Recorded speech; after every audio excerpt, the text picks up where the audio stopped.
2021. It is 6:03 p.m. And if you need interpretation into Spanish, there is the button at the bottom here. And I think we have Maria who's going to explain that in Spanish.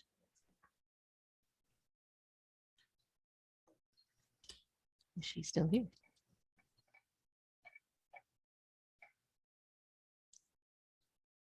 Did we lose our interpreter? We have Rosie. Miss Rosie, if you are here, could you explain for the public how to reach the Spanish interpretation? I could say it. Thank you. Okay, go ahead. Yeah, she's on the Spanish channel. Yeah, on the English channel. Si quieren escuchar esta presentación en español, pueden oprimir abajo donde dice interpretación, el icono de un mundo, y pueden escuchar esta presentación en español. Gracias. Muchas gracias. All right. Thank you so much. All right. So we will begin this meeting with our Pledge of Allegiance. I don't know if we have an American flag that's going to show up on the screen. We haven't done the Zoom in a while. It's not on this computer. Okay. All right. We're going to move forward with the Pledge of Allegiance. Please join me. I pledge allegiance to the flag of the United States of America and to the republic for which it stands, one nation, under God, indivisible, with liberty and justice for all. I think everybody was muted. I can't wait to be back in person with everyone. All right, but thank you all for going with the flow here on this Zoom meeting. It really was the most efficient way for us to be able to make sure to get all of our new employees and new principals appointed efficiently and quickly so that they'll be able to start school early in the morning. So, and to not take over the space at Monty Gardens as we have been doing lately. All right, so we'll move to roll call. Let's start with Vice President Mason. Here. Trustee Mayo. Here. Trustee Nzewi. Here. Trustee McFerrin. You unmuted briefly. Here. All right, there we go. All right, and I am also present, so we are all accounted for. Oh, and I should have started with our new student board member who's yet to take her oath of office, but we have Miss Kalina Fowler, Trustee Fowler. Here. All right, so now we are all here and accounted for. Thank you very much. All right, so review and potential approval of the agenda. Dr. Clark or trustees, do we have anything that needs to be moved in terms of the order of the agenda this evening? President Count, I was going to ask if you wanted to keep the board member reports at 13 or if you wanted to move them somewhere else. That's a good point. I think the public is very interested in hearing the superintendent report today, so I think it would be good to move the board member reports. We have recently been moving them to the end of the meeting. Is that okay with trustees? Yeah, I will make a motion that we approve the agenda with the board comments at the end. All right, thank you. Second. All right, motion by Trustee Mason, second by Trustee McFerrin. We'll put that to a vote and we'll start with board member Fowler. Yes. Trustee Mason, Yes. Trustee McFerrin, Yes. Trustee Nzewi, Yes. Trustee Mayo. Yes. I also vote yes. Motion passes 5-0 with concurrence from our soon-to-be student board member. All right. So there were no other changes to the agenda, correct? Okay. Just a question. Did you want to combine the public appointments into one item to vote on, or are you going to be doing, is the board going to be doing all those separate? Yes, we would. I think what I will be looking for there is a single motion for items 11.1 to 11.13. Right. So yeah, so we're not adjusting the agenda, Dr. Rubio. We're just going to look to approve those together. Okay, thanks. Yes, thank you. Okay. All right, so moving on to our oath of office for student board member Kalina Fowler, and I will give the floor to Dr. Clark. Yeah. So thank you, President Cowan. We are so excited to welcome our new student board member who is an outstanding student at College Park High School, and we, we desperately are seeking out to hear that student voice and that student perspective on the important work that we're doing. Just in all transparency, everyone should know that I swore Trustee Fowler in at approximately 3:10 today out in front of the district office under our flagpole, in front of her parents and in front of our public information officer. So although I'm going to swear her in again, this is more ceremonial and giving her many students who are out watching and colleagues an opportunity to share this moment with her because we were unable to do that earlier. So, so Trustee Fowler, are you ready? I know we rehearsed this earlier. Are we ready? Yes, So- I'm ready. All right. So if you will, I know we're on Zoom, so I would, if we weren't on Zoom, I'd say please stand and raise your right hand, but I am going to have you raise your right hand. This is an oath of office under the state of California in the county of Contra Costa, and this is for the office of Mount Diablo student board member. So if you will please repeat after me.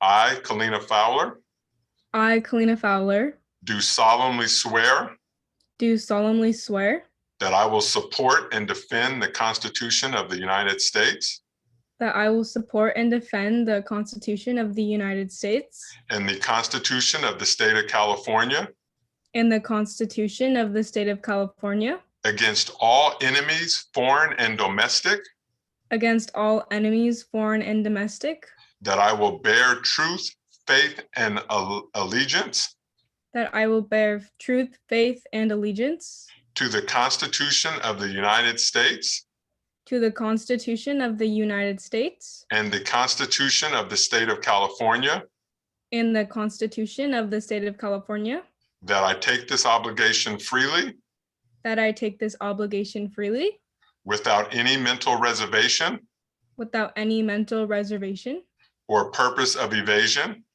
or purpose of evasion, and that I will well and faithfully and that I will well and faithfully discharge the duties upon which I am about to enter.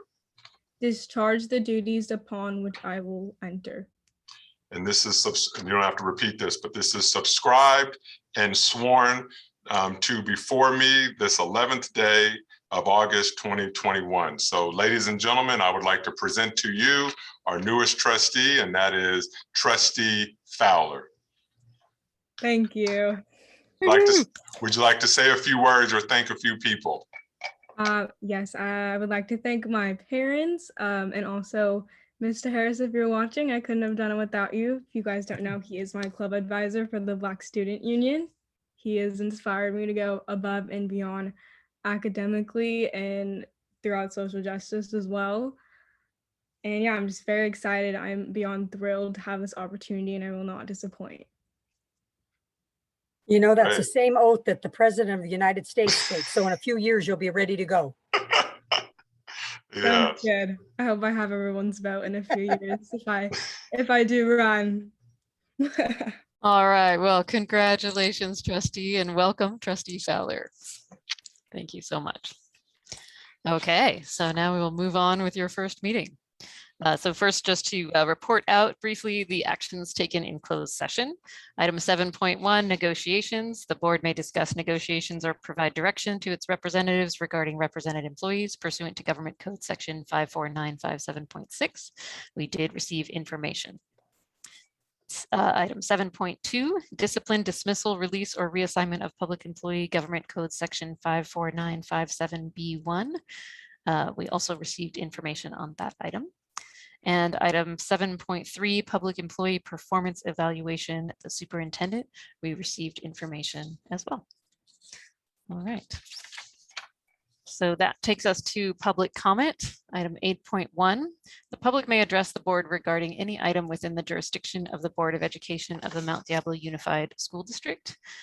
Generally, these presentations are limited to 3 minutes each, or a total of 30 minutes for all speakers, or the 3-minute limit may be shortened. If there are multiple speakers on any one subject, the public comment period may be moved to the end of the meeting, and speakers are not allowed to yield their time. So Ms. Juranek, can you tell us how many members of the public have registered for public comment at this point?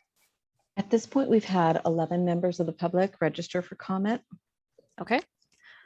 So given that, I think we can continue with the full 3-minute allotment per person. And we'll go forward with public comment. All right, thank you. For those attendees who would be wanting to make public comment, please raise your hand using the icon at the bottom of your screen, and I will promote you to speaker. You will have 3 minutes for your speaking. I'll have a timer, and at the end of the 3 minutes, we'll let you know that your time has expired. Our first speaker tonight will be Will Bove, followed by Noel Fruchtennight.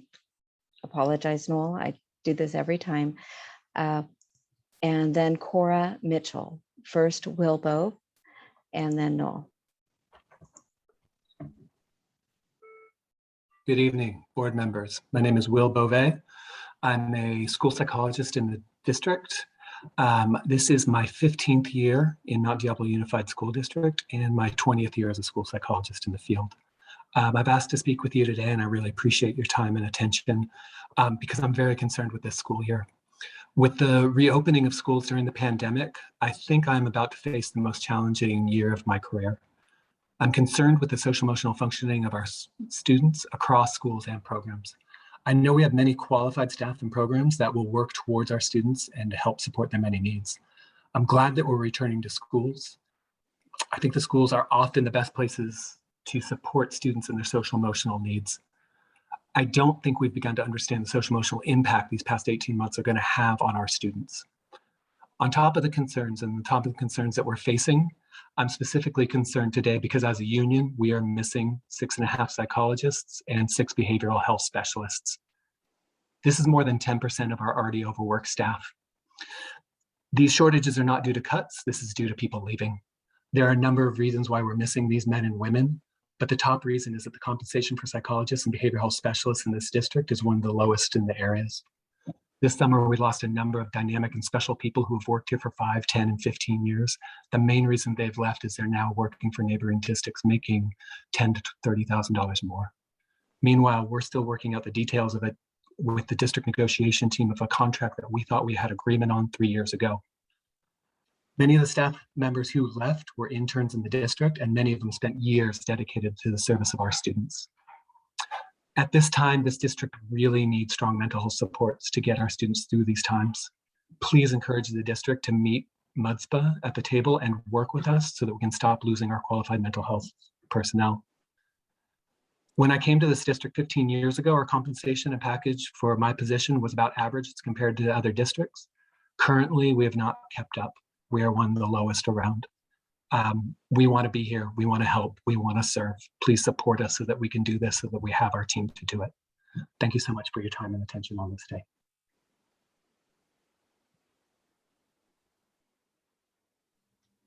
Mr. Anik, I think you're muted. I apologize. Thank you, Mr. for Bove. thank you for your comments. And next we do have Noel Fruchtennight and Cora Mitchell, and then followed by Sarah Breon. Thank you, Laura. I think your German pronunciation is better than mine.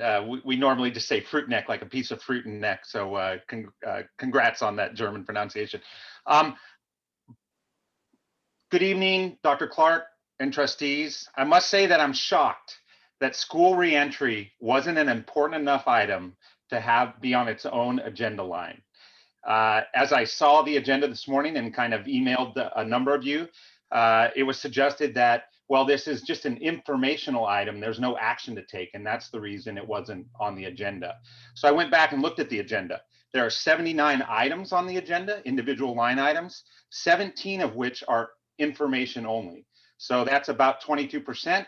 So around a quarter of them are just information, and school reentry wasn't deemed important enough to be one of those. And that's just really surprising. And most of the questions that are happening in the parent groups are actually the opposite point of view of mine. And so I should probably just keep my mouth shut. But I think those parents deserve to have answers and receive the communication as well. And many of them have really, really serious concerns. So that's item one that I wanted to mention. Item two, Any parents listening to this meeting, I encourage you to look up the California Math Framework. So at Foothill Middle, it was discovered today, there's one section of algebra for 8th graders. So although the California Math Framework was put on, postponement to a vote or whatever, it appears that as a district, we are actually already putting it into effect.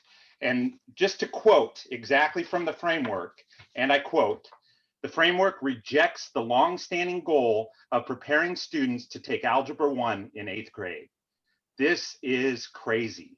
And I don't see how, as a district, we can support that, engage in that, or take the next steps around here. We have to have advanced mathematics possible for those advanced math learners. And going down the lowest common denominator just is not the right move. So I encourage all the parents to get loud, call your board members, call Samantha Allen, the administrator of secondary education, and make your feelings known about the adoption of the California Math Framework. Thank you. Thank you for your comments. Our next commenter will be Coral Mitchell, followed by Sarah Brion and Diego Harris.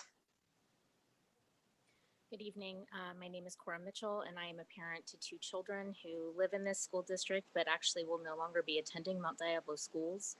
I've spoken many times about the need for a distance learning option that is workable for families throughout this entire process. I anticipated pretty early on that I wouldn't feel comfortable sending my kids back until there was a vaccination. And I've spoken to this point of view many times through the informational sessions and the brainstorming sessions.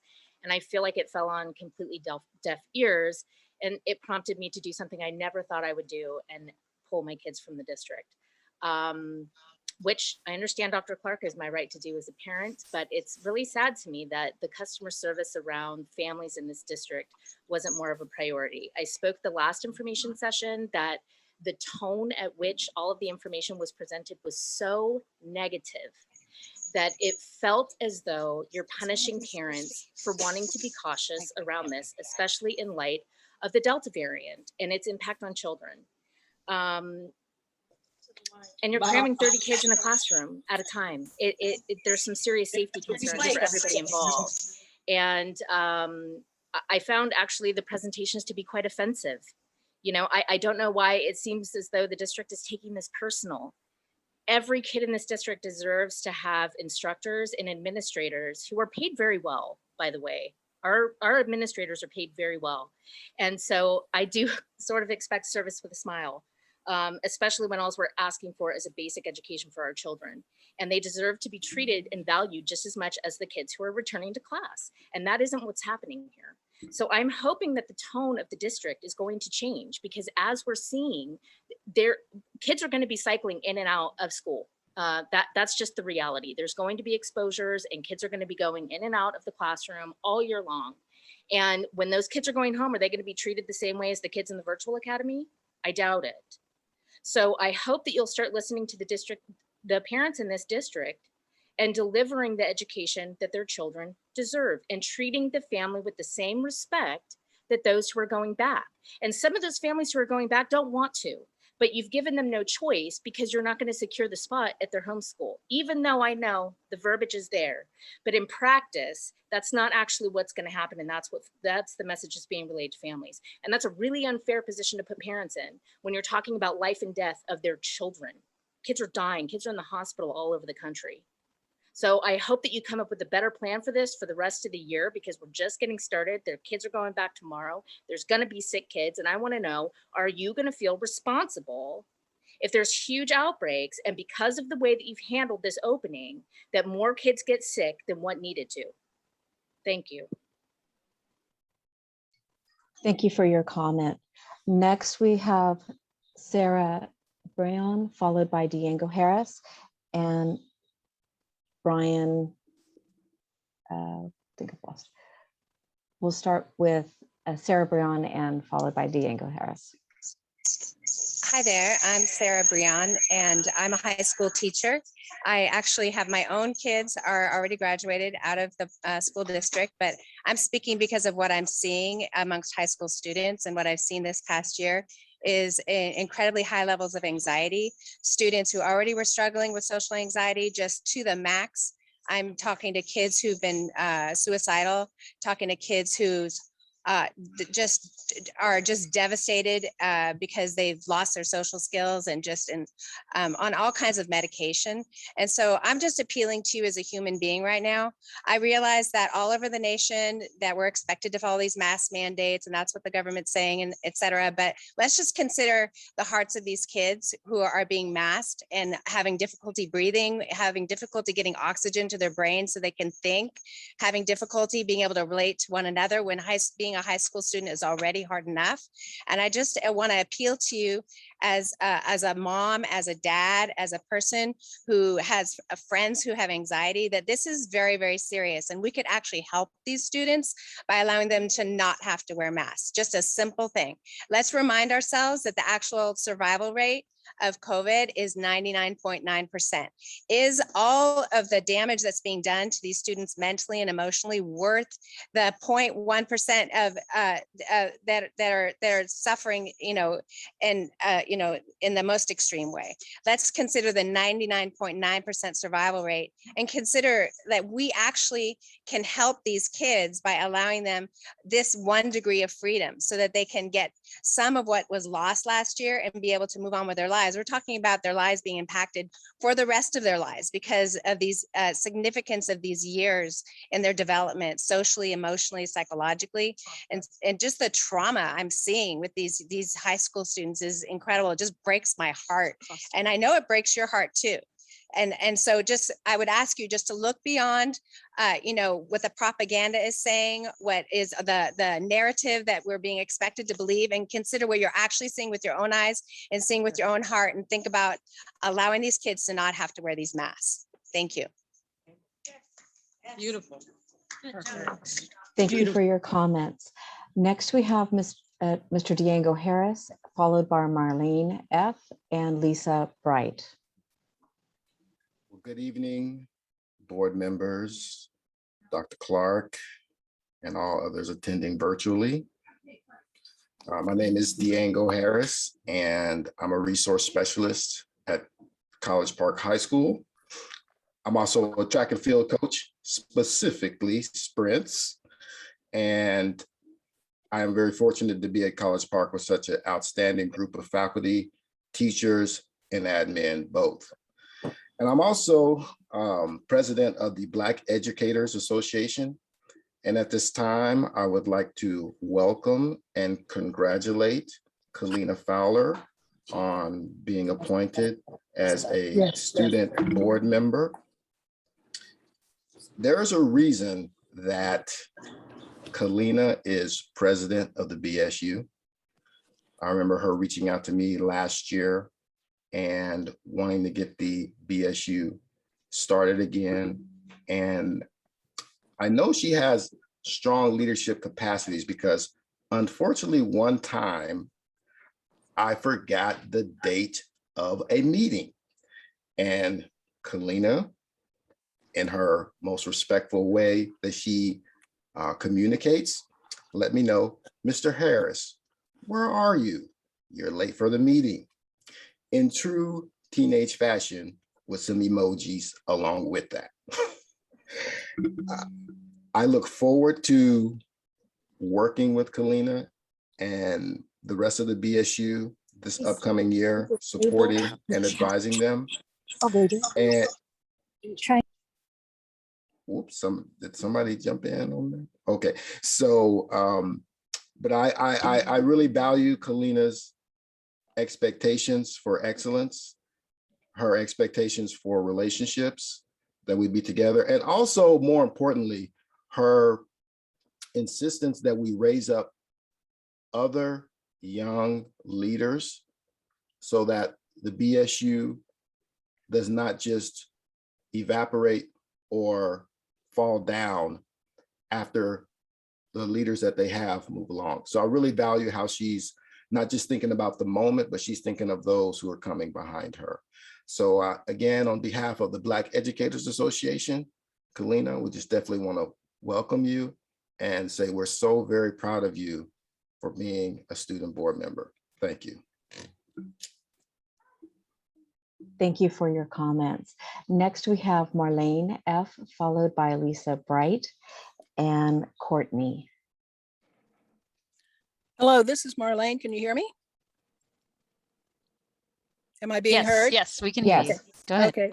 My name is Marlene Fretz. I'm a retired physician. I'm boarded in internal medicine, and I'm here to support the parents who are protesting against the mandating of face masks for children, as there is no scientific evidence that this is appropriate.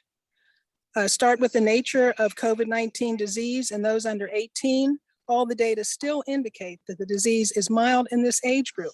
There are exceptions, and we hear a lot about those, but the policy should not be based on the extreme exceptions. Deaths from COVID-19 and under 18-year-olds total 423 for the entire pandemic in this country, out of 74 million people in that age group. And there's no factual evidence that young people are suffering more long COVID or other significant complications. That data will become more available. At this time, there is no data for that. With regard to the spreading to adults, if school employees and families are concerned that they're going to get COVID because their school children bring it home, they should make sure that they have received one of the highly effective vaccines. Otherwise, they must act at their own risk. Children's education and social development should not be held hostage by adults who are irrationally afraid or who do not want to get vaccinated. Then there is even another serious question about whether masks work at all. Recently, Dr. Michael Osterholm, an infectious disease specialist who advises President Biden, said, quote, "We know today that many of the face cloth coverings that people wear are not very effective in reducing any of the virus moving in or out. From the very beginning, the data on face masks has been very sketchy. Almost all studies claiming to support mask wearing end with statements like, these data show that face masks may be effective in preventing the spread of COVID-19.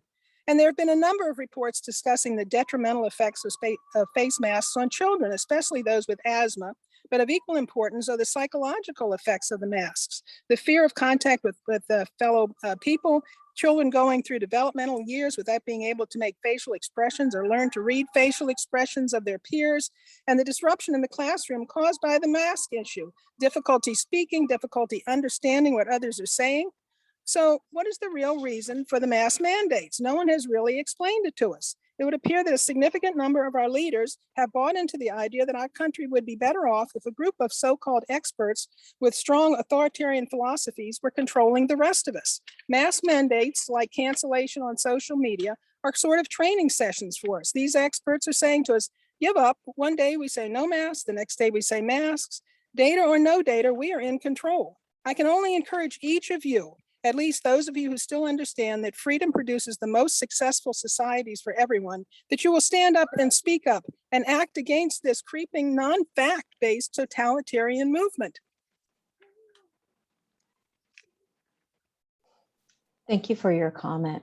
Next, we have Lisa Bright, followed by Courtney Dreyfall and Blanca Perez.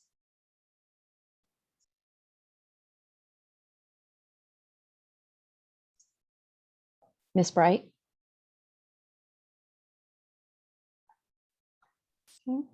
Lisa Bright, it looks like you're muted. Oh, Okay, there we go. can you hear me now? Yes. Yes. Hi, how you doing? So I'm here to talk about CRT, but if I was here to talk about masks, everything that physician just said, amen. God bless her. I have raised 3 sons in this school district. They are multicultural. They've had multicultural friends. It's been a beautiful thing. They've played football, baseball together and hung out together. And my concern about CRT is the division it's causing. All of you just had us recite the words to the Pledge of Allegiance, indivisible with liberty and justice for all. All CRT is doing is contradictory to that, and it's wrong to divide children by race and tell them what their status is. All that's going to do is cause more division, and it follows the totalitarian narrative that we're trying to fight And if we don't fight it and use our free will, who's going to protect our children? I have one child left in this school district who's a senior. And after that, I care about my grandchild. And at this point, with the threat of CRT and masking and these forced vaccinations that some of these parents believe in, they're being manipulated to believe in, I'm going to be sending my son to a private school. And that's all I got to say. Thank you. Hello, this is Blanca Perez. Can everyone hear me? Yes, go ahead, Blanca. Wonderful. So I am a mother and we're barely getting familiar with the district. Nice to meet you. We know that the virus will enter the school grounds at some point because of the Delta variant, which has come to change everything just recently, not when it was actually determined that the schools, should be in person. That being said, I think that by implementing systems which are not even going to cost us that much would, we would have the, better odds at not getting the virus into our school grounds, which is a lot of the parents' concern. So what I would, I don't see any protocols. I see about cleaning and all that, which is wonderful, but I don't see anything from the entrance, right at the entrance, for kids to come in, they get their hands sprayed and they can walk through a little plate with alcohol. That means hand contact and shoes. That's how the virus will enter. If we can tackle those two things from the very entrance, I think that we are better off with considering whether to take off the shoes inside the classroom or implement other things that we can minimize the risk and, do our best. Thank you.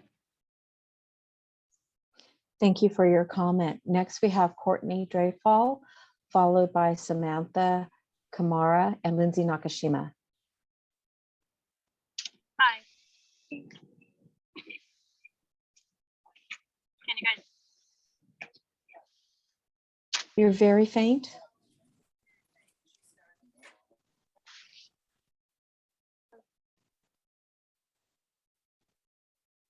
We cannot hear you, Courtney.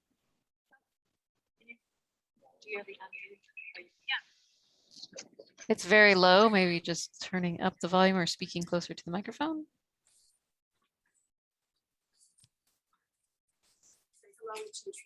Hello?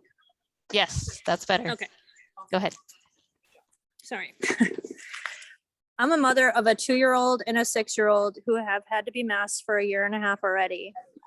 My one son now needs to wear a mask for 6+ hours a day in 1st grade, which is crazy and is so hard to do as a parent. He doesn't know how to read yet. He will need to watch his teacher's lips to learn sounds and words. Why are we still masking kids when the data in science does not show the benefits of doing so? We are 80 to 90% vaccinated in Contra Costa County, 77% in the state. Why are our kids still at risk? They are not. There have been 337 kids in the world that have succumbed to COVID with other things, comorbidities. It hasn't even been stated that these kids died solely from COVID. The survival rate, as was already previously stated, is 99.9995 or 7 or something crazy from COVID. Kids have strong immune systems. We are hindering those by masking them constantly. This is crazy. It's going on too long. We need our kids to be back to normal and interact in a normal fashion. They have been dealing with this for over 18 months. My son hasn't been in school since March of 2020. Please submit, the resolution that has been provided to you via email through the Let Them Breathe organization and advocate for our kids by pushing back against the CDPH guidelines and mandates. Thank you.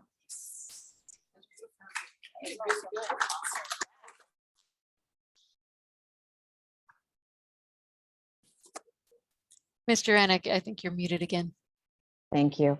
Our next comment would be from Samantha Kamara and Lindsay Nakashima. Hi, yeah, this is Samantha. Can everyone hear me? Yes, we can. Okay, great. Yeah, I wanted to come on tonight. I am a parent of a rising second grader at Woodside Elementary, and I've heard a lot of comments tonight about the concerns with children having to wear masks at school. And I want to come at this from a different perspective. My daughter has a severe cerebral palsy diagnosis and is part of the PACES program in the special education program. And I would love for my answer to this to be as simple as put on a mask and be able to be in person with your peers.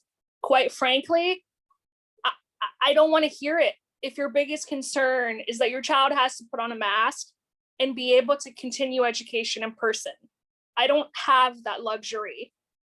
The same reason that there is a push for gen ed kids to get back in the classroom and be with their peers in person for their social emotional development and not falling behind academically.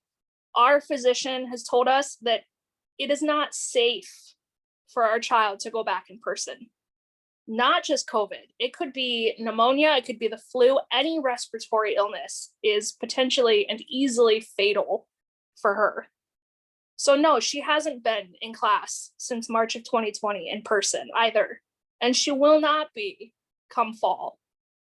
And my issue tonight is the options that the school district has given us is either come back in person where our doctor is telling us it is not safe to do so, or we are left with a home and hospital program or a homeschool program that rips her away from any virtual interaction with her familiar peers and teachers. So for me, the same way that you're wanting the general education students to be back in the classroom for their social and emotional well-being, I expect that same for my child in the special education department. And the options that you're leaving us, either in person or putting her into a home and hospital program where she's being taught one-on-one with a teacher completely removed from her traditional classroom, with no curriculum guidance from her current teacher to meet her IEP goals. She is not being provided an equal and quality education as the general education children are. And that is devastating for me. So I just wanted to bring a different voice tonight from the special education side of things, and to remind everyone that this isn't black and white. This isn't as simple as put on a mask and get a vaccine. With this new Delta variant, you can transmit it vaccinated or not. And being around service care providers and bus drivers and therapists, for her, we just can't take that risk. And she is not able to wear a mask, even if we wanted her to. So I just caution everyone to look at this from a wider lens. And I hope the district moving forward can come up with a solution to potentially continue on with the hybrid model that we had in the spring for the special education children who it is not safe to return in person. They need that same equal quality education. I apologize, your 3 minutes So, are up. That's it. Thank you very much. Thank you. Thank you. President Count, we've reached our 30 minutes and we have about 6 additional people signed up. I don't know if you would like to extend the public comment period. Oh, okay. So we've had new signups during the meeting itself. Yes. Okay. All right. Trustees, are you okay with us continuing public comment and doing a limit of 2 minutes from here out? Yes. I'm good with that. Yes. Okay. We'll move forward with a 2-minute limit, please. Thank you. Thank you.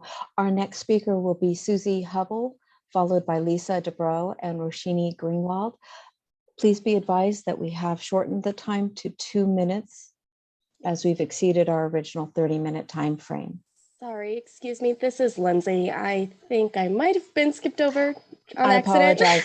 I apologize, Lindsay. You please go first. Awesome. Thank you. Yes, we had you already in the list there, Lindsay. Go ahead. Thank you.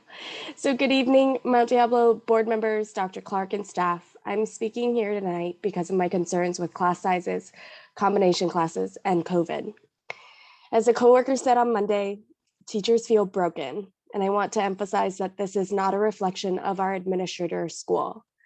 We are trying to do our best. She is trying to do our best, but the teachers and families need more support. We are asked to support social emotional learning and accelerated learning to support the learning deficits due to the pandemic. But given the resources, not given the resources, support, and feasible ability to do so. I'm vaccinated and I still got COVID.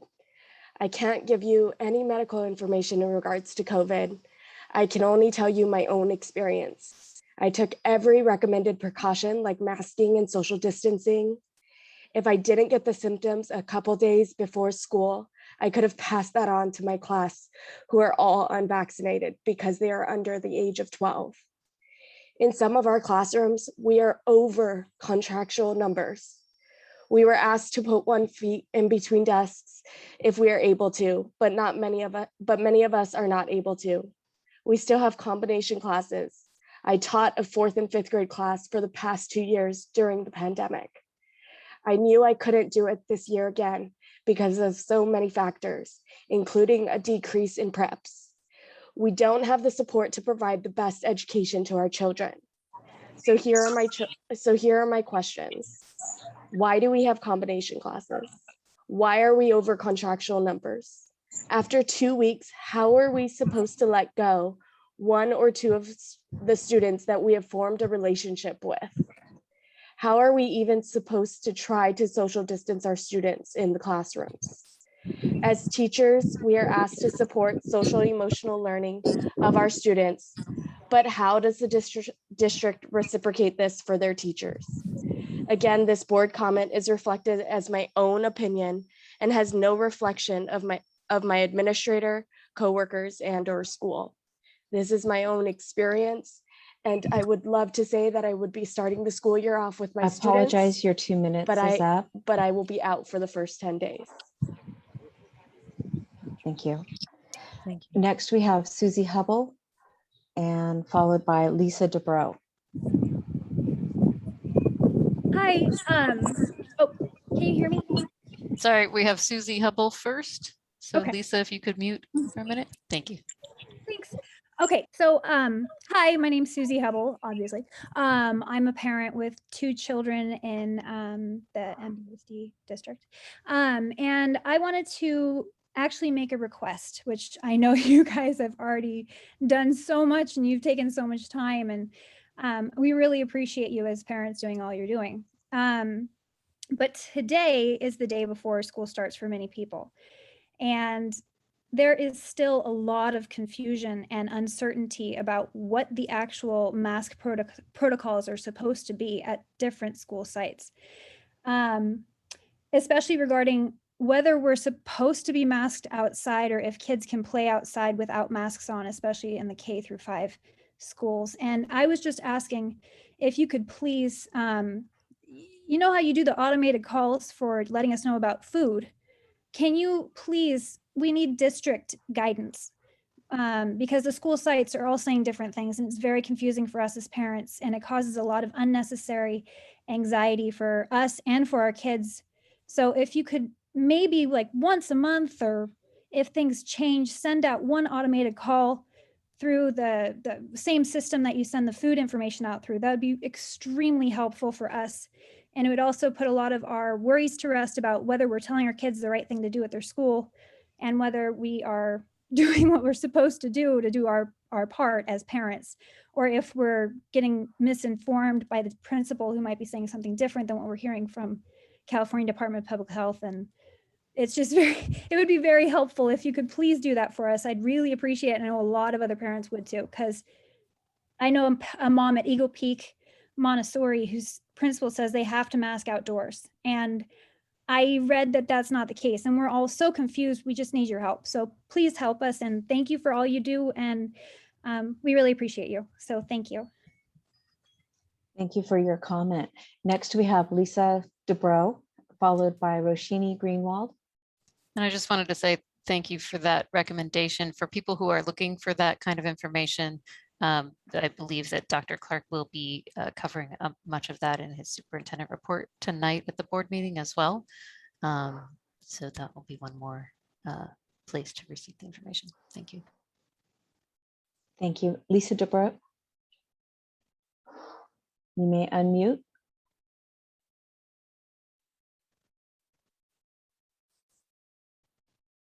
Mute, 1 second. Now, can you hear me? Yes. Can you hear me? Yes, we can. I can't hear you. 1 second. I have a incoming message. Okay, can you hear me now? Yes, we can. Okay, interesting. I can't hear you. So I'm going to stand next to this lady. Please don't start my time. Can you start my time now? You are okay, we're getting reverting. some reverb. I understand. 1 second. Okay, good. I'll just go. Okay. Good evening, board. There are about 25 people in the parking lot of your school district at 1936 Carlotta Drive, and we're really curious, where are you? This is a public school board, correct? And students, some 36,000 students are coming back to school tomorrow. They're not distance instruction. Why are you distance school boarding? We want to know why you're not here allowing us all to engage and see your faces, see your body language. You see us. It's almost like you're creating an invisible public. Why is that? Do you want your students to come back tomorrow, or do you want them to distance? This is very concerning.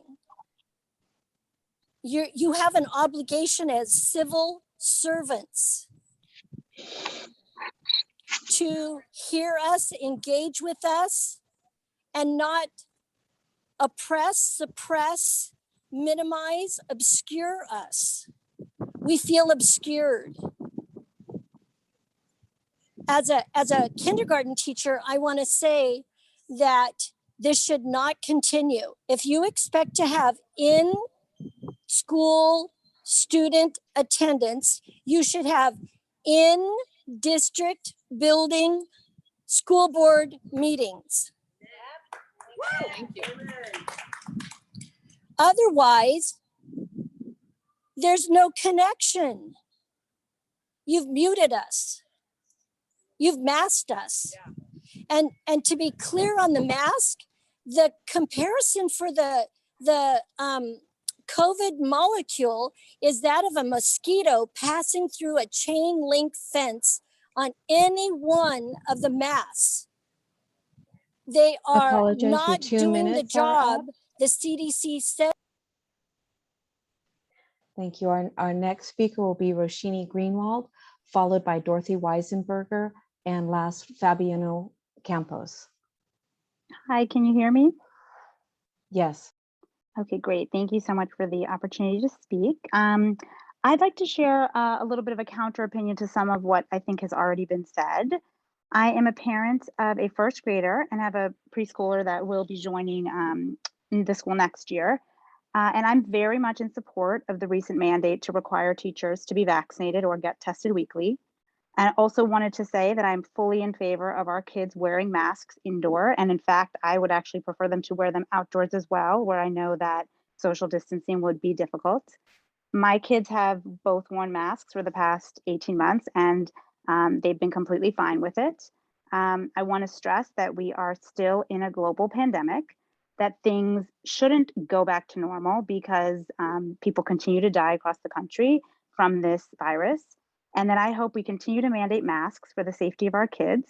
We have the Delta variant now, and others are starting to pop up.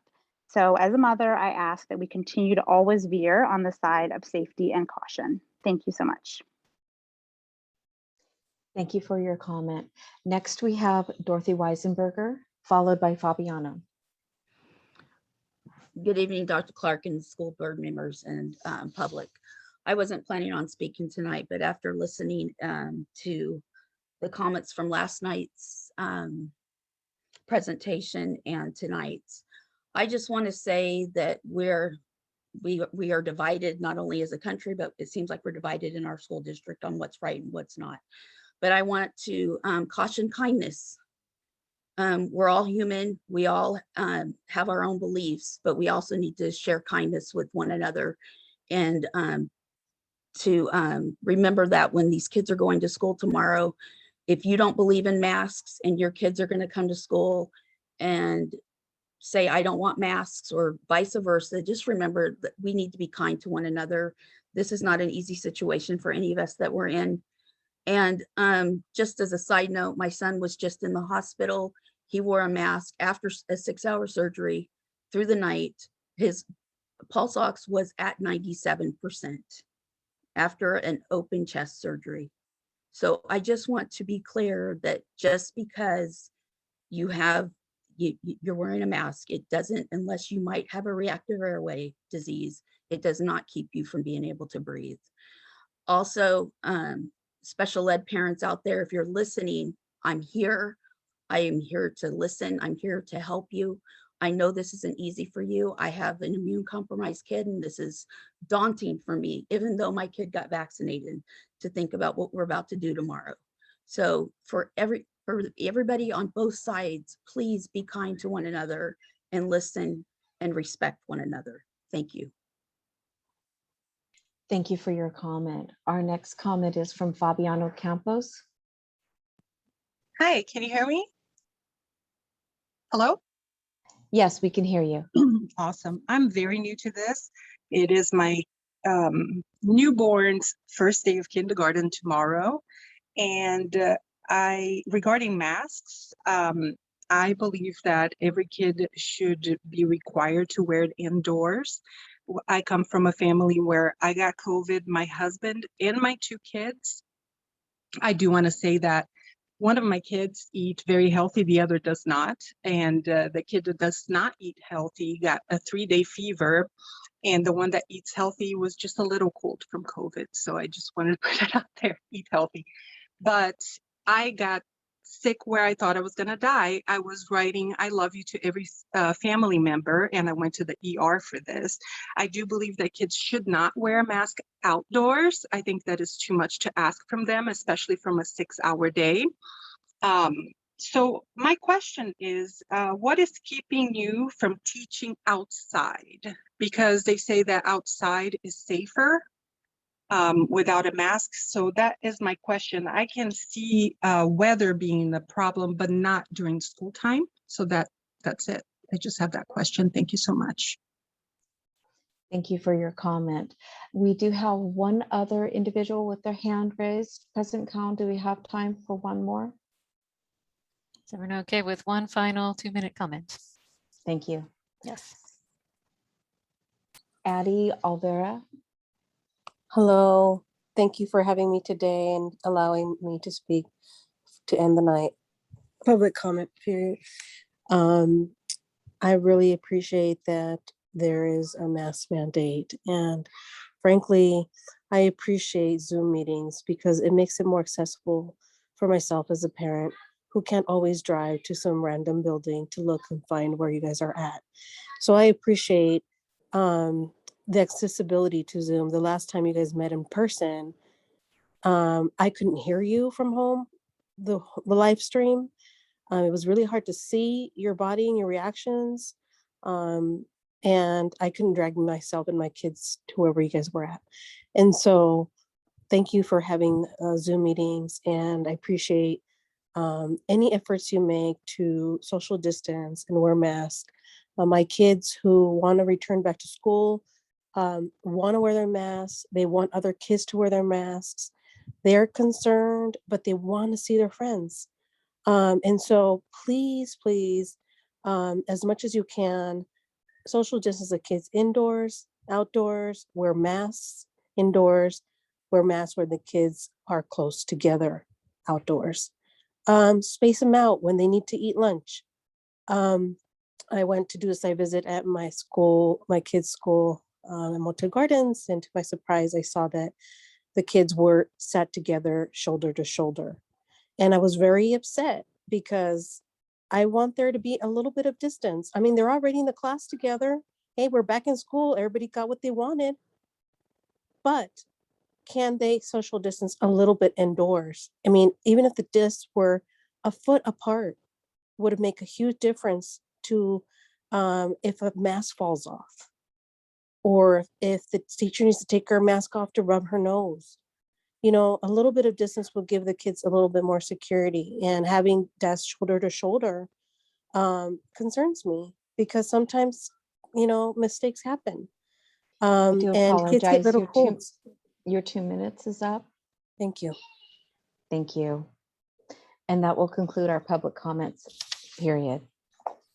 All right, thank you very much, Ms. Juranek, and thank you to all the members of the public who joined us this evening from all the various locations that you were. Hopefully many of the answers to your questions will be during the superintendent's report tonight, as well as through all of the information on the website and that is sent out through Parent Square. All right, so next we have 9.0 communications. This is a section for 9.1 district organizations. At regular board meetings, a single spokesperson of each recognized district organization may make a brief presentation. Items are limited to those which are informational. Okay, we have Mark Jones from our International Brotherhood of Teamsters first. Hello, Mark. Hey, good evening, board members. Welcome back. Superintendent Clark as well. Tonight, I'd like to speak about the state of our negotiations, not from my perspective, but from food service, from custodial, from transportation, grounds and maintenance, from TIS and the warehouse. As you know, our members have not received an increase to their salary schedule since 2017. Over 3 years without a contract. I've spoken to members with such long commutes that they are essentially working most of their Monday just to get to work for the week. Do you get that? Monday, they are the money they earn goes for the gas to get to just to show up to work. You would have heard many of these kinds of testimonies, but Teamsters are not Zoom people. Teamsters show up, as you know from the June meetings at Monte Gardens. There is a fact, though, that can no longer be ignored or put off. These workers need to be recognized. They are loyal. You've seen it. They poured themselves out for the kids. They worked through the pandemic. They've worked through smoke days. They've continued on without a contract for over 3 years. Tonight, the FCMAC analysis is going to show that the district is at risk because the board has been having to make decisions based off of inaccurate or faulty information. That, in a nutshell, explains our experience at the table over the last year. While the district claimed financial doom and gloom all year, they ended up having their best revenue year ever. While the district was putting management positions up for reclassification that included hefty raises to the salary schedule of up to 21%, our members did not receive an increase to their salary schedule. Well, except for some of our loyal food service workers who received an increase on January 1st, 2021, when the minimum wage increased. Does this make sense to you? It shouldn't. We have 2 days set at the end of the month for negotiations. I would urge either the superintendent, the CBO, or the chief director of HR to attend. The Teamsters negotiation team is motivated to move forward. I would implore the district to come to the table ready with a fair offer that reflects the dedication of their employees that drive, serve food to, clean up after, maintain the facilities of, and keeps connected the children of this district. Thank you for your time. Thank you, Mr. Jones. We also have Anita Johnson from the Mount Diablo Educators Association. Good Hello, evening. Anita. Good evening. Can you hear me? Wonderful. Yes, go ahead. Okay. I'm Anita Johnson, president of the Mount Diablo Education Association. My pronouns are she and her. Medea is a united group of educators working together for the benefit of the students of the Mount Diablo Unified School District. We have been hearing a lot about the importance of having high expectations of students even when they are experiencing challenging circumstances. I agree that high expectations are good, and I have high expectations of this board and your managers, even though we are all experiencing challenging circumstances. In his speech at the beginning of the year meetings, Dr. Clark spoke about some statistics regarding the district's financial situation. I was not sent a link to view the speech, so I did not hear what he said. Members have reported to me that he seemed to care more about these numbers and statistics than about people. He gave the impression that he regrets that the district is spending money on their salaries. As people who spend our time working directly with students and worrying about our students when we're not working, Medea members believe that people are the most important thing that our students need. What could be more important than having people on staff to develop relationships with students and nurture their growth? Members have reported that they heard Dr. Clark say that our district spends 94% of our resources on salaries. Now, these statistics can vary based on what date the data is collected and how the term resources is defined. I based my calculation on the most accurate data available, the estimated actuals from the June budget adoption. This report shows that last year, our district spent $208 million on salaries out of total expenditures of $401 million. This is a ratio of 52%. If we expand the question to include both salary and benefits, these two items total $328 million, and the ratio is 80%.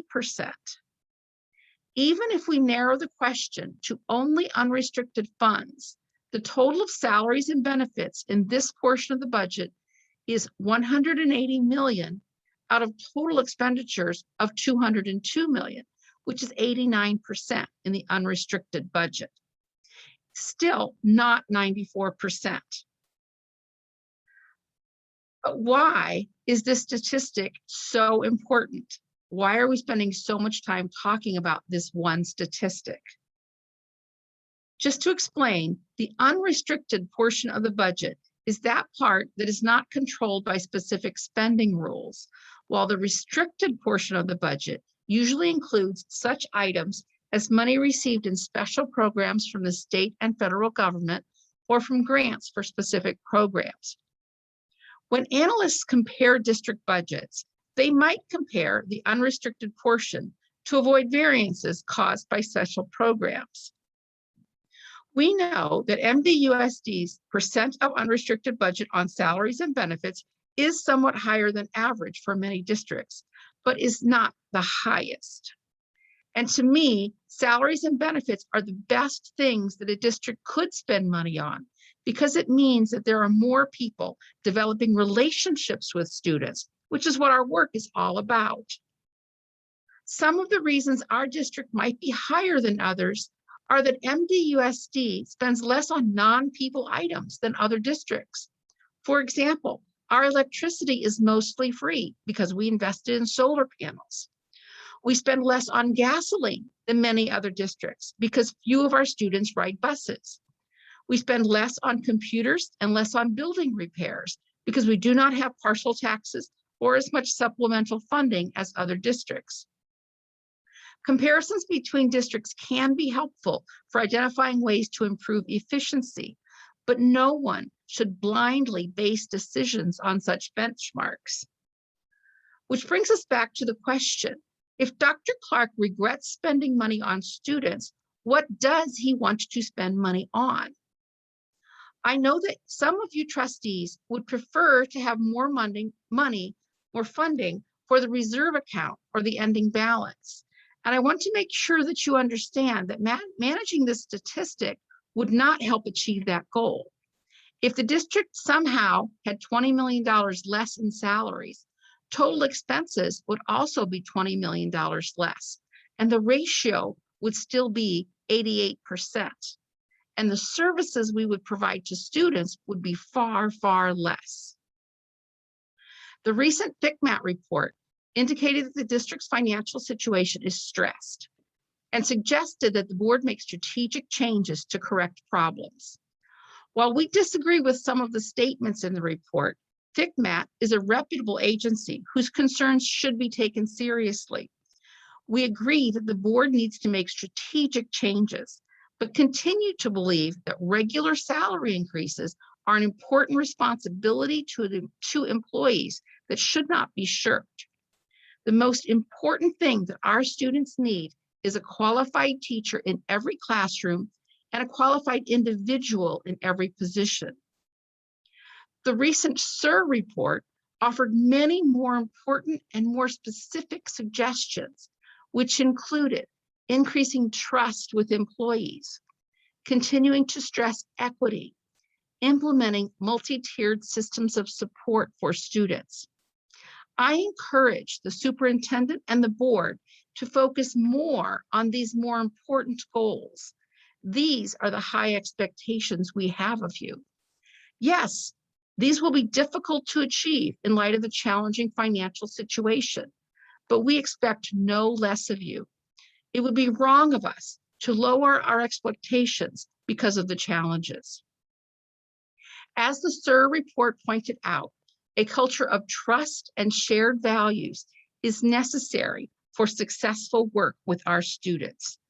I know it is possible to rebuild trust, and I believe it is possible for the individuals involved to do so. It will not be easy, but we must do so for the sake of our students.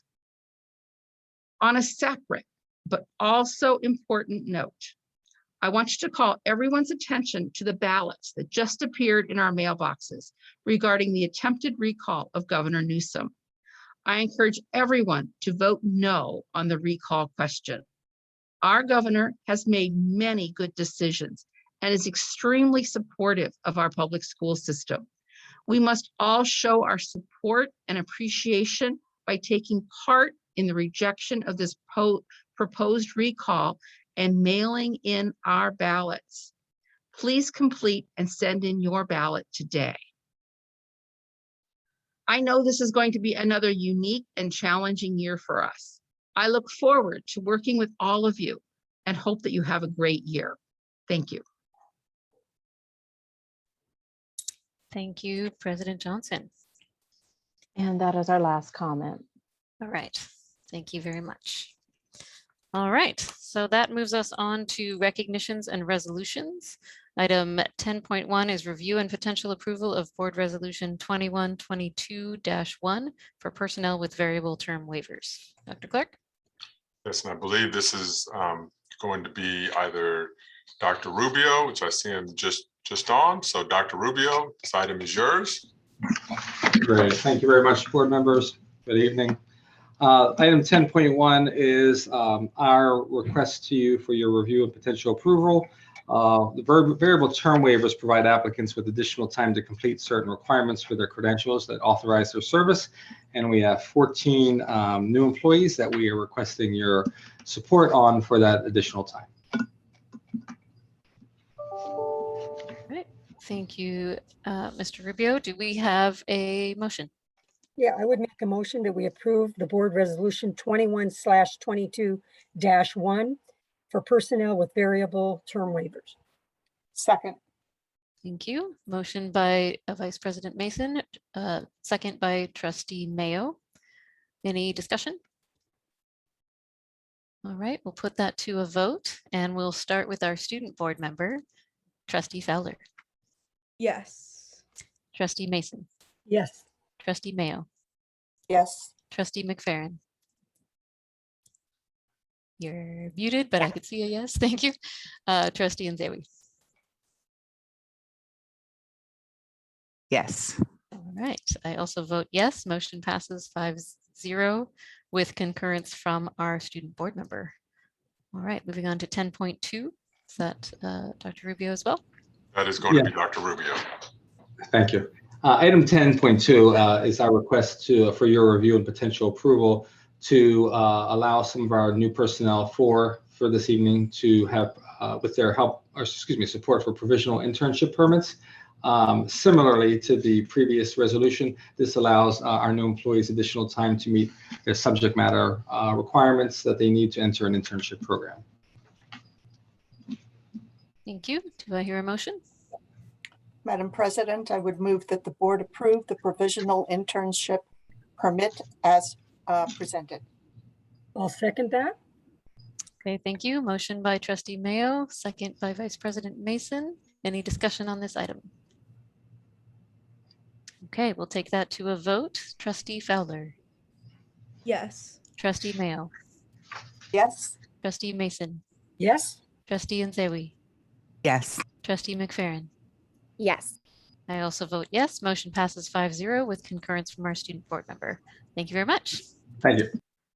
All right, now we move on to an exciting part of the night, our public employee appointments. And because we have a number of appointments, 13, what we would like to do is have a single motion for items 11.1 to 11.13, and then we'll be able to introduce them one by one afterwards. Do we have a motion? I would make a motion that we approve the public employee appointments 11.1 through 11.13. Second? Thank you. Motion by trustee Mason, second by trustee McFerrin. Any discussion? We'll put that to a vote. Let's start with trustee Fowler, Yes. trustee Mason, Yes. trustee McFerrin, Yes. trustee Mayo, Yes. trustee Nzewi. Yes. I also vote yes. Motion passes 5-0 with concurrence from our student board member. Congratulations to all of our appointees. And normally when we're in person, we ask you to introduce yourself and any family members who might be present that you want to recognize. We do want to make sure to give each of you a moment to be able to introduce yourselves and say a few words. Trustee Mayo, did you have your hand raised? Okay. So Dr. Clark, did you want to lead this part? Go ahead. President, Count and board and employees and the public who's watching. We're very thrilled to bring these 13 individuals before you tonight, and we're so thankful that that their employment was approved unanimously.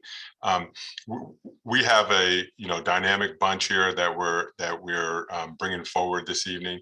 I know that all of them have butterflies in their stomach about what awaits them tomorrow, because they are all such dedicated educators and they can't wait to start the very, very important work that we all have. I just also want to acknowledge that several of our appointees are products of the Mount Diablo Unified School District as students. Many of them have worked their way up the ranks in various pathways, whether they were previous teachers or classified employees or whatnot, or vice principals or principals. So we're very excited about promoting many of our own, but then also we had a couple individuals who returned to Mount Diablo after going to other districts and working. And we have some individuals who are from different districts altogether who have chosen to come and serve in the Mount Diablo Unified School District. So I just really want to acknowledge them and acknowledge the work that they have ahead of them. And I'm now going to turn this over to Dr. Scudero. I said a 10-second introduction, but a minute would work. But we really do want to hear from them, but we just don't have the time. And I know that they are all so excited about going home and going to bed and getting ready for tomorrow. So I'll mute and turn it over to Dr. Scudero.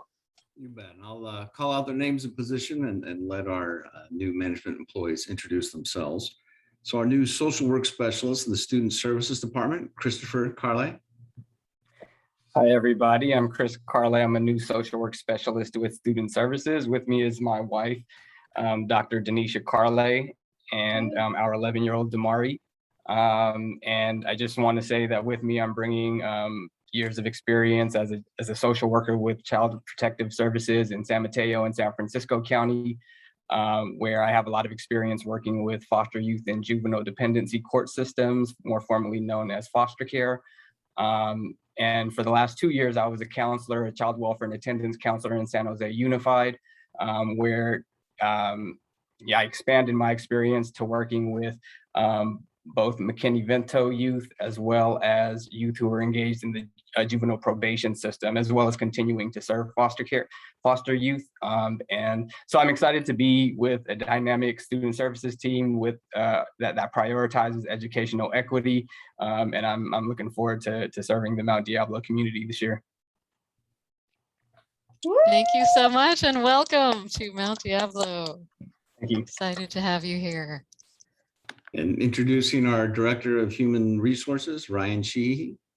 Good evening, everyone. I want to thank Board President Cowan, Board of Trustees, Dr. Clark and Dr. Rubio for entrusting me to join the HR team. I'm more than excited to continue the work that they both have started in with all our different labor unions. I truly believe that education is a team sport, and I really look forward to working with everyone to ensure that our students are succeeding each and every day.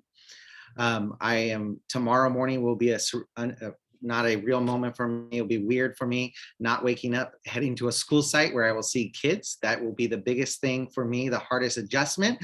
But luckily I do have 4 kids of my own at home that all attend Mount Diablo School. So I will definitely get my kid fill and make sure that I get to visit school sites. So thank you. And I really look forward to working with everyone and just making sure that our students get the most support possible. Thank you.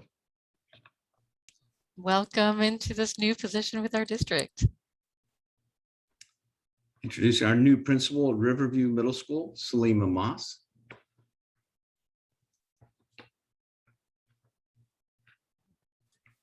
There we go. Buenas tardes, Dr. Clark y miembros de la mesa directiva. Me gustaría agradecer a Dr. Clark, a los miembros de la mesa directiva, el distrito de Mount Diablo y a la comunidad de Riverview por darme la oportunidad de dirigir y servir a la escuela secundaria de Riverview. Estoy muy emocionada y me comprometo a continuar a servir a nuestros estudiantes, familias, miembros del personal y a la comunidad de Riverview y Bay Point. También agradezco a mi familia de Shore Acres, a quien tuve el privilegio de servir durante los últimos 4 años. Espero poder colaborar con ellos y las otras escuelas elementarias de Bay Point.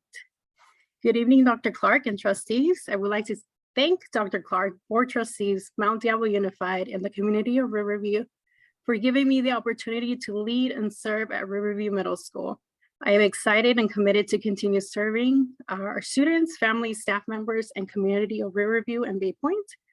I would also like to thank my Shore Acres family, who I had the privilege of serving for the past 4 years. I look forward to collaborating with them and with the other elementary schools in Bay Point. Welcome, Principal Moss, to your new principalship at the middle school in Bay Point. Thank you so much. For Muchas staying in Bay Point, gracias y Selena. bienvenidos. Go ahead, Trustee Mason. I just thanked her for remaining in Bay Point and returning to Riverview where she started. Introducing our new principal at Shore Acres Elementary School, Ariana Hernandez.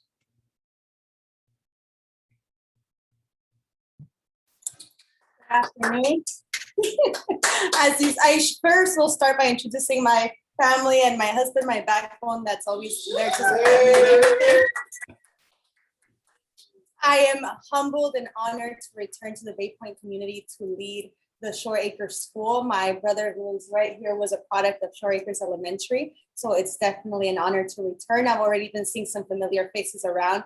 It's really beautiful and inspirational to be there, along with the beautiful family, like Ms. Moss said, the beautiful Shore Acres familia that is there working hard and just excited to return our students to campus. Así que muchísimas gracias por esta oportunidad. Thank you, Mount Diablo Board of Trustees, for this opportunity. Estoy muy emocionada por regresar a Bay Point a servir a los estudiantes y a la comunidad. Mi hermano fue producto de la escuela, así que es un honor para mí estar de regreso en mi comunidad y seguir este trabajo. Ms. Deborah Mason gave me my first paycheck in Mount Diablo Unified School District at the Bay Point Garden. And so it's so exciting to have her here as a board member that's approving me for this position. So thank you very much for that. I know a good employee when I see one. Welcome, welcome, and congratulations. Introducing our principal of Highlands Elementary School, Kelly DeTorres. Hi, I am honored to be a part of the MDUSD family. I want to say thank you to the board for your vote of confidence. Thank you to my dear family and friends. Thank you to my amazing mentors, Margie Kalbach, Laura Spalletti, and Aurelia Buscemi. Without you, I wouldn't be here.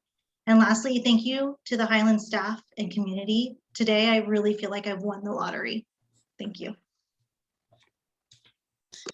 Thank you and welcome, Principal Torres. Introducing our principal at Pine Hollow Middle School, Lori Clark. Good evening. It's so great to be back. I wish I was actually in the boardroom, but it's really great to be back in Mountain Diablo. Those of you that recognize my name know that I spent 5 years at Glenbrook and 5 years at Olympic as assistant principal there. And the opportunity to be principal at Pine Hollow called me all the way from Washington State, where I've spent the last 13 years serving high school students. But I knew that I needed to come home, and it's a great opportunity, and I'm looking forward to making Pine Hollow the jewel of Mount Diablo. Congratulations and welcome back home. Introducing our vice principal at Bel Air Elementary School and Rio Vista Elementary School, Maureen Campbell. Good evening. Thank you so much to the board, Dr. Clark. And I'd also like to thank Eric Wood and Carolyn Hall, who were former admin team at Riverview Middle School. They were absolutely inspirational and instrumental in my desire and dedication to moving into the admin position. So I'm excited to stay with my Bay Point community and my Bay Point families, and I look forward to all the exciting work that we're going to do this year. So thank you for this wonderful and amazing opportunity. Congratulations and welcome, and it's good to see so much Bay Point dedication represented here tonight. Really, really excited for that whole community. Introducing our vice principal at Cambridge Elementary School, Joanne Wathan. Hi.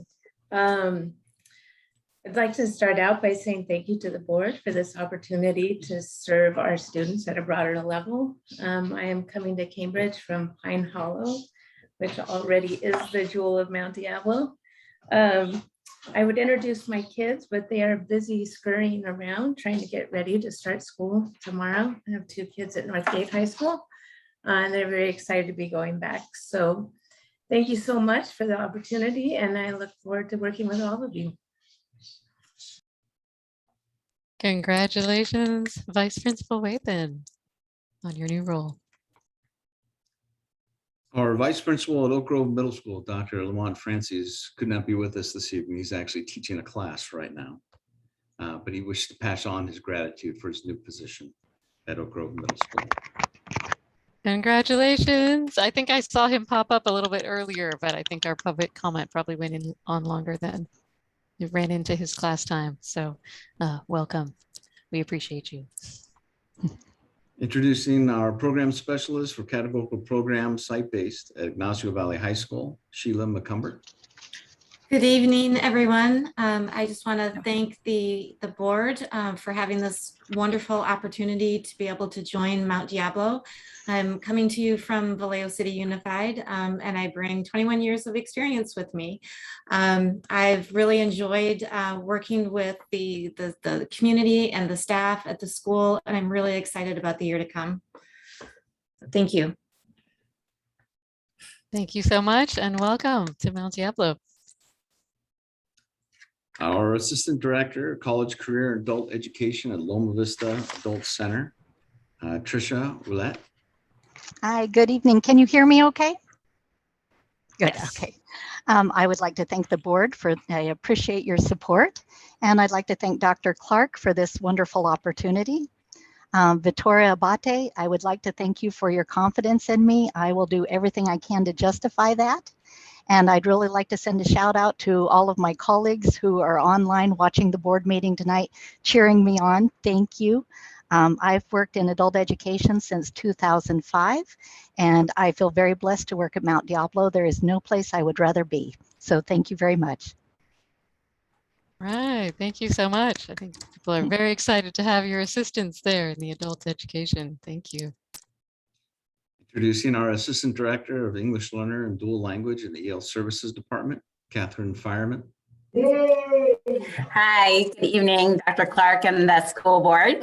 I'm really appreciative of this opportunity. I'm extremely excited and honored to be joining the EL department and working to support all of our English learners in our district, as well as the very important and wonderful dual language programs across Mount Diablo. This is my passion. I'm very excited and at the same time very sad and heartbroken to leave my lovely Meadow Homes. I'm still there for now because we have school tomorrow and we are ready to roll tomorrow. I'm looking forward to that. But thank you again for this wonderful opportunity. I'm looking forward to it. Thank you. Thank you, and congratulations on the new role. We'll have to get used to not calling you Principal Fireman anymore.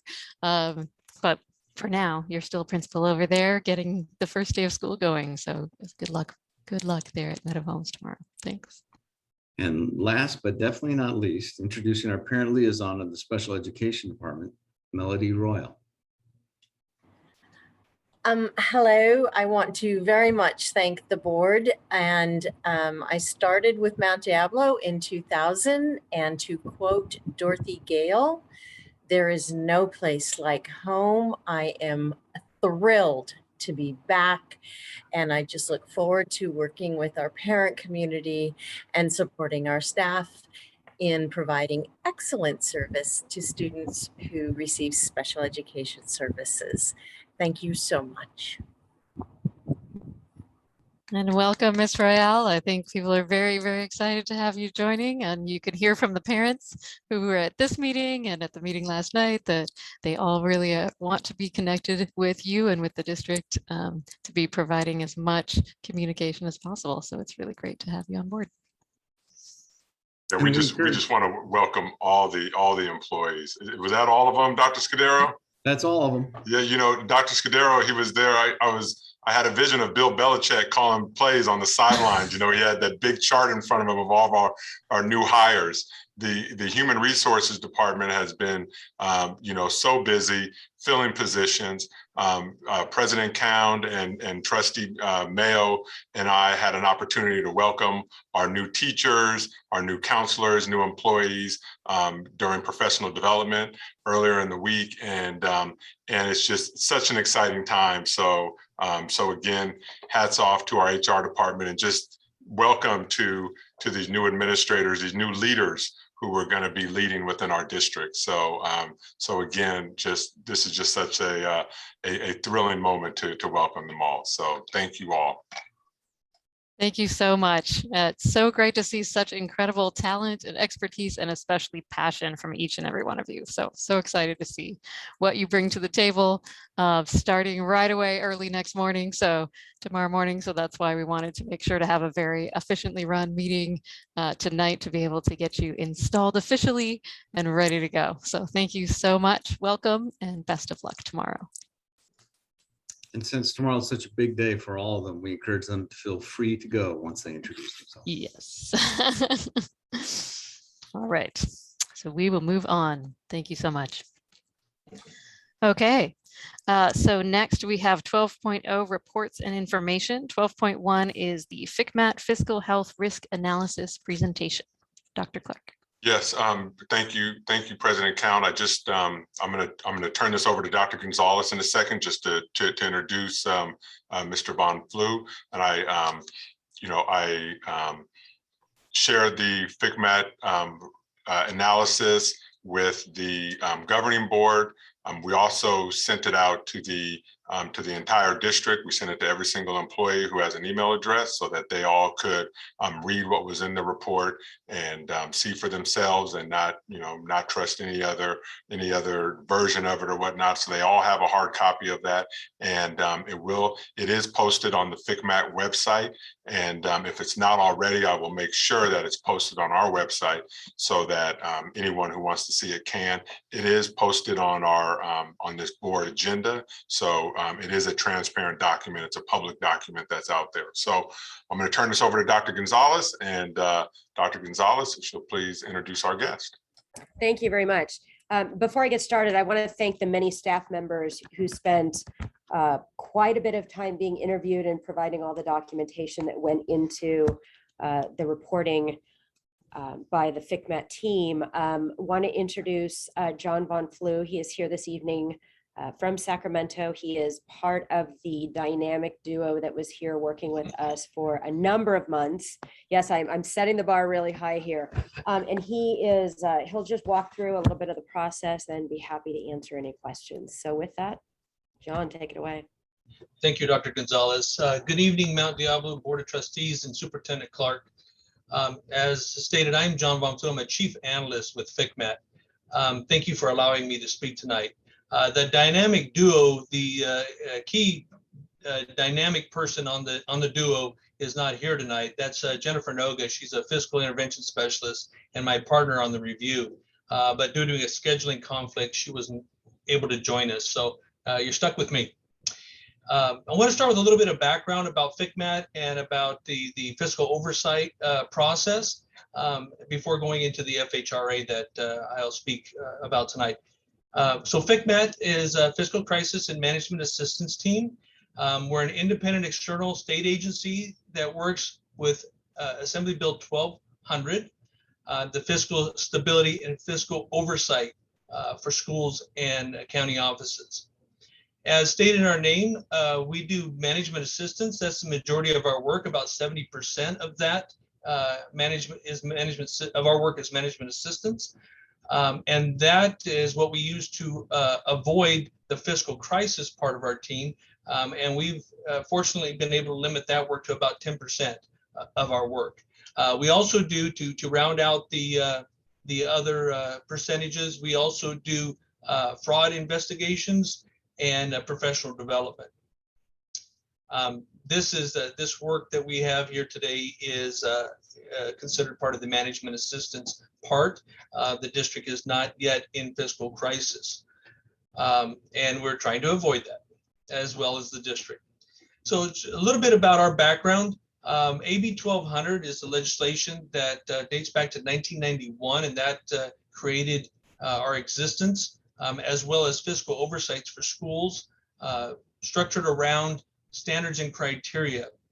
And you're all should be aware of your budget adoption process, your first and second interims, and those are the primary points of review that are used to determine the fiscal well-being of a district. The AB 1200 provides various sorts of intervention. It's similar to what you use for students, and it elevates intervention and support as the more need is sought, allowing for local control with as little intervention as possible, but ramping up as we need it. Unfortunately, the final intervention step is district takeover and loss of local authority, and that's what we're all looking to avoid. The AB 1200 is all about fiscal stability, sufficient to meet your fiscal obligations. It's about oversight. Under all circumstances, the Board of Education and the governance team is solely responsible for your financial stability.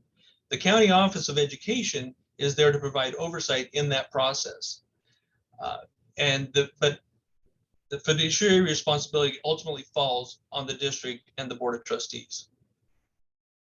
The FHRA, the Fiscal Health Risk Analysis, just 3 years ago, in the 1819 Budget Act, FCMAT's role was expanded to be more proactive and to assure accountability of the county office's oversight as well. So we're working both with districts and more proactive role to keep districts out of fiscal concern, but also making sure that the county offices are doing their oversight. Using indicators from our experience, 30 years of experience, I guess. I haven't been there that long. We've developed a series of questions and categories that we have found in fiscally stressed districts. So the FHRA tool that we used that resulted in the report has over 100 questions in 20 different categories and is used to assess the insolvency level or our concern about the district's solvency. The risk level that ultimately comes out is divided into two sections, is really based on two sections. One is a score. We took all the questions and we weighted them, and then we come up with a score, and then we have bands on that score. The low risk being below 25, medium risk between 26 and 39, and high risk at 40 and above. In addition, we also have identified certain material weakness issues that are inside those. And if those exist, that raises or forces a minimum risk level. So while your numbers may show, and they do, for Mount Diablo, a high moderate risk, we've elevated to high risk based on certain material weaknesses. And those weaknesses, if you look on pages 8 and 9 of the report, you can drill into those. We pulled them to the front of the report to identify some of those that have been found. One other thing about the report, if you're looking at it, you want yes answers. Yes answers are good answers. Anything other than yes answers are impactful and raise the risk level. And again, the lower the score, the better or the lower the risk.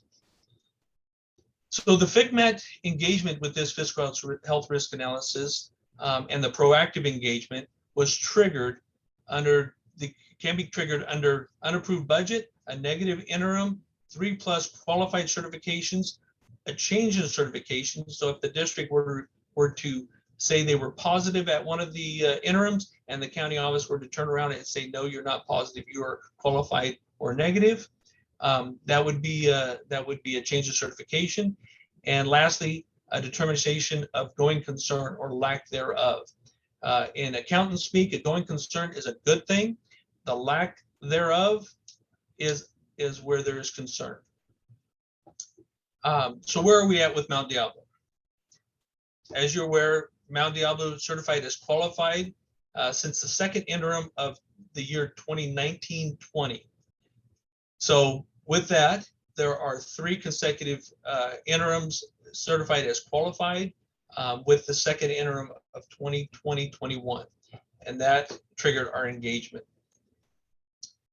FCMAT virtually visited the district in May, conducting interviews and reviewed over 100 district provided documents and reports. Subsequently, we went back and we asked for more reports and conducted additional interviews to clarify and confirm our findings. The FHRA, the Fiscal Health Risk Analysis, is a result of that review. So I'm going to go into some highlights of the report. I'm not going to go into the in-depth, so I'm going to stay at a high level and try and highlight those issues that you should be focusing on. The report is about the areas of concern. We are not trying to place blame or identify fault. We're looking to identify situations or processes that could be improved and made better to help the district get out of their fiscal concerns. As I said, the high risk of insolvency was identified, and it identifies the district has fiscal weaknesses and risk of insolvency. The district's risk includes the inability to maintain sufficient reserves. The district has forecasted deficit spending into the 2022-23 fiscal year. And after 3 qualified interim reports, there has been a lack to correct that trend. If you look at the 2020-21 second interim report, this is what our report was based on. The unrestricted projected fund balance was expected to decline from 47.5 million in unrestricted reserve to 40.85 million in 2021-22, and then down to 26.86 million in 22-23. So losing deficit spending about 21 million over the course of 2 years in unrestricted reserve. That caught our attention. This is not all due to internal factors within the control of the district. One of the factors is the history of declining enrollment. While the district may have some efforts to address that, a lot of that is out of the control of the district to improve or increase enrollment. The second thing that increases the concern is the county office, the oversight agency, does not have direct access to the district's financial system, preventing direct and timely sharing of financial information. That is because the district is fiscally independent and has been designated as fiscally independent. Internally, there are several factors that we identified. One is a lack of confidence in timely and accurate information to guide decisions, largely resulting from the turnover or the lack of historical presence of key district leadership. As you know, the Superintendent Clark, the Assistant Superintendent of HR, and the Assistant Superintendent of CBO, Business, or the CBO, have all been with the district less than 2 years. And if you look at that, the issues were evident prior to their arrival. Enrollment is based, a lot of your revenue is based on enrollment, and it is built on, projected on a stabilized and increasing enrollment rather than what we've seen historically, which is a decline. So the district has had a declining enrollment, and yet going forward, enrollment is based on a stabilized or increased enrollment. We're not saying that's wrong. What we're saying is that raises our eyebrows or raises our antenna, if you will, that how is this going to change? And the district needs to be aware of that and alerted to that potential. We've talked and heard about staffing compensation concerns. See, the district is significantly higher as a percent, unrestricted percent of budget expenditures than the state. We've heard that and shared that. The state average is hovering between 87 and 88% of unrestricted expenditures. The district, 93 to 94%. What that means to us is there is very little room to address your structural deficit spending. If you only have 5 to 6, 7% of your budget of unrestricted budget available, how do you go back and adjust sufficiently to correct the deficit spending that I spoke about earlier, where the unrestricted reserve is declining? Leaves you very little room. Can't save that much paper and that much on other material goods, etc., out of the unrestricted. It has to be done through addressing savings and reductions in staffing. Historically, we found that historically there was a lack of staffing ratio and or adherence to an enrollment-driven staffing ratio. And what we mean by that is as enrollment declined, we didn't see staffing decline in numbers, decline in correspondence with that. No alignment to that staffing. Position control, we found that position control counted for every position in the district, but it didn't align with payroll and budget. What we mean by that is the adjustments weren't made to make sure that if you went halfway into the year, that was reflected in the payroll and budget. Well, it was obviously reflected in the payroll, but it wasn't reflected in the budget. So position control was assuming full year participation, full year employment, and not adjusted throughout the year. And that's historically what we found. And it's about a process that the district has been using. We also identified a lack of evidence, and we're not saying it didn't occur, but a lack of evidence in accounting for what the collective bargaining would cost the district. So before the collective bargaining was approved, we didn't find evidence that was taken to the board or published that identified what the cost of that collective bargaining agreement was. Now we know that the county office would have stepped in should that not been done, but we didn't see evidence of that and noted that. It's a best practice that is sunshined through the public and throughout the board to the board and posted in the board meeting. So we recommend that be done. We also, you'll notice in the report that we talk about reconciliation of budget and general ledger accounts. And what we're talking about with that is the district is struggling with their financial system, and timely reconciliation is a challenge for them. And nowhere do we mean that we are questioning the fund balances. That we don't have any question about the ultimate fund balances. As you go through the audit report, the auditors review that, and we didn't analyze to that level, but the auditors are the ones that go into the fund balance and look at the actuals results of the district. So we didn't find, we don't want to infer that there was changes in the books that needed to be made or irresponsible reporting in that manner. So from that, our observations are that the district, we through the process, we know that the district is aware and acknowledges its problems. At no point did they deny or not own the issues that we identified. We know that the Contra Costa County Office of Education is providing support and willing to continue to support the district.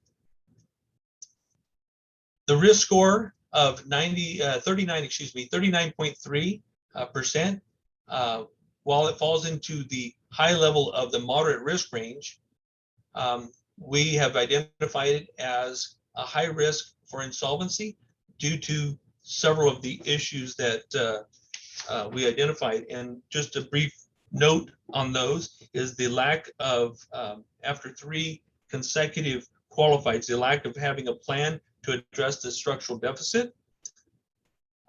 We also had the quantifying the effects of collective bargaining wasn't there, or we didn't have evidence. Deficit spending continues, and a question about the enrollment projections. So that was elevated to a high risk from our perspective. We saw through the interview process that the Board of Trustees, we interviewed the entire, each and every one of the Board of Trustees and staff truly care about the district's well-being. That's not, and surprisingly, that's not what we find everywhere. A lot of people are in denial or are just blaming the state, if you will, on the district's problems. Due to external influences and the complexity of the internal factors, these issues aren't just going to go away. It's going to take some time and some work for the district to work through them. But the district needs to make informed decisions and tough decisions to maintain its solvency. And we know that you're up to that task. So our advice that we provide at this point is fairly simple and straightforward. The district needs to live within its means. And when I say that, if you look at the last year of COVID and the additional one-time revenues that were received, a lot of that can mask the structural issue. And the structural financial issue of the district is at hand here. We believe that the district's low point has been reached and is in now recovery mode. We believe that based on our conversations with the district and the county office and in working through this FHRA process. We advise you to continue to work closely with the county office, County Superintendent Mackey, the CBO, previous CBO Bill Clark, and the new CBO Denise Porterfield have all been in contact with our office and expressed their interest in the district's well-being and support for the district. They're your partners in this. Reach out to them, help them with your decision-making, and be transparent and cooperative with them. They're there to help you succeed. But you need to take action. Time is of essence. You need to move. There's certain times when you have the ability to make decisions that are impactful. When you have those opportunities, you need to make them. If we go into the certificated staff, once the school year starts, that certificated staff cannot be reduced. We're aware of that. Classified staff takes 60 days to enact that. So there's time is of essence, and addressing those issues is important. And lastly, I'm really going to put the yoke on the board's shoulders here. The board is elected to lead the district. And you must maintain fiscal solvency in order to maintain that position. If you don't, the intervention elevates and you can lose local control and authority. So while you don't like making some difficult decisions, or where it may be difficult to make some decisions, the lack of those, if you move on to that elevated fiscal solvency issues, that can actually lose your control. And when somebody else comes in, it's well known that they don't have that connection with the local community. They don't have that connection with the local staff. They're coming in to solve a fiscal problem. And so you do not want to get there.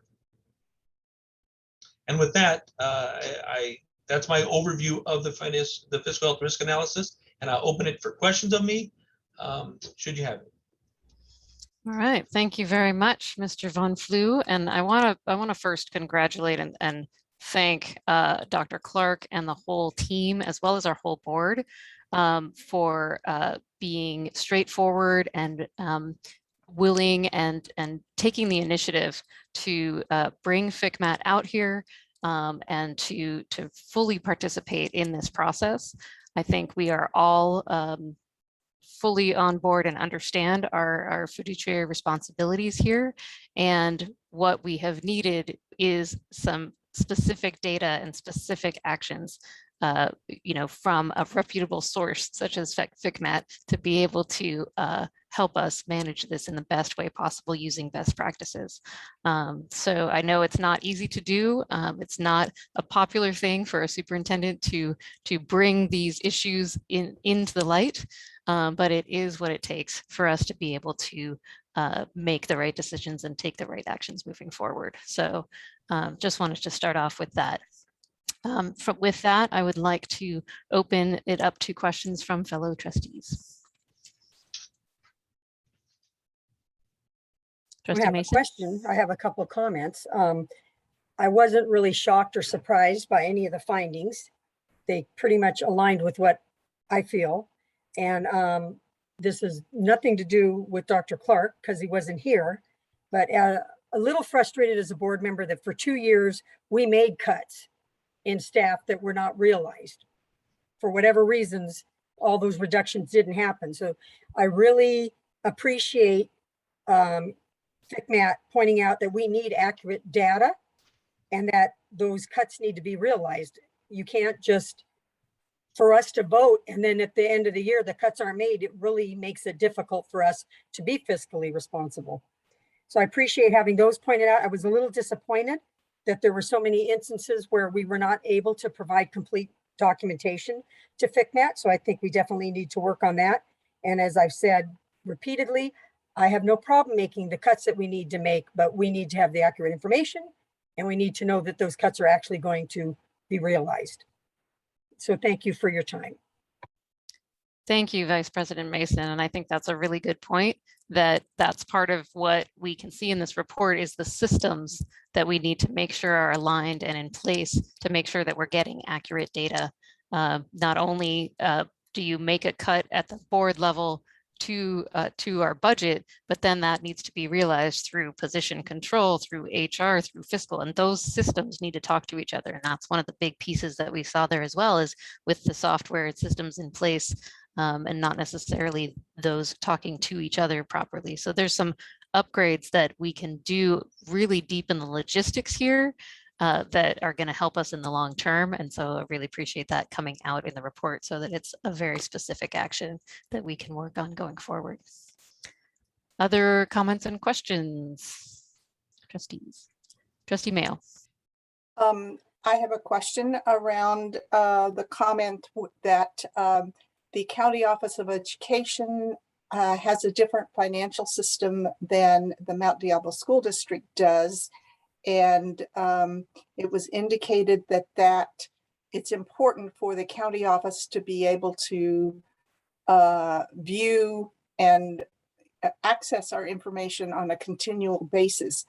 I'm wondering if any information was denied to the County Office of Education and how important it is for us to have the same fiscal software that they do have? And what would the expense be for Mount Diablo to switch to something that the county office can interface with? So I'll start off with, in speaking with the county office, there was never a denial of information sharing at all. They asked for reports at the reporting periods and received them without question or concern. The one piece that, and I don't want to say it's wrong, but it elevates the risk when they don't have direct access. And that is, there's very few districts in the state that are fiscally independent, but Mount Diablo is one. And that based on a certain set of standards, Mount Diablo at one point qualified to be fiscally independent. And in doing so, they were able to kind of work more independently than other districts. In a district where, and it just elevates the risk, because in the majority of districts in the state, the county office can actually run their own reports when they want to run them. And in this case, they have to request it from Mount Diablo to run a report. Is it inherently, it just a little bit delayed in timing and in process, but it doesn't mean that they're not getting the information they need once they ask for it. So there was no question about that from the county office as to whether or not the district was working well with them. It just adds another layer of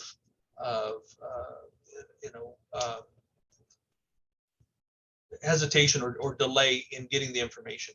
We also know that that some of the problems with the fiscal software that the district's been having has created a little bit of less transparent communication sharing, but that's not as to anyone's fault or reluctance to share information. So it's a process to come with, to continue to work through.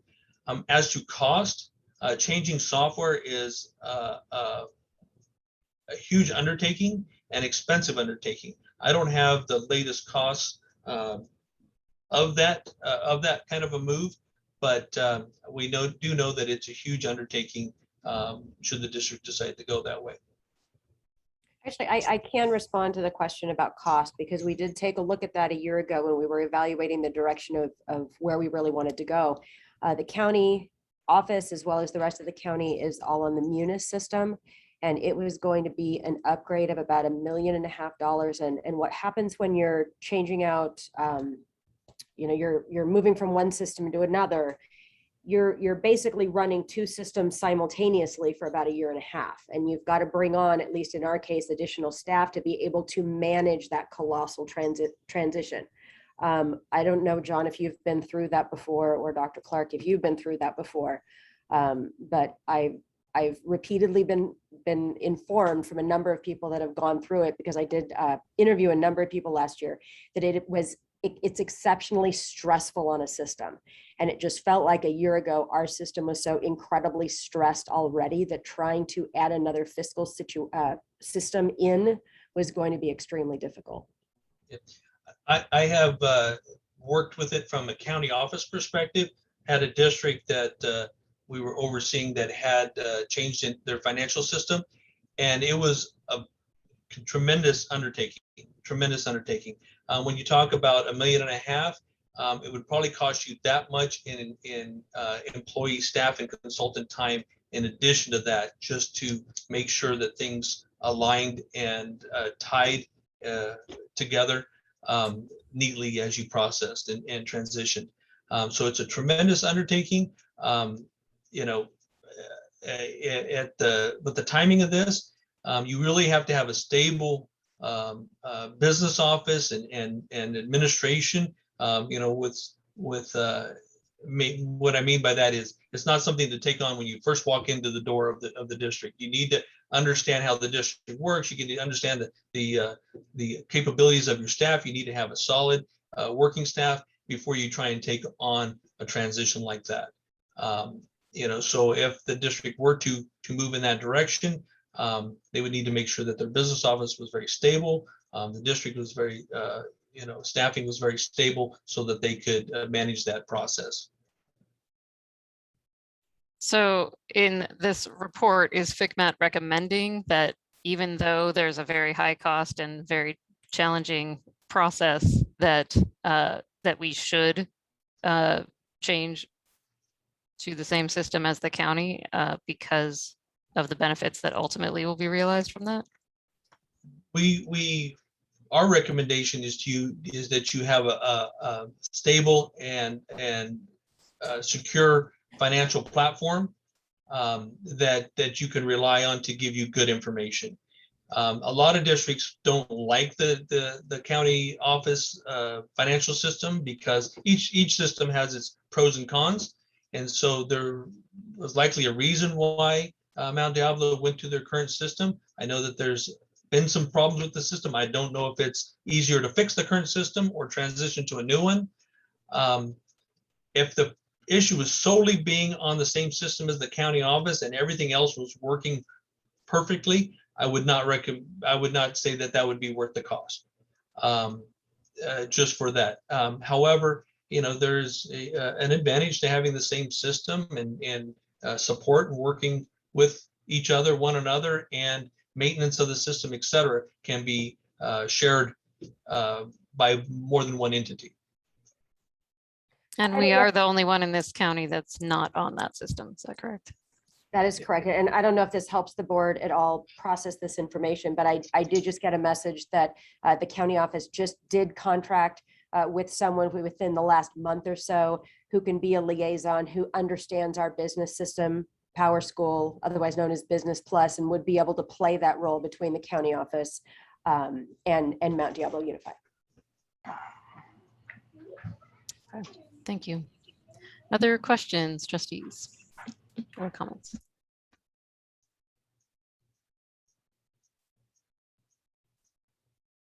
Okay, a few thoughts that I have just to close us out here then. I just want to emphasize a few of the things that you said tonight. You said that Mount Diablo is not yet in fiscal crisis. This is management assistance to identify systems and processes to improve. I want to make sure that the public understands that when people see the term fiscal crisis, they tend to think that that is where we are currently. And the whole purpose of this process is to prevent us from getting there, for us to be planful and intentional, and to just lower the risk that we currently face.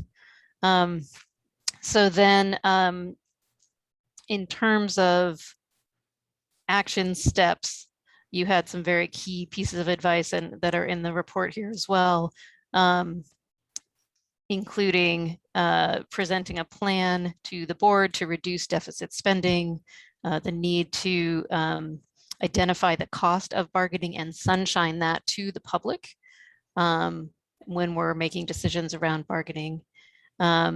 And I think one of the key pieces that we as a board have been looking for is, after having 3 qualified budgets, that this fall, our first interim, we are really looking for a positive qualification at that point. Is that correct?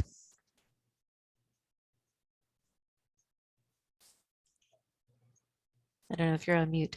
Are you asking? Yeah. Who are you asking? Sorry, Mr. Von Flew. Well, that would be one of the pieces here that we'd be looking obviously we would want a positive certification, but we want it to be real. And in the short time without opportunity to take action, I don't know how realistic that is. Maybe Dr. Gonzalez would be able to address that. We really don't. We were looking at the second interim and using that as a basis of our review. We don't know what actions happened subsequent or how the final budget impacted the district. And so we would not be able to comment on how realistic that might be. Obviously, we'd want a positive, and we know that the district's been working on a lot of things to go that direction, but we want it to be a real report. We don't want a positive by band-aiding or pulling the blinds over the eyes. We want it to be a real status report. And yes, improving the situation is what we're looking for. Positive is the ultimate goal. Okay, thank you. And then just one last question. When you talked about the state average percentage of funds spent on staffing, that's 87 to 88%, and the district is 93 to 94%. We had a comment earlier this evening that was disputing those numbers. When you got the 93 to 94%, was that based on actuals or was that based on budget numbers? Those are actually at the end of the year, so they're closed book numbers. And so let me get to that section here to share with you. So we were looking at 2017-18. This is a question 13.3 in the report. In year 17-18, it was 90.7% for the district, 87 for the state. 18-19 was 94.2 for the district, 87 for the state. In 1920, it went to 93.6 for the district and 88 for the state. Now that's closed book. So earlier in the comments, there was talk about estimated actuals. And I want to make two comments on that. One is their estimates. So those numbers can and will change when you close the books. That's just inherent in what happens. The district goes through, fine tunes to make sure that the expenses were put in the right place, make sure that restricted dollars were used to their fullest, and goes through that process in closing the book. So those numbers, while they sit there, will change, and they should change. The district does the best that they can to estimate the actuals. That's what they are, as estimates, but they also should do it in a conservative manner, and the outcome should be better, I mean, to some extent. That's one thing. The second thing is, this last year, there was an influx of one-time dollars, and the district's going to use those one-time dollars to capture. I mean, what we do is we spend restricted dollars first. So the district should look to capture as much of the restricted dollars, or utilize the restricted dollars first. And in doing so, that's going to drop that percentage down any place that they can. So that, because we're talking unrestricted dollars only. So anything captured by the restricted dollars is going to change that percentage. So you might have a masked 1 year percentage where it looks really good, but it's not maybe the real, the real number because of this one-time dollars coming in. So be aware of that, and don't let one-time dollars mask the structure of the district's concerns, issues. Okay, got it. I think we have been, as our CBO has been presenting us our multi-year projections, she has done it with and without the one-time funds, I think, for that reason. Yes. Yeah. So going forward, when we look for this percentage number, we need to make sure that it's based on after the books are closed, as opposed to estimated actuals. You can use the estimates in the budget as a guide, but ultimately these numbers come at the end of the year. Okay. All right. Thank you very much. All right. Well, thank you very much. I assume that going forward, we have a plan to complete this risk analysis annually, as well as that Dr. Clark and Dr. Gonzalez you'll be reporting to us your progress as we move forward. Do you want to talk a little bit about how you're going to be reporting on this going forward? Sure. We don't have it available tonight. We're still in the process of doing this, but at the next meeting, we'll go ahead and put an information item on the board agenda so that you can see a report card or a progress monitoring, if you will, that looks very similar to what Mr. Sidford, who's our Director of Technology and Innovation, is going to be rolling out tonight. So we took that model, we're putting this into the same thing where we can, at least to start with, quarterly give the board an update on the progress that we're making and what we're doing to address the many points that were identified in the report. Fantastic. That's great to hear. That's what this was all about, right? Identifying the action steps and then taking them. So I appreciate that and look forward to seeing how we progress over time. It was clear to me that a number of the items in this report are actually fairly easy to do. When they mentioned things like the AB 1200 not being, listed and shown on the public board docket, that, that's certainly something. I know that we've had the AB 1200s. We make sure that they get onto the board docket. So some of these things, I think, that we'll be able to see progress on more quickly than others. So appreciate your work here. Okay, anything else on this topic?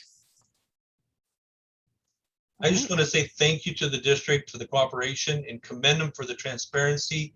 I have seen that in very few districts, the willingness to share the documents out and bring everybody in on ownership on the issues. The district did not waver at one point about responsibility or ownership of the issues. And that's very commendable. I appreciate that. We hope you find the assessment of value. And with that, I wish you a safe, healthy, and productive school year. Thank you very much, Mr. Von Flew, and thank you to FICMAT. Yeah, thank you so much. We appreciate it, sir. Thank you. All right, wonderful.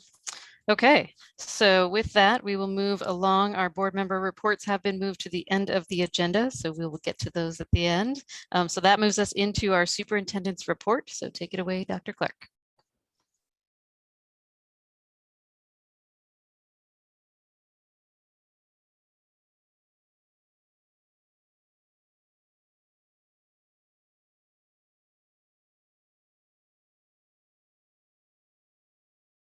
I got to unmute first, huh?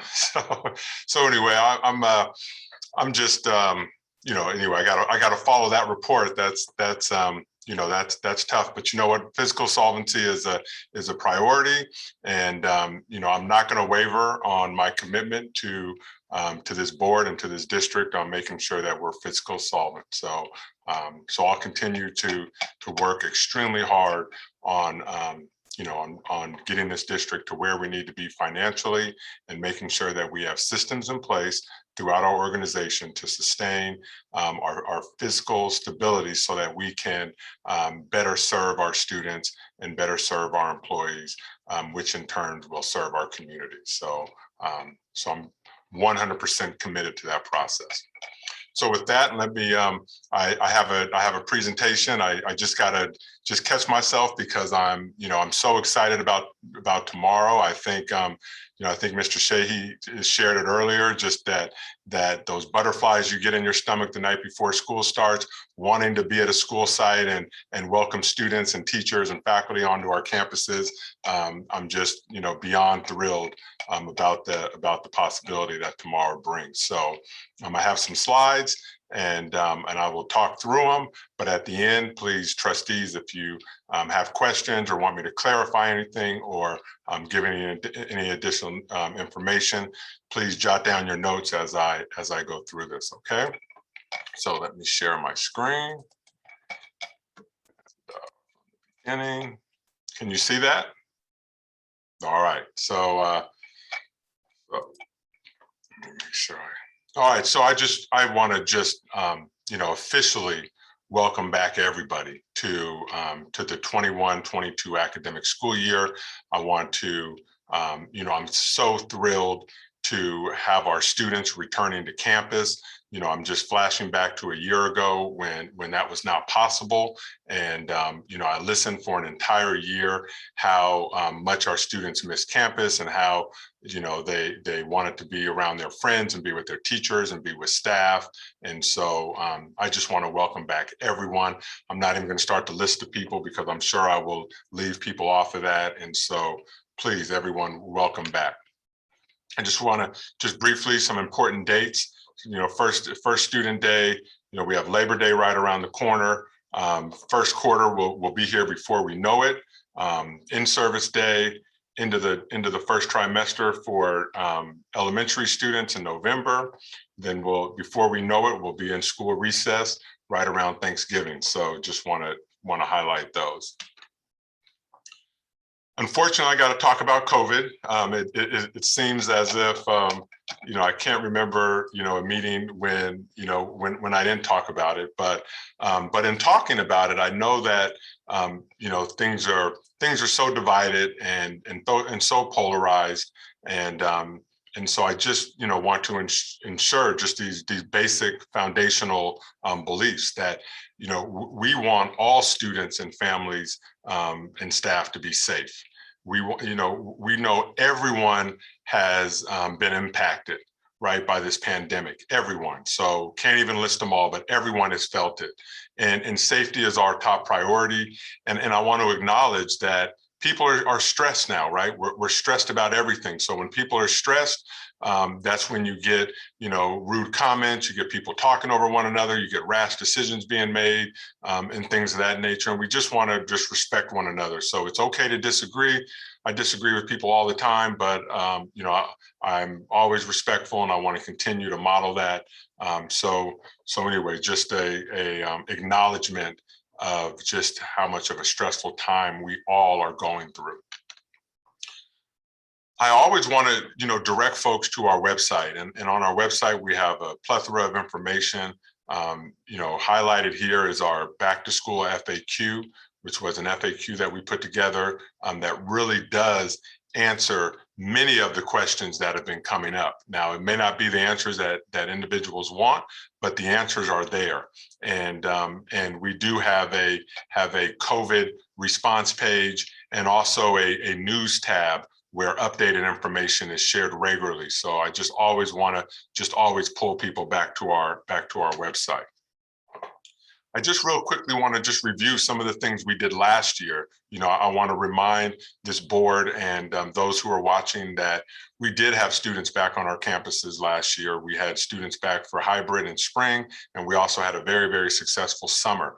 And we had next to no transmissions on our campuses of COVID last year. So some of the things that we did is when vaccinations became available, although they were only available to senior citizens at the time, we received vaccination codes to give to our employees so that they could skip the line and get vaccinated. And we sent many of our employees out to the Oakland Coliseum to get vaccinated, but then we actually provided our own staff vaccinations here at Concord High School that was open to all staff. We've replaced the MERV 13 filters in all of our schools, all of our buildings. And so that is the way that we are addressing the air. We had HVACs reviewed and things of that nature. We have purchased and delivered and used PPEs and sanitizer. So we still have warehouses full of PPE equipment and sanitizers. We have gowns, we have masks, we have face shields. I can just go on and on of what we have and what we've delivered out to school sites, even last spring, summer, and all of our schools are equipped with plenty of PPE equipment for staff and students as they return. We did provide free testing when we began to bring students back for hybrid. We started offering it at every site, but we had such a low turnout that we had to reduce our testing locations. But we did have free testing at multiple sites, and it went all the way in through June. So we were providing testing all the way until June 30th, when our actual year officially ended. We have continuously provided free testing and partnered with the county for vaccinations out of Riverview Middle School. I believe now they're just still providing vaccinations. And we opened up, along with a partnership with the County Health, a vaccination clinic at Meadow Home. So on one of our campuses for that community, for those employees, community members, walk-in appointments were available and whatnot. We then provided vaccinations for students and community members as well as staff. We did this at Concord High, Mount Diablo High, and Ignacio Valley. We did it twice because we had to give the first injection and the second injection. So these are just some of the things that we did last year in order to mitigate COVID, and many of these things we will continue to do as we go forward. I've heard several times that people are having a hard time getting the communications, and that they're not sure what's going on or don't know. I just did a quick log of communications that came from the superintendent's office. And so on July 13th, the day actually that CDPH came out with their school guidance, we sent it out through Parent Square to all of our parents and guardians throughout the district. It also goes to all district employees. I know it was summer, but it still went to them.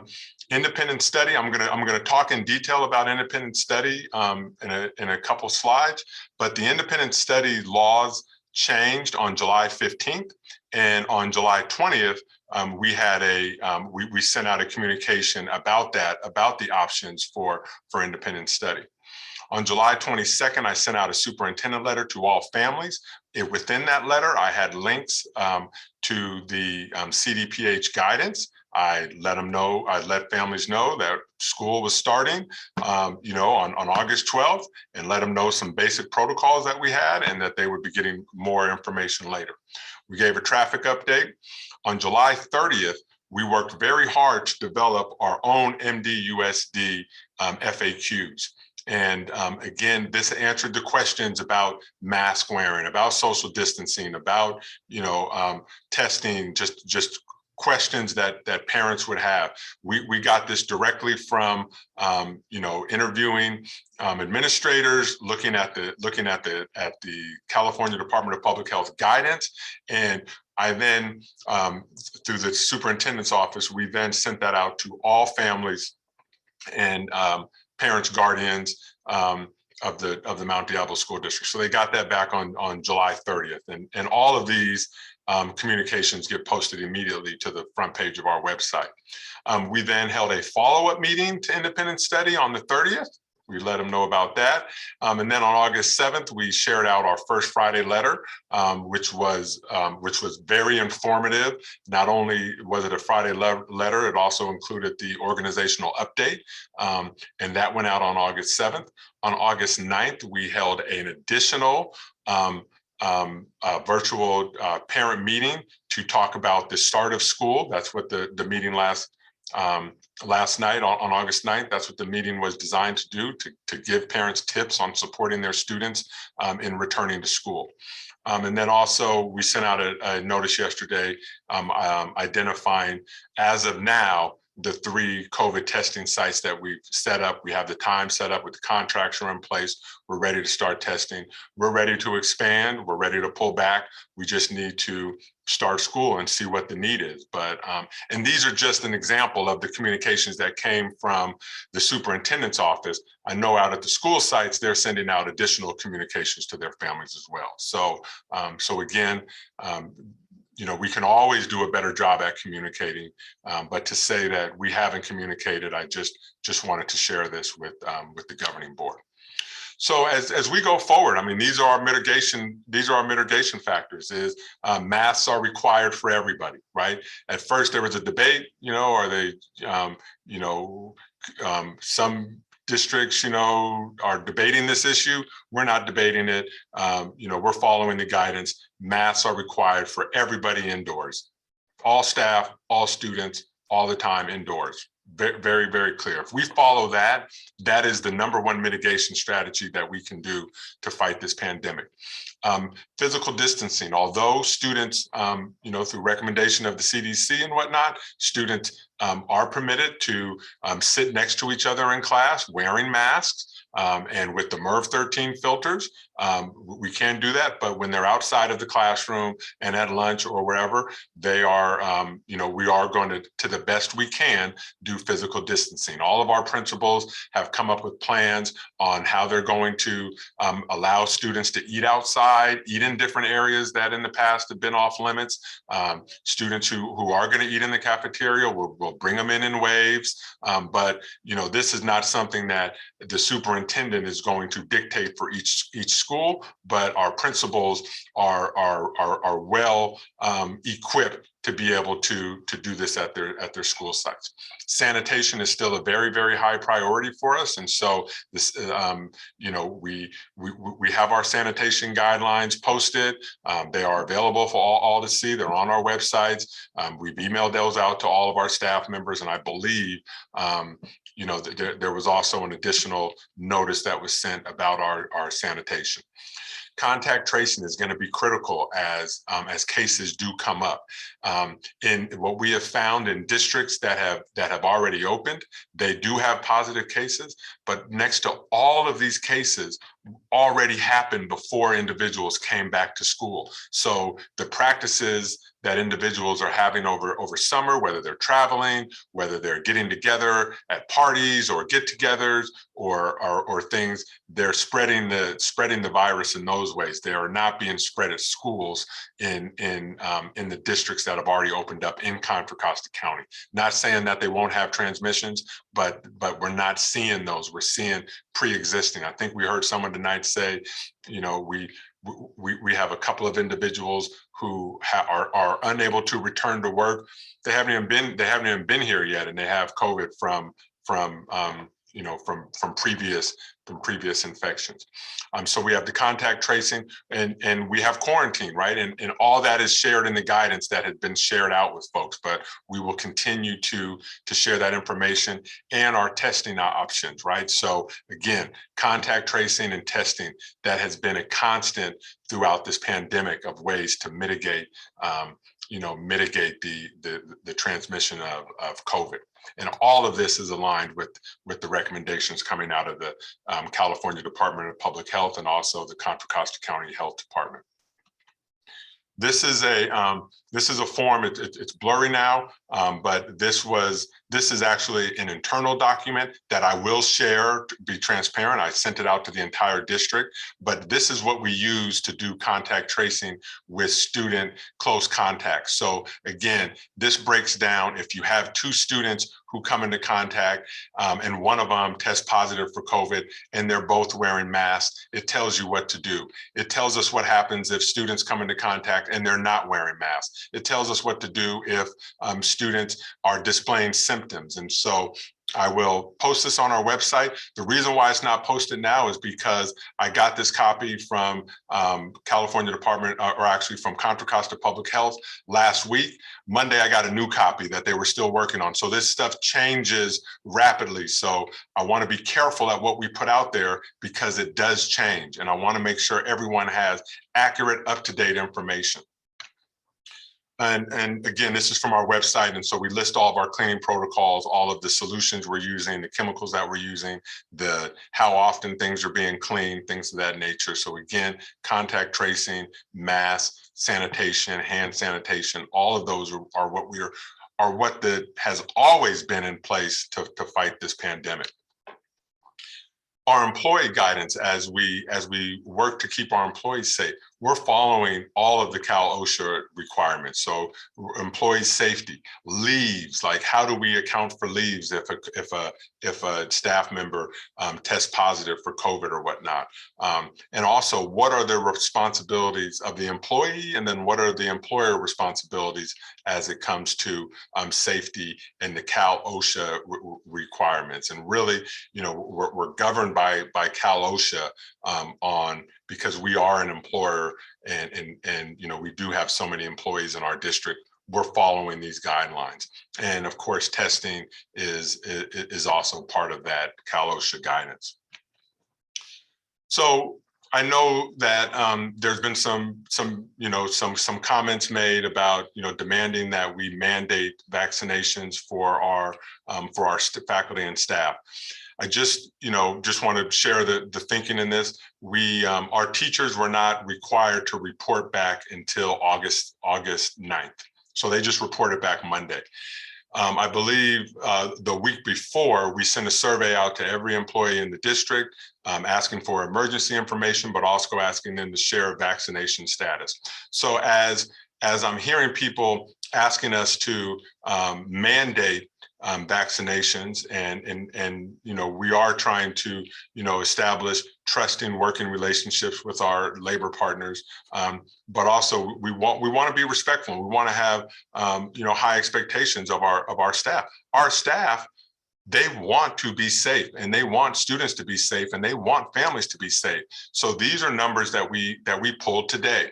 So I mean, I'm incredibly pleased, and I'm not one bit surprised by these numbers, because our folks, they want to roll up their sleeves and do what they can to mitigate this virus. So teachers, 95% vaccinated of those who responded. Managers, 97%. Psychs, 96%.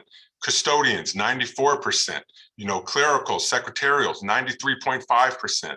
CSCA members, 90%. Out of all of our employees who've responded, and we're still getting responses as of today, we're at a 94% vaccination level, as of today.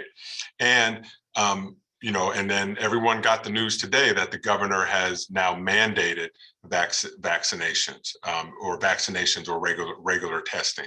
We're going to unpack that, right? We know we're going to have to work with our labor partners to figure out what that's going to look like, what's going to happen, how's that all going to look? All that needs to be worked out. But for the very concerned emails that I got, asking us to do this preemptively, I respect that, but I really wanted to let data really run our actions, and the state took that out of our hands by going ahead and doing what they did today. So I'm very pleased with these numbers and very happy, but we will follow the mandate coming from the state, and we will work with our partners to ensure that everyone has the opportunity to be vaccinated or regular testing. So very excited about that. So distance learning and hybrid and independent study and whatnot. So the reason why we were able to do distance learning last year and the spring before that was because Senate Bill 98, and it was voted into law. Well, on June 30th, that law expired.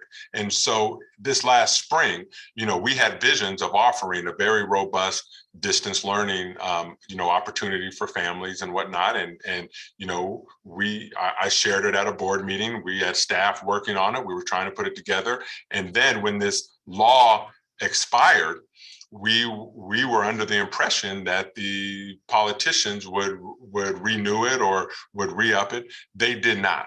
Okay, so they generally felt, and I was on calls where they said in-person instruction was what they wanted us to offer, right? So it's right here in the bill. In-person instruction generally should be provided to students unless they qualify for an alternative learning program placement, i.e. home hospital instruction, home instruction, independent study. We as superintendents, we advocated for us to be able to offer something more robust, something different. And a new law was passed that then said we could only offer through independent study. So we shared that out. We shared it with our families. I want to just jump ahead here. When the changes to the independent study requirements, you can see this is dated July 15th. So July 15th is when we got the final guidance on what independent study was going to look like. So we got an incredible team. I want to just acknowledge the hard work that went into putting this together and to following these requirements. And during this process, the politicians changed our regular independent study that we were already offering. So I'm going to come back to that. But so again, Senate, so people ask, why can't, and I heard it tonight, why can't we just go back to distance learning? Why can't we do a hybrid? The law changed. As districts, we cannot offer that anymore. And we've said it over and over, but I understand it's an emotional time, and maybe people didn't hear it or didn't understand it, but the law has changed. So the new law now is for the 2021-2022 school year only, school districts would be required to offer students a distance learning option for the upcoming year through independent study, right? A remote educational model that was voluntary for districts to offer pre-pandemic. So they're saying, use our independent study model that we offered before the pandemic, right? And now to put a remote, to put some remote requirements around that, which the law went ahead and did that, right? They put in the, daily interaction. They, the politicians put that into the law. So this is the guidance we're following. And again, it's not that the information isn't out there, it's that sometimes we just don't like what the answer is, and I get it. It's tough, and we've had an uptick in enrollments in independent studies. So when we took our numbers back in June, they were one number, right? We took them again in July, it was a different number. We took them at the end of July, it was a different number. We took them, first week of August, it was a different number. And today we're still getting these numbers. So I understand some parents are frustrated because of not getting like the guarantee, like this is going to happen right now, right away. It's real tough to do, but we are working our hardest to make this work. And I get it, everyone's stressed, but we're trying to make this happen. And then again, this was the document that I shared before, and it really lays out. You can get this from the California Department of Ed website.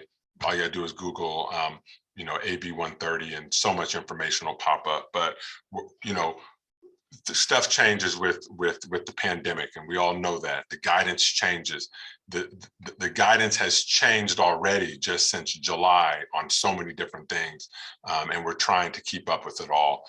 But we're still not swaying away from our foundational practices that have really gotten us this far. There's another bill that I want to bring up, and that's Assembly Bill 104.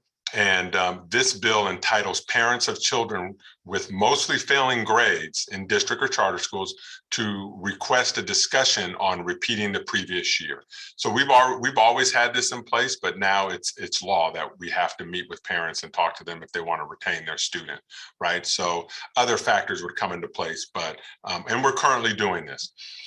Another part of this law was that all high school students would be able to change their letter grades for courses taken last year to a pass or no pass on their transcript without lowering their GPA. So we are in the process of reviewing transcripts of our high school students, and again, if parents want to change the grades,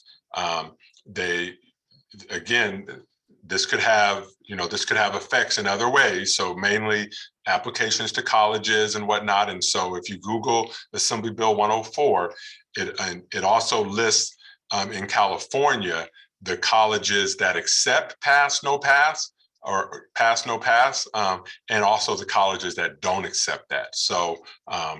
So again, this is another piece that came in. And then also the last piece of this is the bill waives the credit requirements for the state minimum.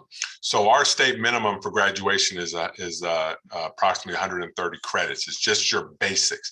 Our credit threshold that we want to that students graduate from our district is right around 220, 230 in that range. So what this is students who are juniors or seniors, last year, if they're in danger of not graduating because of circumstances related to COVID, they don't have to prove that, a parent was laid off or anything, just that they're credit deficient.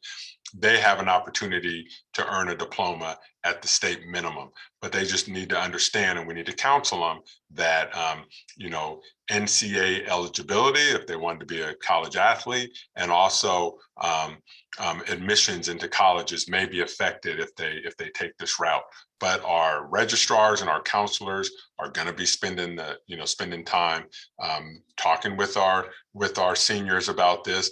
We already had several students over summer who benefited from this, and we'll be awarding those students diplomas on Saturday, which we're looking forward to. Saturday at 11 o'clock at College Park High School. We're doing our summer school graduation, and so we're very excited about that. And some of those students have benefited from that. Mental health. We know that the students' mental health is could be an issue. We don't know yet, right? And so we could have students who come in who aren't displaying signs or, haven't really felt the effects compared to what other students have felt or whatnot. But, our mental health department, whether that's our psychs, whether it's counselors, behavioralists, administrators, teachers, like everyone is going to work together at really meeting the needs of our students' mental health.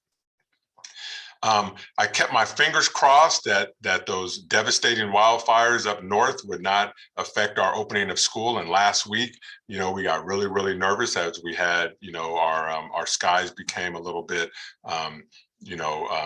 we had the effects of smoke. And so this was a document that is posted on our website. I know it's blurry now, but you can go to our website and see this. But this is basically our air quality index ratings. And so we have very specific measures of when we would, limit outside school, or limit, things, or do shelter in place, or close schools down. All that's worked on and verified. We worked with the state on this, county health on this, and we have this document on our website right now. Hopefully we don't need to use this tomorrow or Friday, but really looking forward to a smooth opening of school, but that's available. I just want to just briefly, this is a presentation that that I've shared with all of our administrators. I shared with all of our teachers. I did a state of the district with all of our staff members. Tuesday, maybe yesterday, I don't know. These days are rolling together. Thank you, board members who attended that session. The session is taped if anyone wants to go back and watch it and hear what I talked about. But I highlighted our LCAP goals and just really wanted to, again, we could talk about COVID nonstop, right? And just COVID, but there is a need for us to continue to go forward, right? And there is going to be a time when, we're still required to do an LCAP, and we did an LCAP and we got those goals. And so I just wanted to highlight those goals, and that we're going to be working on achieving these goals throughout the year. We've also, this is a triangle document that I've also shared with as a result of our CCE instructional systemic review. So just like FCMAT came in and did a review on our finances, we also did a review on our instructional program in totality. And this is sort of their recommendations of areas that we should focus on. These are actually really aligned with our LCAP goals. And so we work to kind of put them together. We don't want too many goals out there, right, to confuse people. We want to be very precise and concise with our, with our efforts and our resources. But really, we're looking at learning acceleration, right? And typically what that means is if I'm a fifth grade teacher and I got, rising fourth, students who are in fourth grade coming in my class, I'm not teaching the fourth grade, right? I'm teaching the fifth grade. And so we want to accelerate learning and then to help plug up some of the holes that our students may have missed out on. High quality, culturally responsive instruction. And then of course, we want to make sure that we're preparing all of our students for college and career readiness and making sure that there's educational equity throughout the district. And then of course, we big focus on social emotional learning. I know with our professional development this week, we did several sessions with all of our teachers and staff on social emotional learning and giving them, ideas and tools to really meet their students when they come back, to us in whatever state they come to us in. We want to be able to accept them and bring them forward. I also just want to, acknowledge technology. We've made a huge shift in technology. Our technology department has just been awesome during these challenging times. But we now have close to 30,000, over 30,000 student and employee devices out there. That creates opportunities, but it also creates challenges with tracking these things and supporting them and providing the updates. And there's been so much work that has gone into this. We're actually implementing a one-to-one program at the secondary level that we're very excited for. But technology is related to teaching and learning. And that's really what technology is for, is to really enhance, not replace, but it's really to enhance that teaching and learning process that our educators participate in.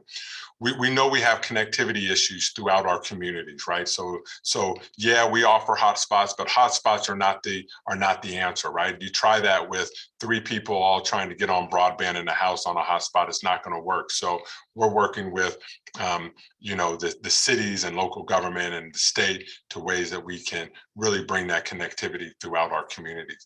And then as a district, we're really working on our infrastructure.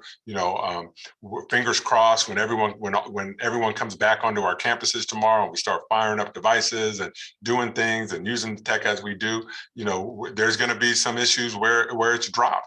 We're dealing with an issue outside of the district, but it's happening. One of our schools lost internet connections today, and we know it's a huge drawback. But really, we got to continue to improve our infrastructure. Tonight, before you board, you're going to have our strategic technology plan that we're going to be asking you to consider approving. But I just really want to give a shout out to everyone. All of our employees, right, have embraced technology, the online platforms, the Zoom meetings like what we're doing tonight. It's second nature, not only to our students, but all of our staff members. And I think that's something, where we took a challenging situation and we made it into a positive. So technology is a positive, but we're not there yet, right? So I know people get frustrated and things get frustrating with technology. We're not there yet, but that's why we're implementing a plan that's gonna get us there.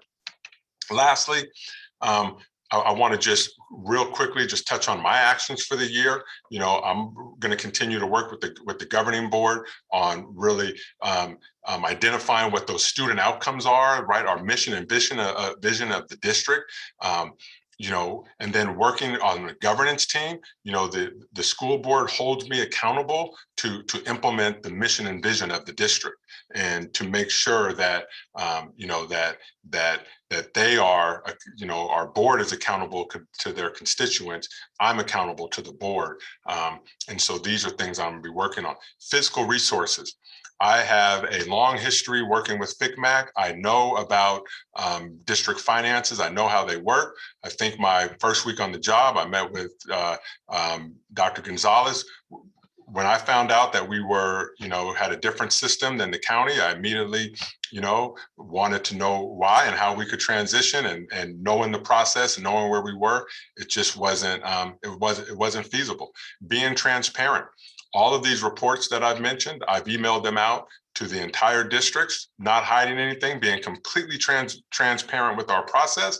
And I'm going to continue to be transparent regardless of, the narrative that's being spun or whatnot. I'm going to continue to share information out. That's my responsibility, especially around the fiscal resources, ensuring that the district is physically solvent so that we can continue to meet the needs of our students and employees and the community at large.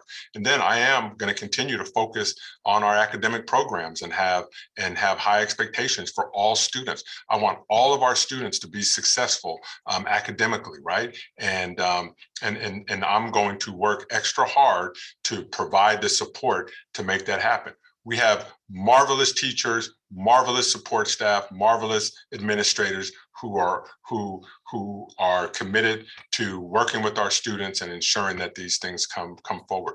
I'm going to continue to work on the culture of the district and continue to get us all working together, heading in the same direction. I want to continue to remain positive, be above the narrative, not to engage in distractions. I want to stay focused on moving the district forward. And sometimes everyone's not going to agree with those things, but people need to be heard. They're free to their opinions and to give input. And but we're going to continue to really work on the culture of the district. And that's why, I'm so pleased to see that we, are continuing to promote from within. We got folks who are coming back to our district. I'm talking of staff now. I'm curious to see how tomorrow's going to go with our students, and what students come back, right? We have been doing outreach nonstop throughout the summer on finding out who's moved out of state, who's going to private school, who's going to a charter school, who fell off the grid. We're working to find those folks and to see what's going on. So I'm just really curious about what tomorrow will bring. I'm committed to transparent communication.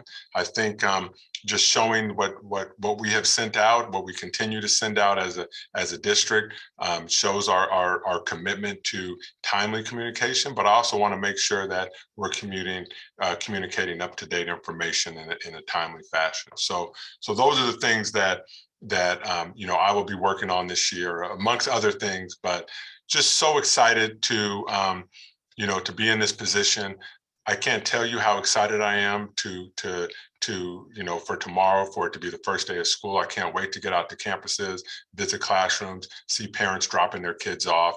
You know, I know there's some, you know, there's little details that need to be worked out. You know, I think we're pretty clear on the masks. I know there's questions about parents wearing masks on campus, or if we're going to require masks outside. Masks are not required outside for students. They're not required. Nothing that we've sent out says that. Now, I'm not going to blame a teacher or a principal or someone who wants to encourage students to wear their masks outside. I mean, if you open up any newspaper, any news channel, they're telling us how dangerous this variant is and whatnot. So why would we not want to take that extra step to ensure safety? So I don't fault anyone who's, you know, said, hey, we're going to wear masks outside. You know, I mean, I'm not going to fault that. If we're trying to do what's best for kids, I can't fault that. But clear communication, that's something that I know I need to work on, and we'll continue to work on that. You know, just quickly, this is my last slide, but like parent volunteers, you know, we're going to need parents to volunteer on our campuses, but you know what? Just give us a little time to get our systems in place, welcome kids back. You know, again, if I'm a parent and I'm sending my student to school, I expect my student to be with that teacher, right? I don't know a parent who's volunteering in that class or whatnot. Now, we have protocols of fingerprinting and TB tests and, you know, obviously vaccinations and things like that. But, you know, I want my kid to go be with their teacher during these stressful times. We will set up systems to bring parents back to volunteer, and we are going to need parents' help, but just give us a few days, a week or so to get things settled, and we will definitely address that. So again, have a great year. We are, I probably have said it about 20 times during this presentation, but I'm so excited about tomorrow. I'm so excited to start the first day of school, and you know, I'm ready to, you know, see our students face to face and serve them as best we can. With that, I'll open it up to any questions that the trustees may have. Thank you so much, Dr. Clark. I just want to quickly respond by saying, you know, I'm so appreciative of not only your passion and your clear dedication to our students and our staff, but also just the strategic approach that you're really bringing to our district right now. You can see that you have a data-driven plan for each aspect of the work that we do. So you can see the FCMAT report that we are really looking carefully and getting outside guidance and best practices advice on our finances. We've done the same with the systemic instructional review of our educational plan, and now we have a technology strategic plan.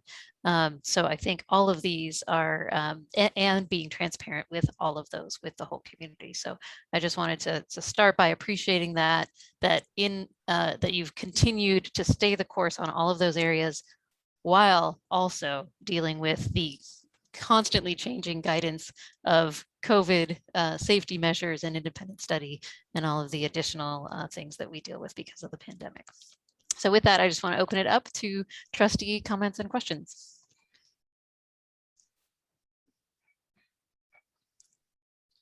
Trustee Nzeru? Is that me? Is that Go for it. Yeah. Thank you so much for all of that. What I felt hearing all of that is a deep commitment, whether or not we're doing everything that everyone wants, but a deep commitment from our school district, starting back from a year ago to today, to providing the highest quality of education that we can in the best way that we can in the circumstances that we're in any given moment, while also keeping everyone as safe and healthy as possible. And I appreciate you acknowledging on the first slide the high levels of anxiety of staff, of teachers, of parents, and that is not unique or weird, that it is not weird to want to keep your child safe and to want to have every layer of protection that is available in order to do that. I think that those of us who are concerned, and I have a vaccinated child, and I'm nervous about tomorrow and the coming weeks. And because I don't want any of our children to get sick. I don't care that most children that get COVID don't, fall out like an adult does, isn't bedridden and whatnot. I don't care. I don't want them to get COVID at all. And I don't want any child or staff member or teacher to get COVID and not know it, because even those of us that are vaccinated may spread it unknowingly, and that's not cool. And we can help stop that by doing all of these things that we're doing to help prevent it, to keep it as low as possible. It will be impossible to keep COVID out of our schools. That's sadly an impossible dream at the stage that we're in. But I am so glad to see how committed we are to making it as low as possible. Nothing that you presented tonight, I don't think there's anything that around the reopening. As I reflect on all the parent squares that I've received over the past few weeks, and up until this afternoon, I think maybe right before we got on, I don't think there was anything that was new. I hadn't had the chance to look. You'd sent out the thing about the flow charts. Those are new this afternoon, so I haven't had the chance to see them. But what I encourage our district to do is to just keep saying the same thing over and over. To keep sending the same emails over and over. We really need to over communicate. That will help us all as parents feel better. If we miss it the first time, maybe we'll get it the second time, or maybe the third. And to encourage our principals to over communicate, because I think that's a lot of the anxiety I see is people feel like they just don't know what to expect tomorrow. And I got that email right before the board meeting too about what to expect tomorrow. But I bet you on my school Facebook parent page, I bet you there's questions that are in that email. And so maybe it should go out again tonight, and it should go out again at like 7 tomorrow morning or something.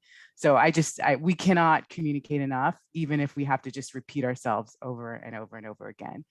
I think it's a small burden to make sure that everyone knows what they need to know to have the peace of mind, as great a peace of mind as we can possibly have in the situation we're in. So thank you. Thank you, Trustee Nzewi. Yes, I think we did hear some tips of, maybe do the phone call, not just the email, that the robocall type of situation, to be able to reach people and let them know masks are required indoors, not outdoors, some of those key points. And I know a number of our principals are really working hard on that, communicating through various means so that wherever you are, some people are more on email, some people are more on text, that they'll receive the information.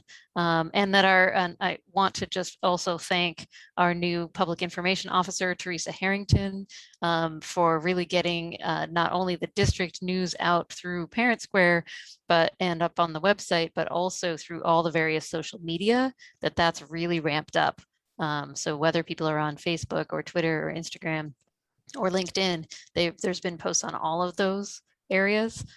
So I think that's really helpful because people can share it. So I would just like to recommend that people, when they see the official post from Mount Diablo, share it because a lot of people are in private Facebook groups that are not connected to the district that may or may not have the correct information. But if people share the official posts in those places, then everyone is more likely to have the correct information. So, thank you.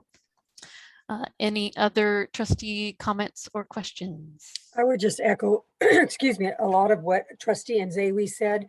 I understand. I don't have kids in the district, but I certainly understand all the fears that I heard from the parents on the call last night. I'd be nervous as well. I just will ask all of our communities. I was relieved to see the governor come out today and say he would like to see everybody vaccinated.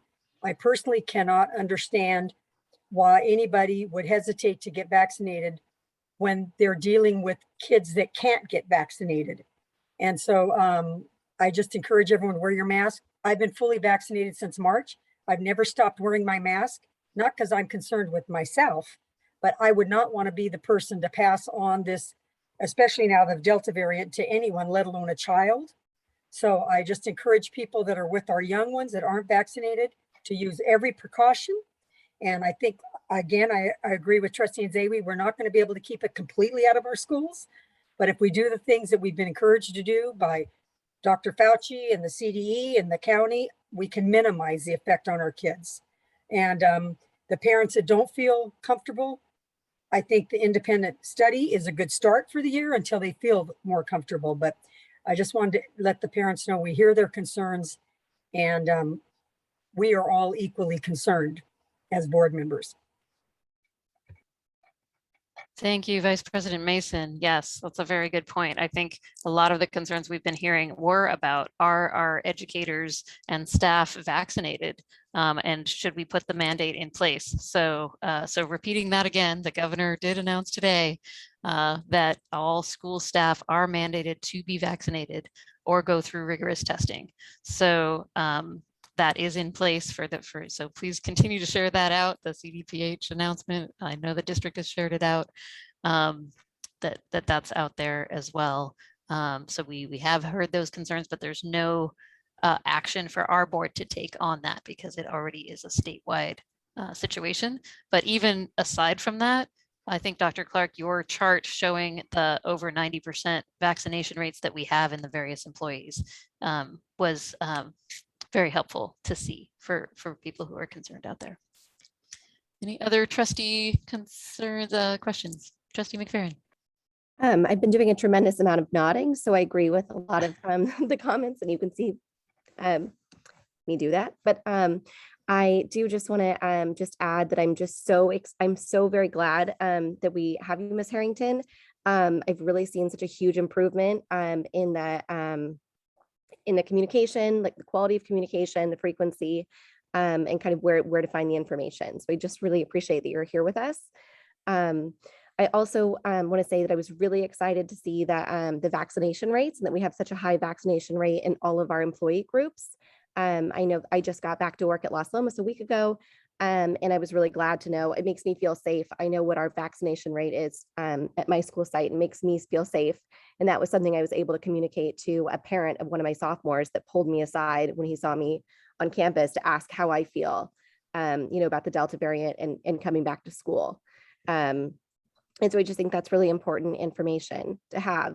And I also am curious about, and hopefully it's a point of discussion, but toward the end of last school year, when I assume like most or all of my coworkers at least had an opportunity to be vaccinated, and I believe that most were based on our current data. But I know we were still doing getting tested because we know that we can pass it on to our students. And certainly there was that kind of that study of what happened in Massachusetts that seemed to show that people who are vaccinated pass on Delta as easily as people who are unvaccinated. So I'm just kind of curious what testing might look like for teachers and school staff because of that. That's something that I'm just kind of concerned about moving forward.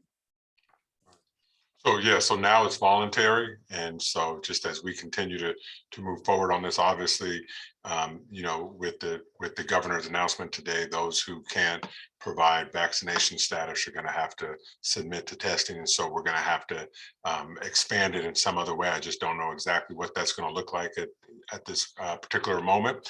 I mean, we have options. We have plenty of options. We could, there's options to test kids in class. There's options to, do the same with staff. There's options to, set up different satellite locations throughout the district. And so really, I just want to make a thoughtful approach and not just, shotgun a bunch of, sites out there and then have them underutilized. But if there's a need, we will meet that need.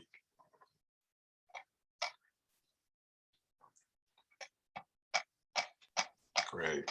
All right. I wanted to make a yes, Trustee Schaller. I loved your presentation, Dr. Clark. I thought it is great. I can definitely tell how passionate you are about wanting students to succeed, and that is the most important thing in my opinion. I feel like we are in great hands with you running this district. And also your comment, Trustee Mason, about how independent study is a great alternative for parents who don't feel like their students are safe, their kids are safe at school. I think it's a great option, and I personally do have a lot of friends who have been in independent study and they thrived in that environment as well.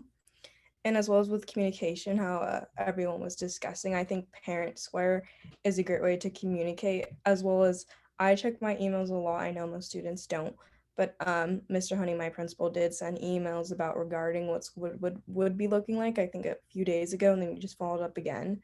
So I think getting students to check their emails more would be a great place as well. So Thank you. Fantastic. Thank you, Trustee Fowler. It's great to hear the student perspective on all of this. Absolutely. All right, great. So is everyone automatically on Parent Square if they're in Aries, or is it that everyone has to sign up? So are our new parents receiving all of these?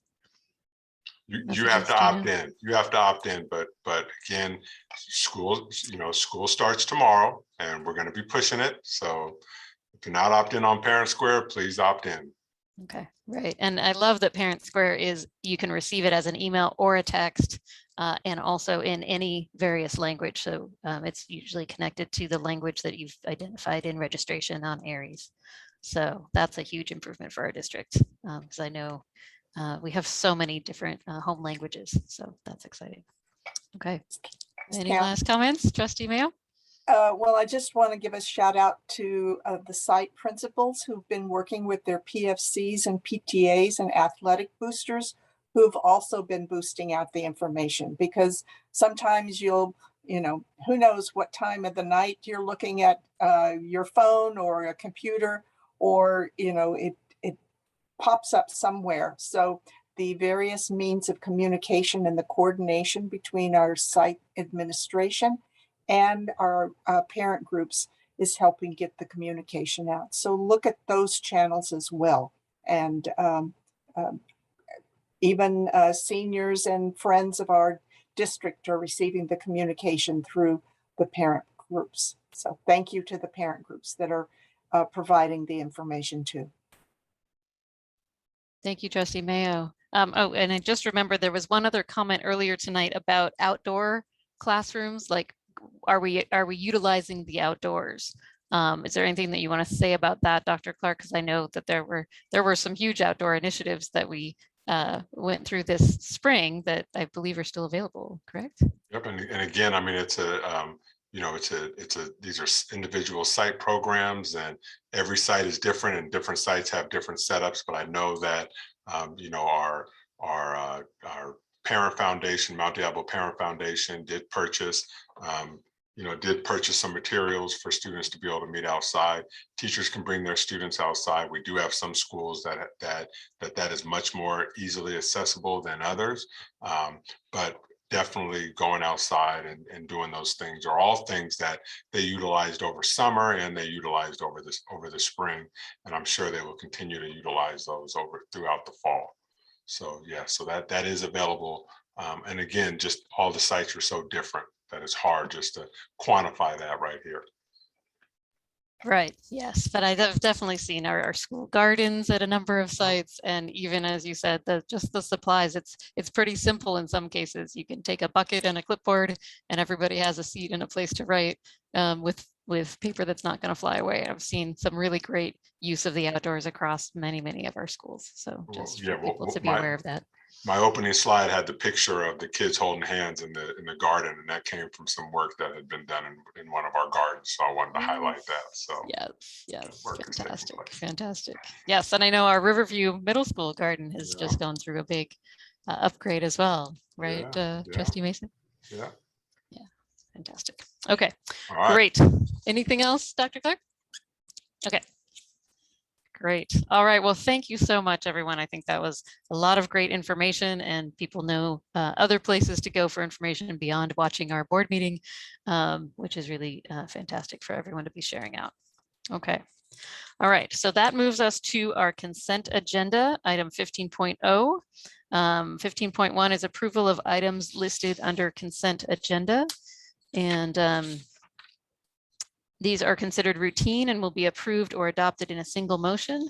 There will be no separate discussion of these items. However, any item may be removed from the consent agenda upon the request of any member of the board and acted upon separately.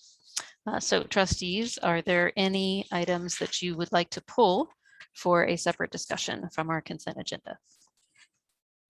I wanted to pull 15.15 and 15.16. Okay, And point of order, yes. are we doing them by section again, Dr. Clark, or just the whole consent agenda?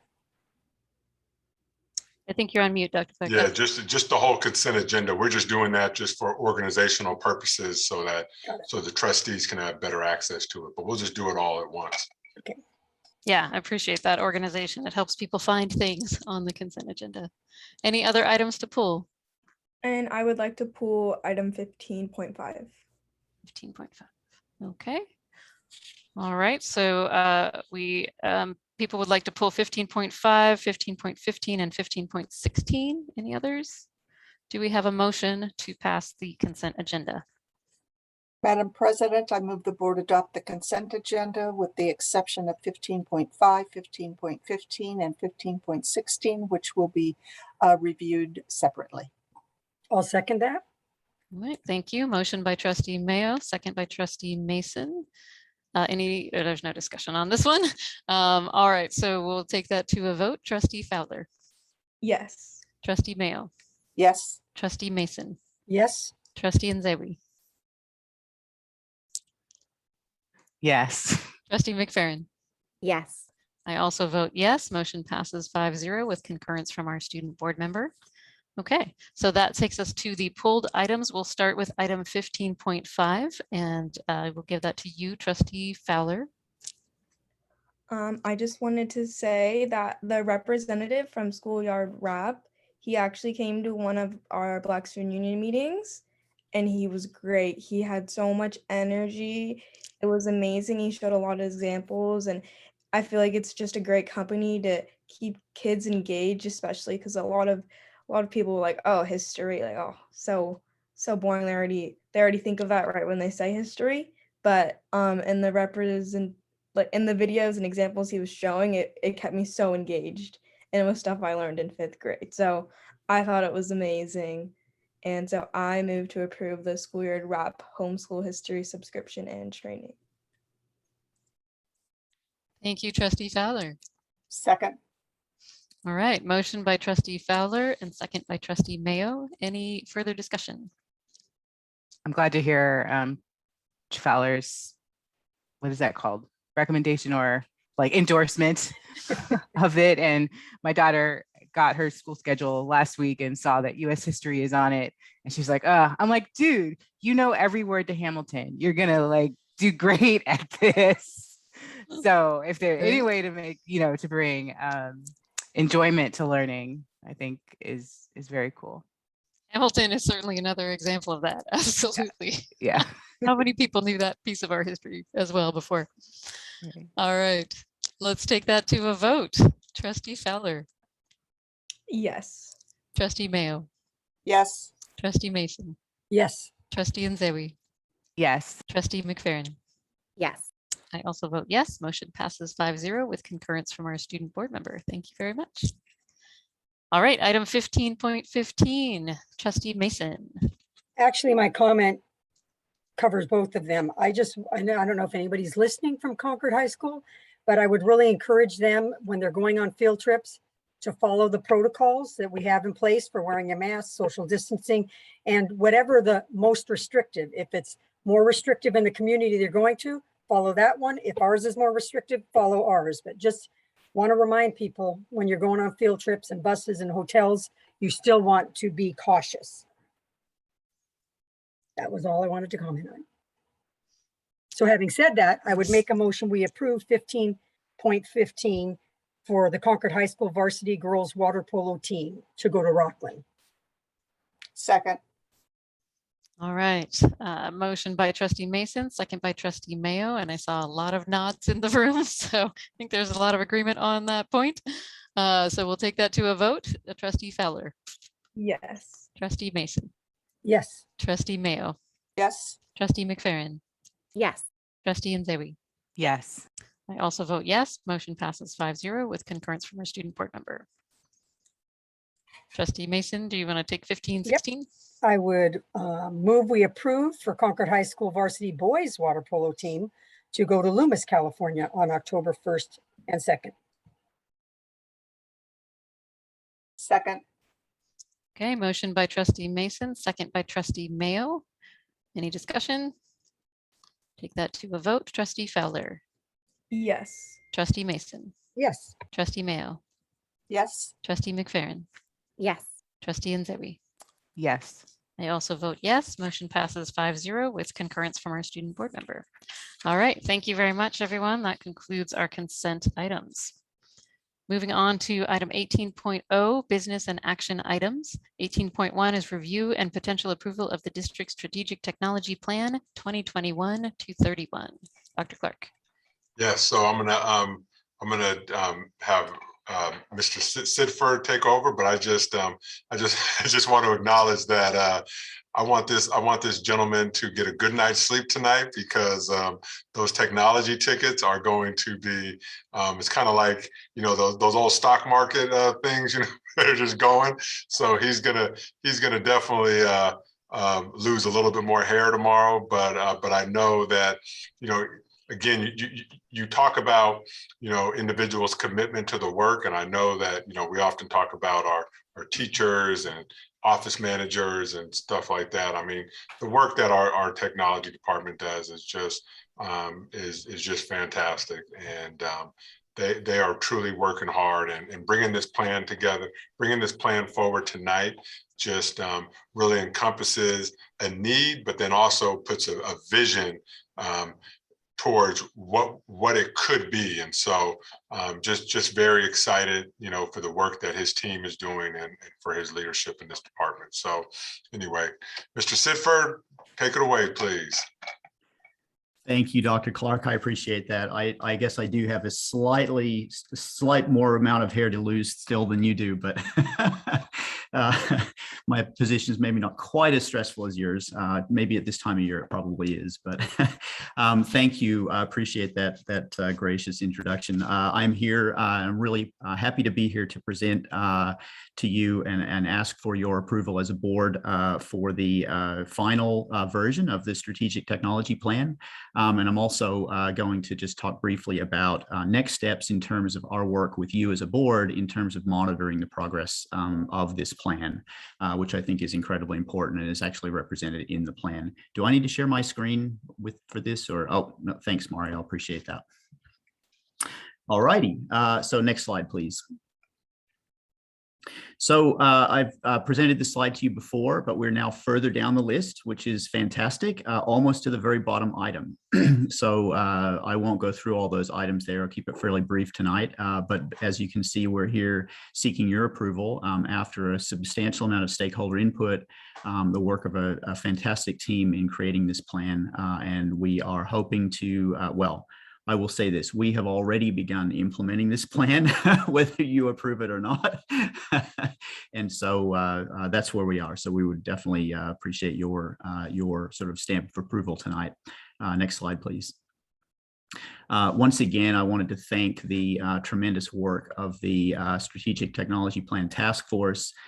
They met multiple times over the course of late 2020 and into 2021, and spent a lot of time working to create the goals of this plan and write those objectives, provide feedback, and work with our community on that as well. So appreciate their work. Thank you very, very much. Next slide.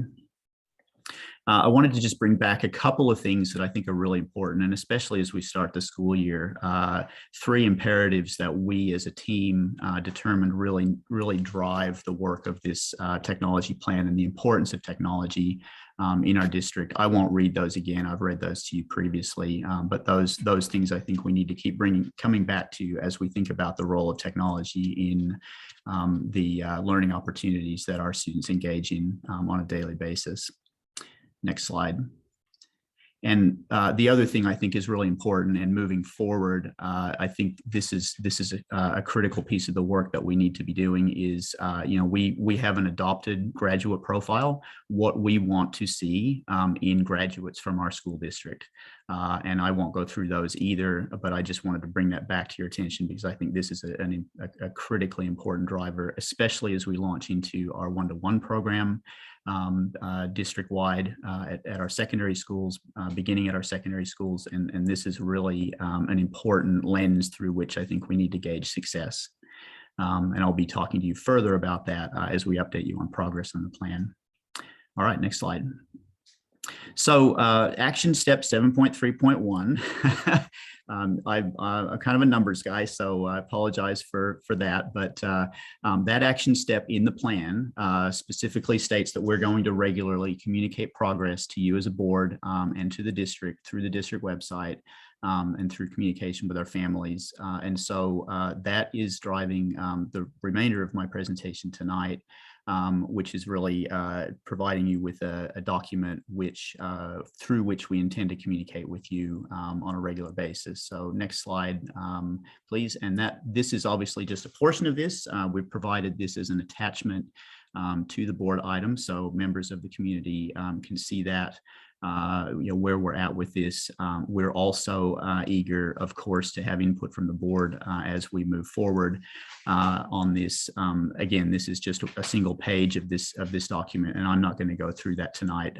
It's plenty late already, but we, of course, would be happy to present, and provide the board with any information and the community with any information on progress regarding this plan as we move forward. You can see there that we're color coding that progress by basically, anything in green is largely implemented or fully implemented. And it's really just a monitoring and continuous improvement effort at that point.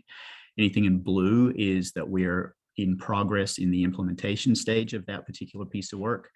Yellow is we are, well, for want of a better term, thinking about it and planning for it, actively thinking about it, actively working towards, whether it's designing projects around this, whether it's putting together committees on this, all those kind of things. And then in red, obviously not started. You will continue to see some items that are not started.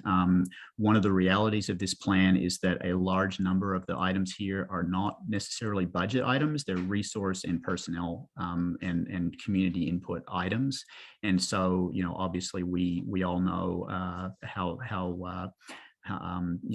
we don't have necessarily the capacity to do everything all at once. So we will work through those, and we appreciate your assistance and guidance in prioritizing those as we move forward. All right, next slide.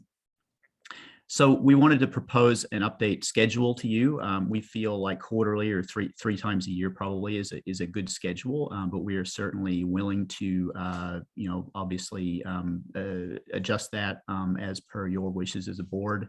And so we propose this August, December, and April as a schedule for updating you specifically around the progress monitoring document. And we can certainly take your guidance on, if we want to dive into certain portions of that at any of those particular meetings.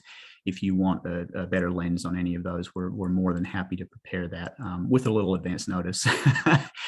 So that would be fantastic. So if you're good with that, we will move forward on that schedule.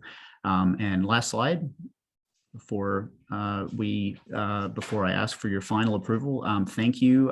If there are any questions, we appreciate your input as well. We appreciate the feedback that you provided on this plan when we presented it last June. I appreciate the input and professionalism of Dr. Lisa Gonzalez, Megan Gertz in really leading this team of professionals in creating this plan.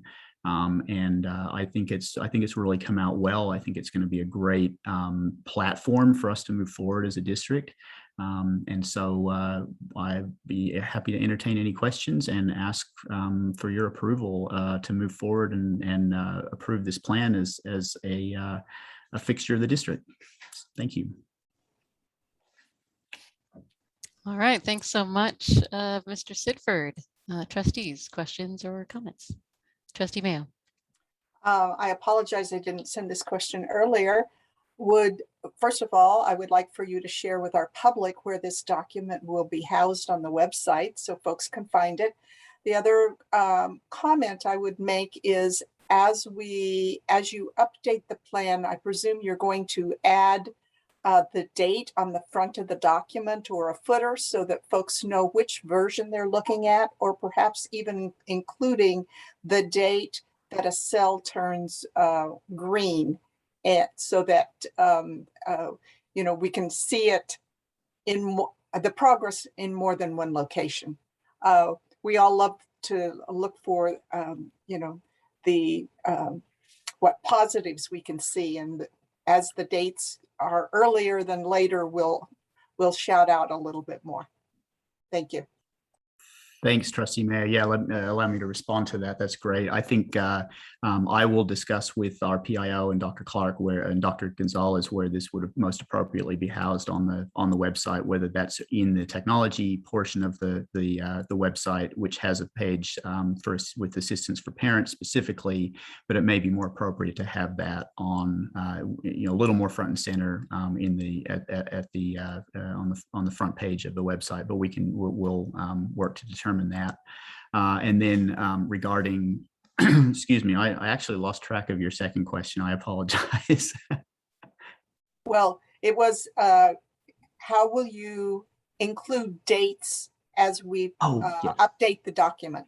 Yes, thank you. I appreciate that. Yeah, we'll actually, I'd be happy to modify this document to include that to make sure that we can demonstrate that progress. So it might be that we, I'll work on updating the document to provide that information on there. Yeah, I think that's a good comment. Thank you very much, Trustee Mayo. Trustee Mason.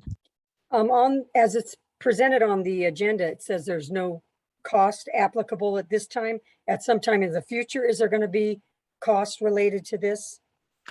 Yeah, thank you, Trustee Mason. I appreciate that. We have not actually provided any numbers on this document in terms of implementation costs.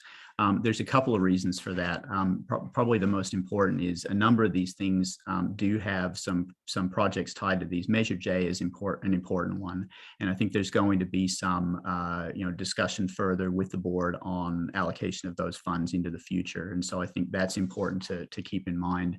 The other thing is as I mentioned, a lot of these initiatives are actually they don't have a discrete cost to them, and many of them actually have the potential to save us some dollars down the track as well if implemented with fidelity. So I think we want to be really careful to make sure that we're not necessarily saying here's an exact cost that this is going to create. The other thing is there's some complexity around we're launching our one-to-one program right now. I think that's something where we're centralizing our purchasing of devices for our schools. And I think that's going to be important in looking at, what that does for us as a district. So making sure that we are keeping track of that and determining what the costs and what the savings are from that.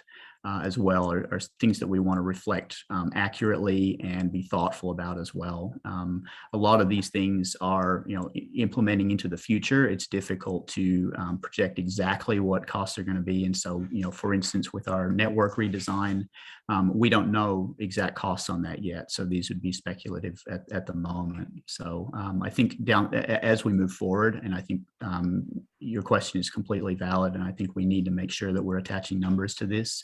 But we'll bring those to the board as those become relevant.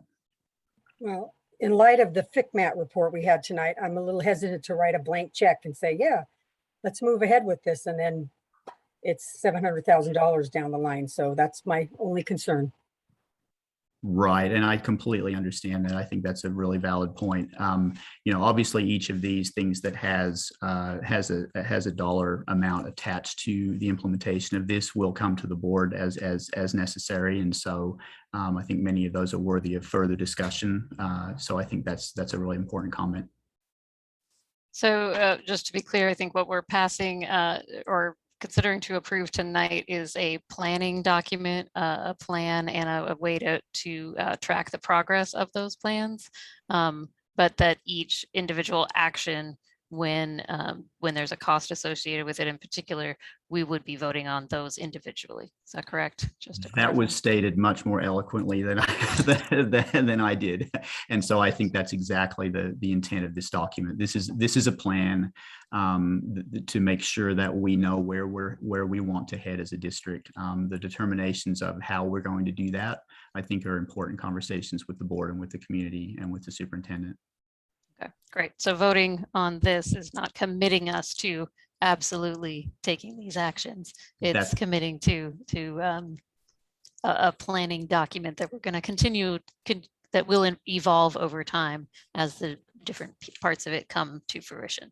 Yes, that is absolutely correct. And I apologize for not clearly communicating that previous to this. That's exactly the spirit of this document. Yes.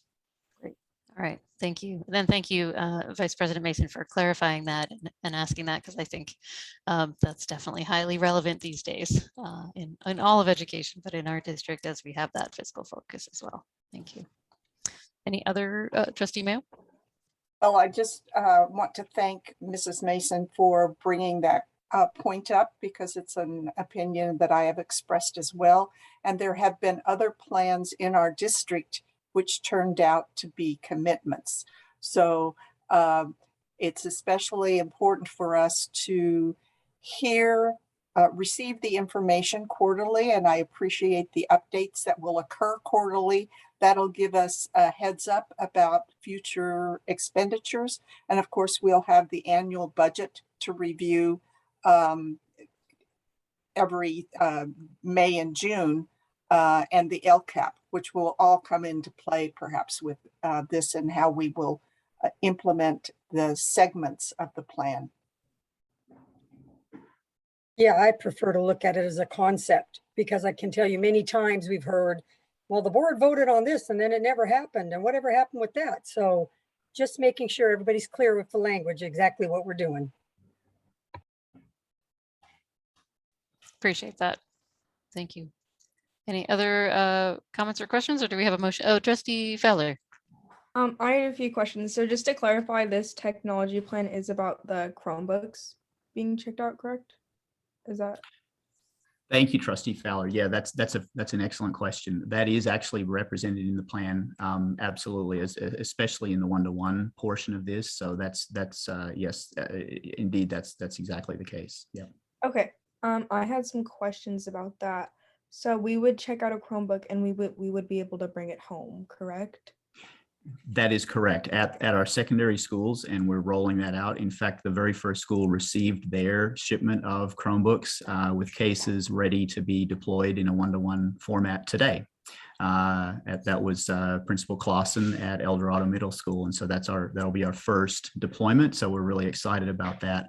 But yes, at secondary level, every student will be issued a Chromebook for their own use 24/7. Okay, I think that is great, because a lot of websites that we use for school aren't accessible to everyone. So like for me personally, my computer wasn't accessible to the CAS testing, so I did have to go to school and get a Chromebook. So I think that's a great idea. So for the middle schoolers, I had a question. If we had to bring our Chromebook to school, if that was the case on a day, where would the middle schoolers store the Chromebook? Because I know that they don't use lockers, and during lunch or break, I know a lot of people just throw their backpacks on the ground and play basketball or football or sports. So I just wanted to see where maybe we could store them. That is actually an excellent question. We are working with the schools, with the principals right now. In fact, I had a meeting this morning with the first 4 principals that are rolling this program out. That specific question didn't come up, but what we're doing is we're working with them to determine practices that are going to work at their sites.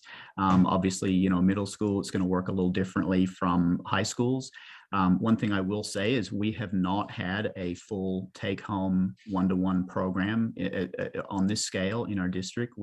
Obviously we had an experience of this during our distance learning, and we're expanding that now. But this is something that we're going to have to learn a bit from, and we're going to allow the schools to make sure that their practices are making sure that devices are safe, that students are aware where they should store those safely when they're on site, how they should transport them, all of those sorts of things. So that's something that we're going to learn as we go a little bit, but make sure that the schools have the resources to be able to do that. Okay, sounds great. All right, thank you very much, Trustee Fowler. Okay, all right. Do I hear a motion on this item?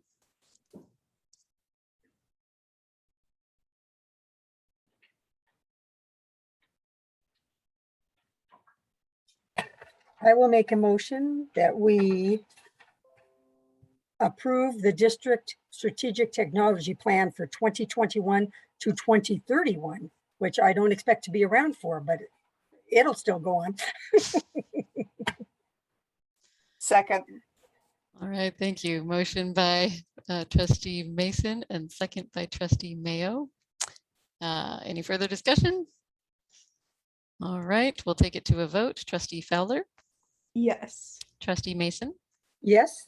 trustee Mayo, Yes. trustee McFerrin, Yes. trustee Nzewi, Yes. I also vote yes. Motion passes 5-0 with concurrence from our student board member. Thank you very much, Mr. Sidford, for staying with us tonight. Best of luck tomorrow early morning, making sure that all our school sites are up and running. Thank you very much. Much appreciated. Thank you. Thank you for all of your work on this excellent plan. All right. 18.2 is review and potential approval for the contract between Mount Diablo Unified School District and Avid for continued program implementation during the 2021-2022 school year. Dr. Clark. Yes, and I see Ms. Sachs has joined the call, and so I'm going to turn this item over to her. Ms. Sachs.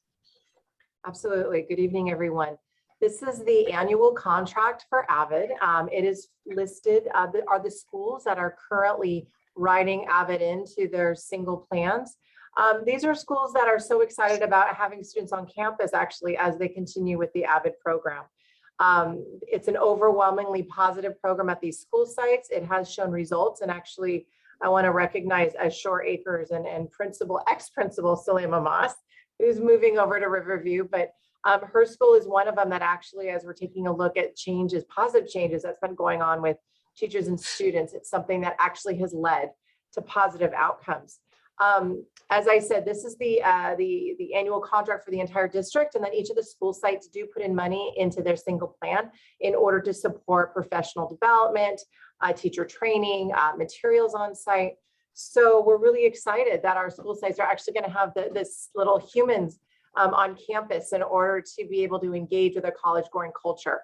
And this actually starts in our TK program and goes all the way up through our College Now program, actually on a DVC campus. Wonderful, thank you. Do I hear a motion on this item? I would make a motion that we approve the contract between Mount Diablo Unified School District and Avid for continuing program implementation during the 2021-2022 school year. Second. Okay, motion by Vice President Mason, second by trustee McFerrin. Any further discussion or questions? Looks pretty straightforward. I think we've all heard some really great reports from those school sites. So thank you so much. We'll take that out to a vote. Trustee Fowler. Yes. Trustee Mason. Yes. Trustee McFerrin. Yes. Trustee Mayo. Yes. Trustee Nzewi. Yes. I also vote yes. Motion passes 5-0 with concurrence from our student board member. Thank you very much, Ms. Sachs. And good to see you, Principal Moss. Looks like you were ready to speak. Did you want to say anything about Avid? Yeah, no, I definitely think, that it's a great program, but I would consider it a system, right? And if it's TK to 5 in elementary, it's worked so well at Shore Acres. I think it's a great thing for our students. There's a video on YouTube. It's called People Like Me. So if you want to search it up, Avid People Like Me, and it really speaks to the impact that it can have on students of color. So, at Shore Acres, obviously, we serve a large population of Latino students. And so I think it's just been a great addition to Shore Acres, but in general to our elementary schools out in Bayport, because I know Bel Air and Rio Vista also are Avid schools. All right. Thank you so much, Principal Moss. And best of luck in your day tomorrow. All right, moving on to item 18.3, review and potential approval of Mount Diablo Unified School District's 45-day budget revision. Dr. Clark. Yes, I'm going to have Dr. Gonzalez take this item. We're very excited to hear this and bring this information forward to the board. So Dr. Gonzalez.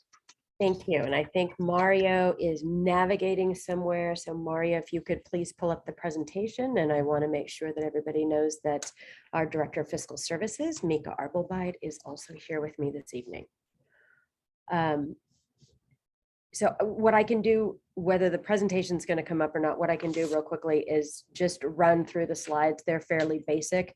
The first thing that I would like to make sure that the board and the public understands is why we have a 45-day budget revision. So we brought our proposed budget to the board, first meeting in June.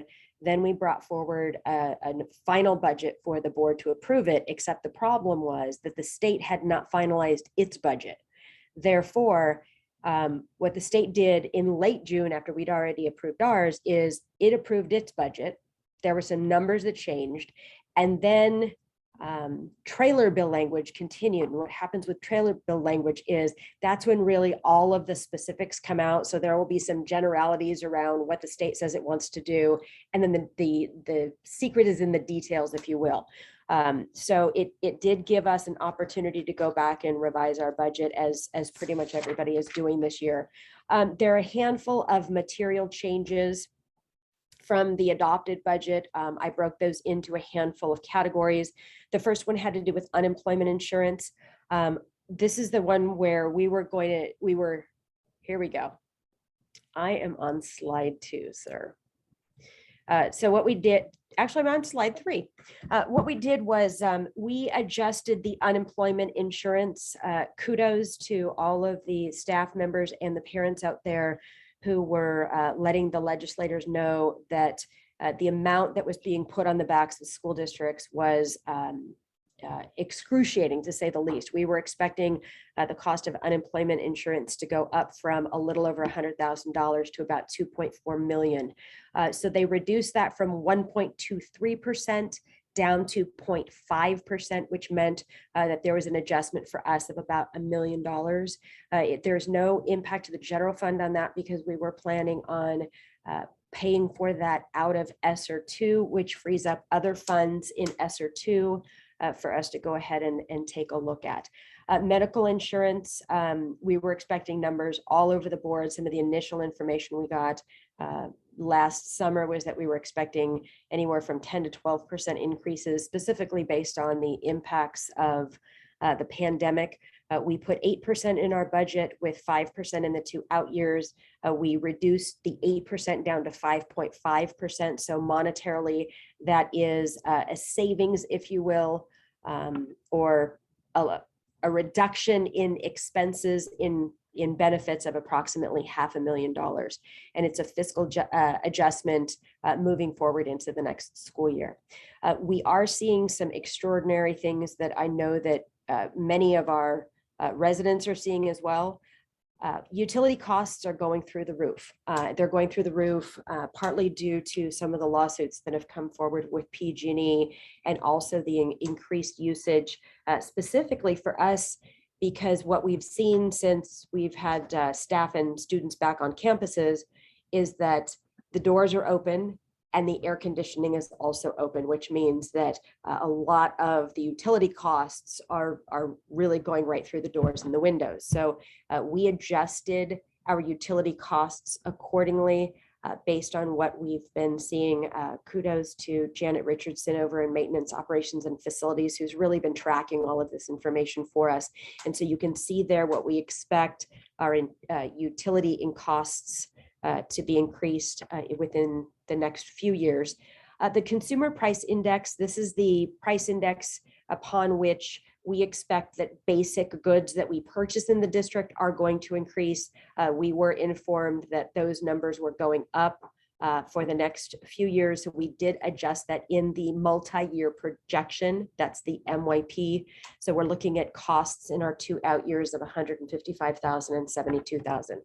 Lottery funds within the last month, that number was adjusted. That's one of the most recent ones.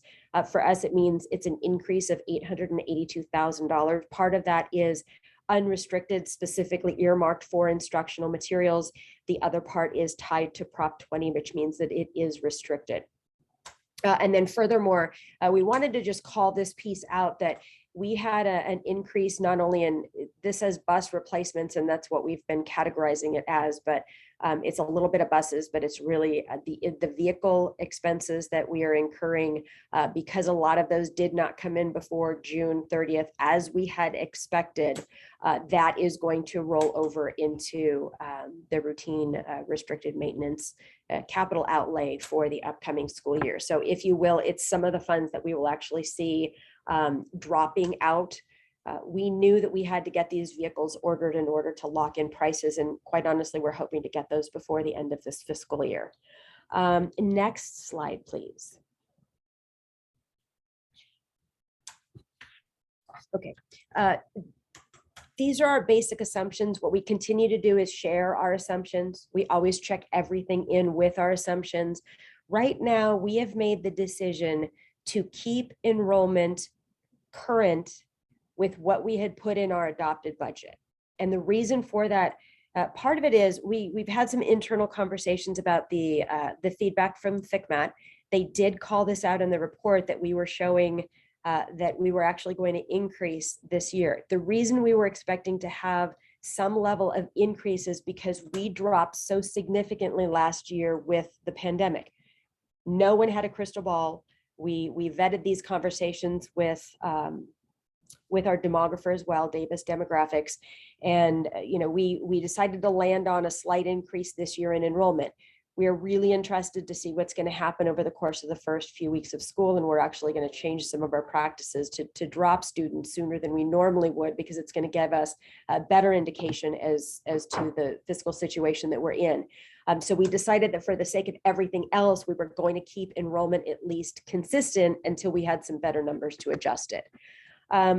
We are continuing to expect that our unduplicated pupil percentage is going to be right about 47.8%. For us, it would be ideal if it went over 50, because then concentration dollars kick in. We would have more funds coming in for services for students, but we're not expecting that to happen. The cost of living. So this was sort of the big thing that we were waiting to see what was going to happen.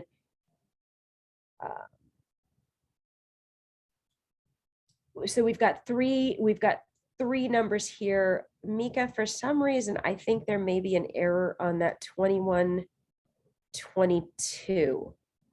I believe that actually should be in the 5% range. So I'm going to call that one out. And Mika, if you can check on that one real quickly. We are continuing to maintain an expected increase in step and column each year of approximately 1.5%.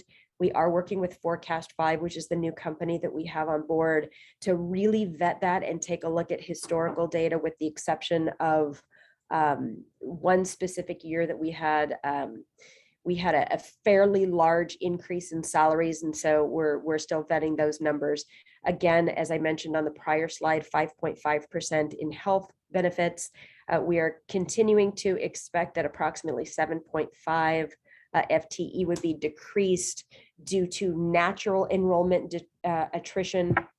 Again, the CPI, we have adjusted. The STRS and PERS will go up over the course of the next 2 years. And if we could just move the slide up just a tad bit, it looks like, at least from what I'm seeing, we're missing that bottom line there under PERS. Thank you. Perfect. So you will see that we do expect a notable jump going into next year, a notable jump going into PERS as well. Dr. Gonzalez, I do see on the other attachment to this agenda item, that's the multi-year projection, you have the assumptions down below.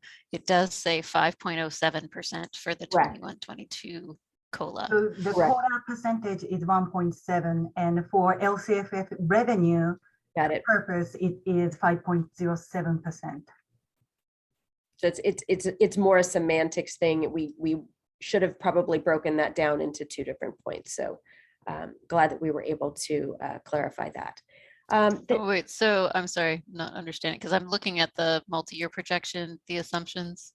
On that one, it shows LCFF cost of living adjustment COLA 21-22 5.07%, 22-23 2.48%, 23-24 3.11%. So the other two percentages match up, but not the first one.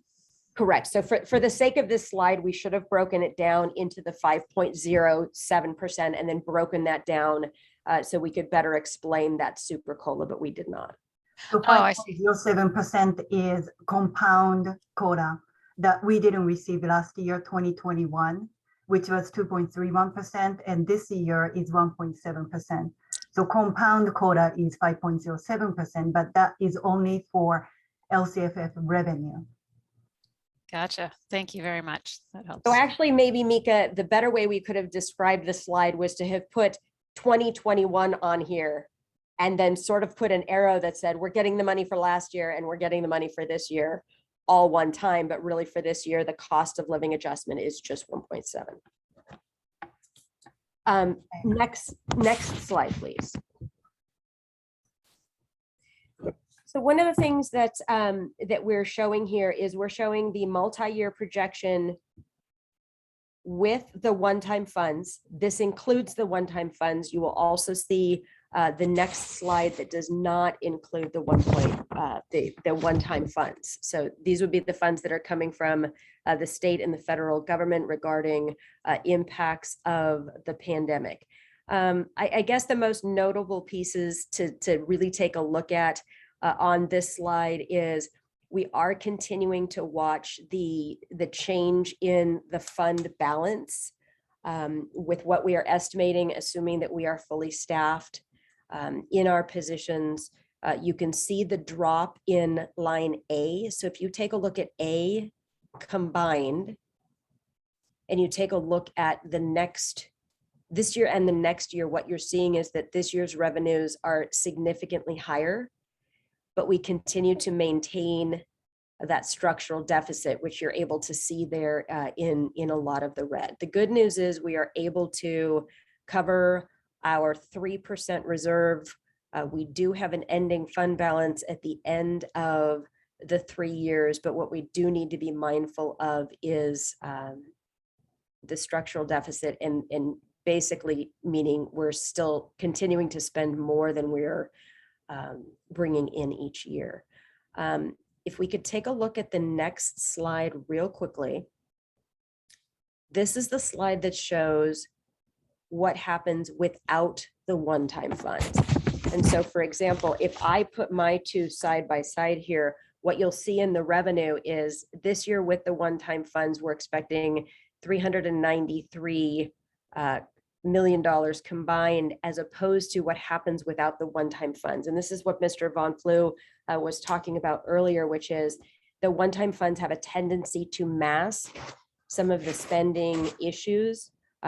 We're appreciative that we have those one-time funds, and we are continuing to work diligently right now to make sure that anything that we can possibly move over that is allowable into the one-time funds, that we are doing so.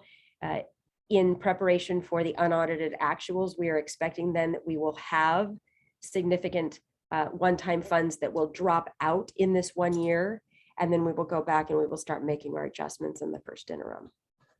So happy to respond to any questions that the board may have at this point.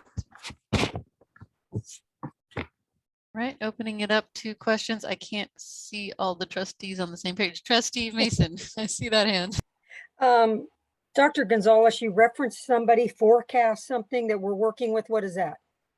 Correct. Forecast 5 is a contract that we brought in that really helps us pull a lot of our data from the state databases as well as from some of the federal databases.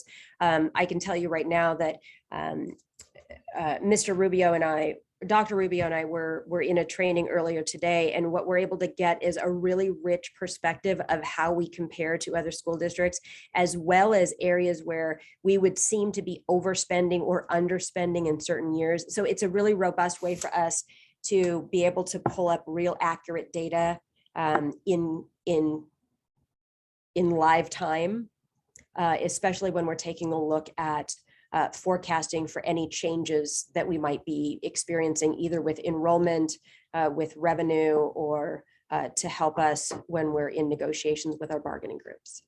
And how much and how long is that contract for? We have a 1-year contract, and that was approved at the last board meeting, and I'm blanking on the amount. I'm not sure if anybody can pull that up real quickly. I can look it up. Okay. Forecast 5.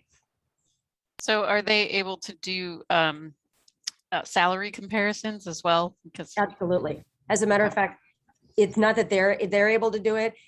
We navigate, and so we are actually able to do that. We're able to do that in very rapid time. Right. Okay. Great. Okay, now I can see everybody. Other questions or comments, trustees? I don't see any hands. Okay, we do need action on this item, I believe. Do I hear a motion? I just have a quick question. Yes. Trustee Mayo. Has the County Office of Education seen our revisions? Yes, they have. The county office has seen our revisions, and Mike Berg continued to work with us on the preparation of them. Thank you. Very good question. Much appreciated. We're learning from FCMAT. Thank you, Trustee Mayo. Any other questions, or is there a motion? I'll move that the board approve the school district's 45-day budget revision for the fiscal year, what is this, 21-22. I'll second. Thank you. Motion by Trustee Mayo, second by Trustee Nzewi. Any further discussion? Okay, we'll take it to a vote. Trustee Fowler, Yes. Trustee Mayo, Yes. Trustee Nzewi, Yes. Trustee McFerrin, Yes. Trustee Mason. Yes. I also vote yes. Motion passes 5-0 with concurrence from our student board member. Thank you very much. All right, so that takes us to item 18.4, update UCP board policy 1312.3 and administrative regulations 1312.3 and 1312.4. Dr. Clark. Yes, so I'm gonna have Ms. Sachs take these. I know that we are going through federal program monitoring, and so this is requiring us to update some of our policies, and also we need to update some of our independent study policies. And so I'm gonna have Ms. Sachs take the ones that relate to those two issues. Ms. Sachs. Thank you, Dr. Clark. So as Superintendent Clark mentioned, we are part of a federal program monitoring audit. And even though we try to keep up to date on updating our board policies, sometimes it does take a situation where you suddenly start taking a look at policies through a more critical eye. So we're going to be coming in with batches over the next 3 to 4 board meetings of policies that we know, based on the support that we're getting from our auditors, that we have to revise and to clean up. So the first batch that you're taking a look at tonight really has to do with our uniform complaint procedures. And really it is a procedural process by which we do investigate formal complaints. There's 2 parts of it. You have a uniform complaint, which is kind of the overarching process. And then you have more nuancing having to do with the uniform complaint piece, as well as the Williams complaint, which are 2 similar but separate processes. So that's what you have in front of you tonight. This is for information. And again, you've got our old version as well as the new version. And the new version is really utilizing the new CSBA sample, which we know takes into account any new changes in state and federal law. All right, thank you. Much appreciated. And yes, those CSBA samples are quite useful and vetted, and so I appreciate you utilizing that resource. Any questions on this item? It's informational only, so we don't have a motion tonight. Okay, I think it's pretty clear. Thank you so much. So that moves us to 18.5, revision of BP and AR 6158 for independent study per the 2021-2022 Education Omnibus Trailer Bill. And as Dr. Clark mentioned in his update, this state was very busy in the month of July, pretty much redesigning quite a bit of our educational system.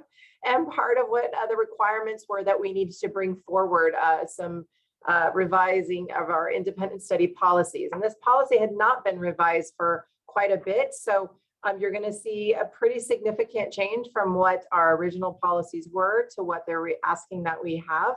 as we open up school. There is some dating in the policy that we are bringing forward to our next board meeting, which does say that some of this is going to be for the 21-22 school year only, but we'll be interested to see whether or not any of the changes do carry over into the future beyond that. And again, this is for information and will be brought back to the next meeting, hopefully for approval. Thank you very much. Trustees, any questions? All right, again, very well explained. Thank you very much. All right, 18.6, review board policy and administrative regulations 6163, animals in school. Yes, I believe, where's Dr. Aguili? She should be popping on here any second. So there she is. Dr. Aguili, would you like to take this item, please? Yes, thank you very much. We'd like to go ahead and ask for you to review these for information purposes tonight. And these are based on, we are getting more requests at this time for both staff and students to bring emotional support animals in. And so this is a good time to update our policy that needs some review. And the board policy, essentially the major changes are that it adds not just instructional purposes, but it does recognize that there are other reasons why somebody would bring an animal to school, and that they would assist students in and staff in accessing learning. Okay, thank you very much, Dr. Aguili. Trustees, do you have any questions or comments on this item? I have a comment. I'm Yes. fine with animals being on site for instructional purposes, or if they're dogs being trained as seeing eye dogs. I'm fine with emotional support for students. I'm not so fine with emotional support for staff. I mean, I think there could be a negative reaction for a child would have to an animal that supposedly is there to comfort staff. I have a hard time with that one.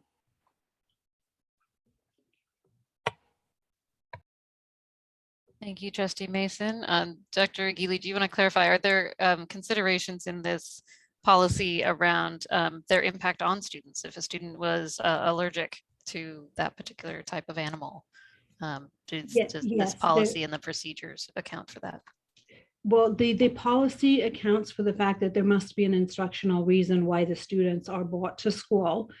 So they wouldn't just be allowed to bring their regular dog, et cetera, or, cat or whatever animal that they had. And there's also a requirement in the AR that the principal or designee shall only give permission after they provided written notification to all of the parents and guardians of the students, really asking them to verify if the child does have any known allergies, asthma, or any other health conditions that may be aggravated by the animal's presence. And that does include things like anxiety that, might be exacerbated by having an animal in the classroom, et cetera. So that is covered, and the principal does still retain the right to approve or deny that animal on campus. Great. Thank you for that clarification.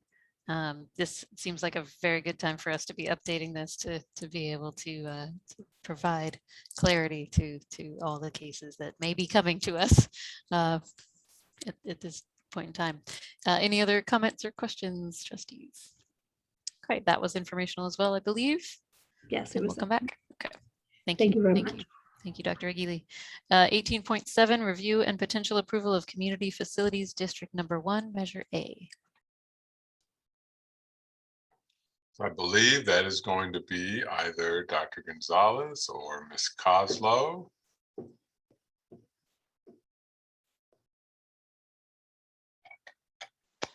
Hi, good evening, everyone. Sorry. So this is a resolution that we bring forward, and I apologize, I believe Robert is the one that put this forward. And this is an item that we bring forward on an annual basis regarding our Measure A Community Facilities District Number 1 acknowledgement. Sorry, I was not quite prepared, but this is something that we see on an annual basis, that we have to have the board approval for the annual tax. Thank you very much, Ms. Coslow. Trustees, do you have any questions, or is there a motion on this item? That is correct. We see this annually. I would just like to state for information for the public that seniors can submit an exemption application to the school district. There's notice provided when for the deadlines around that, should they wish to be exempted from this particular tax. So if you're ready for a motion, I would be pleased to make the motion. For a minute, I thought you were talking about high school seniors. I'm like, what? No, senior citizens. And just to follow up with what Trustee Mayo mentioned, that form is located on our website. Right. Thank you. Go ahead, Miss Trustee Mayo. Okay. I move to approve the adoption of Resolution 2122, number 3, approving the Community Facilities District number 1 tax report for the fiscal year 21-22 and apportioning the special tax for fiscal year 21-22. I'll second that. Thank you. Motion by Trustee Mayo, second by Trustee Mason. Any further discussion? We'll take it to a vote. Trustee Fowler, Yes. Trustee Mayo, Yes. Trustee Mason, Yes. Trustee McFerrin, Yes. Trustee Nzewi. Yes. I also vote yes. Motion passes 5-0 with concurrence from our student board member. And thank you, Ms. Coslow, for stepping up. I know it's a very busy time for our maintenance and operations right now, so appreciate you being here. No problem. As well Thank as you, all Ms. the work you Coslow. were Thank doing you. to get our school sites ready. Okay. Thank you. Item 18.8, review and potential approval of district-wide annual fire alarm testing and inspections. I would turn this over to Trustee Mayo. No, I was going to say the same thing. Let me take this one for her. Okay, thank you, Ms. Coslow. Again, as we know, this is something that we do on an annual basis. We are required. The government code and guidelines have changed over the years, so fire testing is all done and posted on the county fire websites and all of that, but it is a requirement that we have, and this is a normal process that we bring forward every year. Thank you, Ms. Coslow. Any discussion or do we have a motion on this item?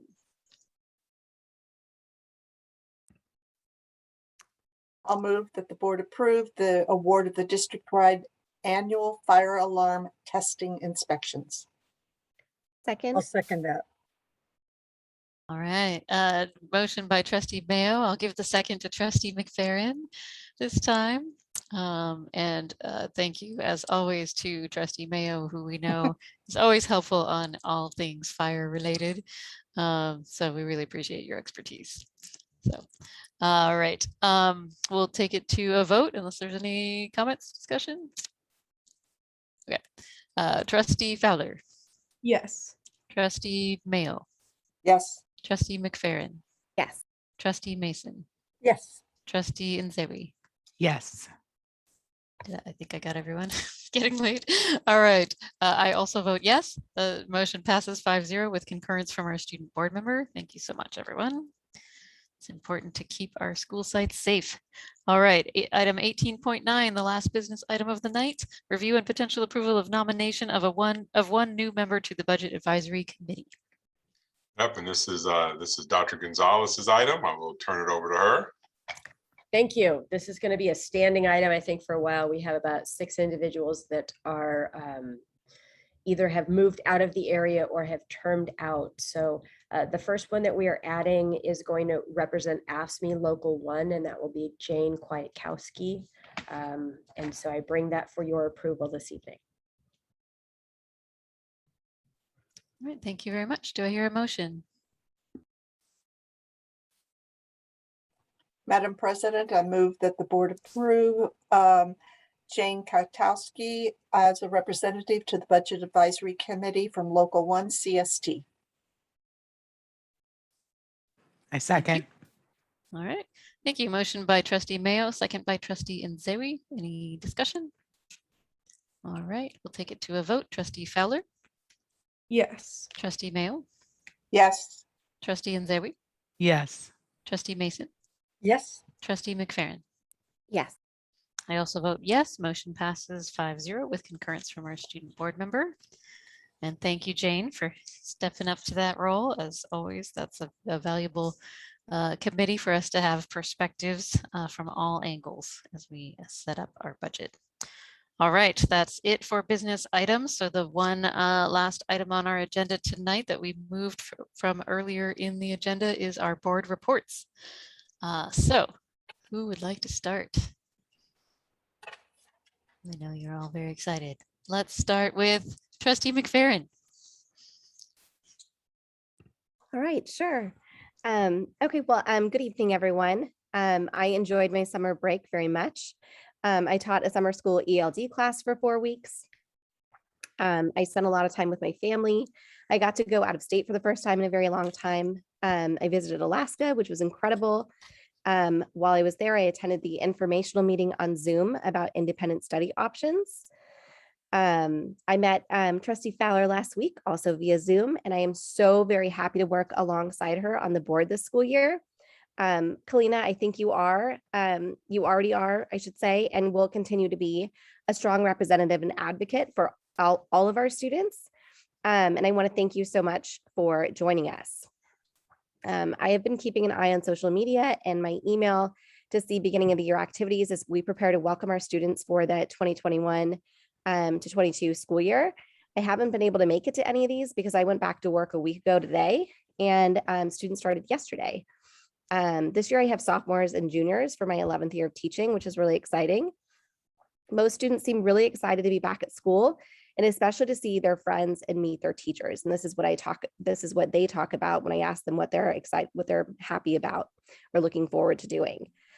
And then in MDUSD, our employees have worked diligently over the summer and in the last few days to prepare to welcome our students back to our schools. And if you're one of these folks, I want to thank you.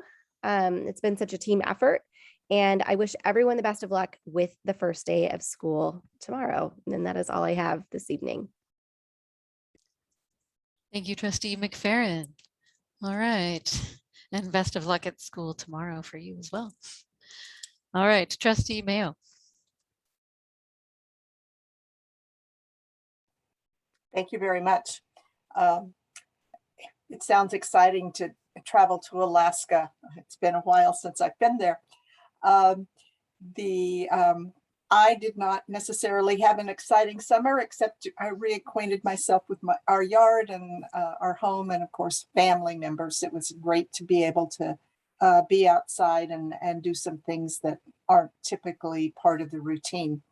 I want to applaud our principals and our parent groups that worked to coordinate activities and walkthroughs for back to school, and those folks that volunteered at tables and greeted parents.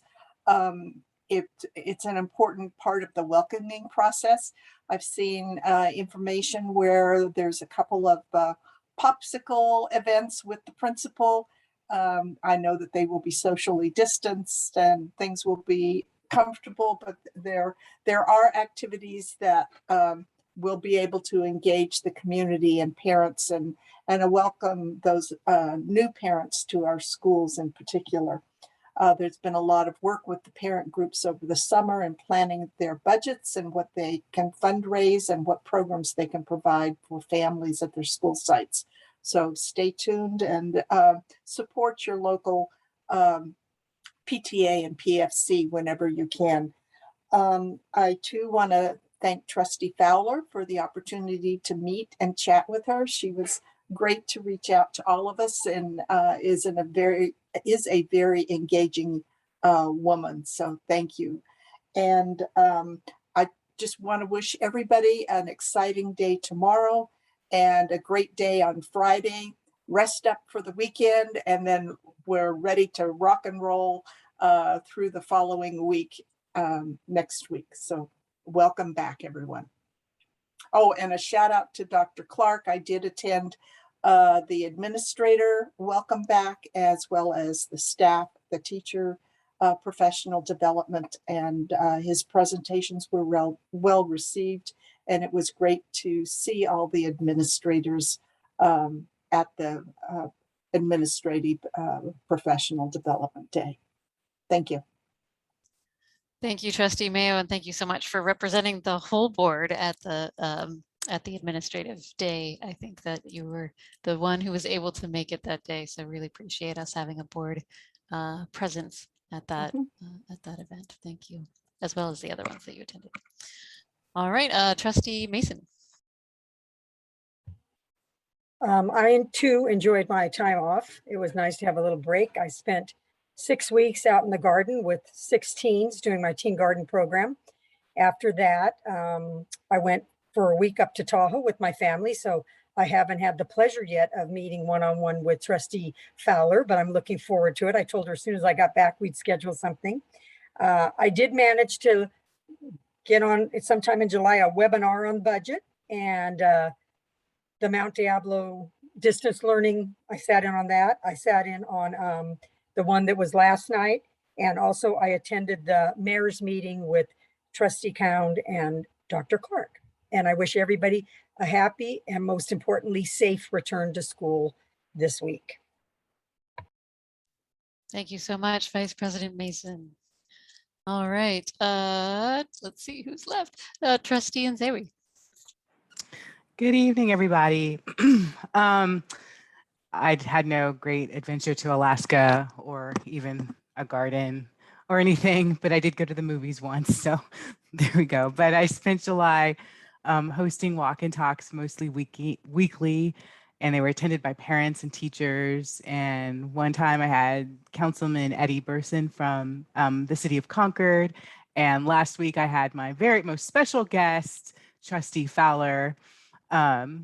We had small groups each time, but I got to talk with folks while we got our steps in, and topics that arose were like our district sports facilities, LCAP goals, board community engagement, masking, of course, class sizes, and more that I'm sure I forgot about. I'll continue hosting these until the weather or the smoke says nah, and we can't, but the next one will be next week, either Friday evening or Saturday morning. Both times suck, but it's when I can do it. So thank you to all the warriors who come out and join me like at 7:30 on a Saturday morning. So we'll see, it'll either be in the evening or Saturday morning, and I'll announce it on my social media. I want to congratulate our computer science teacher, Shauna Haas, she is an advisor for a program that was just funded out of UC Davis called the Ujima Girls in Robotics Leadership Camp. And it was funded by the National Science Foundation, and it's a $2.4 million 3-year project that aims to address, this is a quote, the significant challenges of inclusion and equity for Black and African American middle school and high school girls in STEM education. And more than 2,000 Black female leaders in California will be nurtured through this project. And I'm just so excited that she gets to advise this, because I've had the luxury and privilege of being a parent of a daughter who's had her. And she's such an excellent teacher, especially even that computers class was nowhere near my daughter's favorite, but it was nowhere near her least favorite. So that was saying something. So congratulations to Ms. Haas. This week I attended a webinar put on in partnership with the California Department of Public Health and a company that provides pooled testing to just over 1,000 schools across the country, pooled COVID testing, including many in California. And the Department of Public Health has received a grant from the CDC to offer this free weekly testing to every school site in California. Now, as we've explained earlier, our district continues to offer testing with this coming week's opportunity coming this Monday at Ignacio Valley High School, Tuesday at Concord High, and Thursday at Riverview Middle, and all of them are from 3 to 6 p.m. And this testing is open to everyone. But one more layer I feel we can add as to weekly testing at every school site, so students and staff who are willing to participate. And this will result in more people being tested, allowing us to catch any infection quickly and offering more convenience for families and staff, and additional peace of mind for parents of children in our younger grades, especially, who can't have their children vaccinated, sorry. So to our community, I welcome you letting me know if this is something you'd like to see in our district. and I will continue to advocate for it.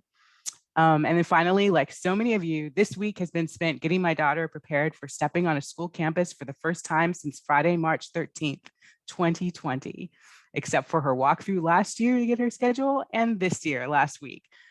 She has an ample supply of surgical grade and N95 masks. And I want to clarify some information that was said in public comment that Dr. Michael Ulsterholm said that cloth masks were not I can't remember the right word, does not work in the Delta, in preventing transmission of the Delta variant. But he goes on to say that surgical and N95 masks are effective. So the whole point should be made if ever we're going to spread that information. And so she is equipped with those types of masks.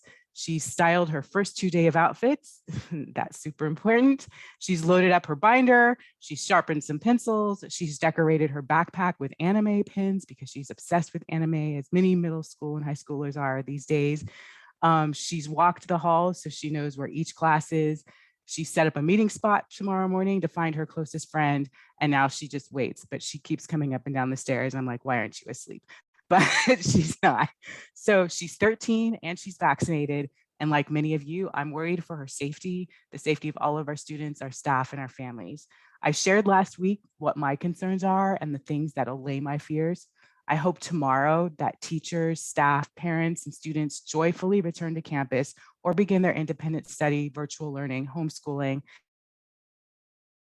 and that we all offer each other and ourselves tremendous grace. I see that I've said that throughout my time on this board, but I will always remind us to just be kind and offer ourselves and others grace.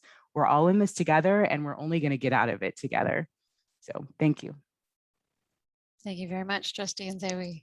All right, Trustee Fowler.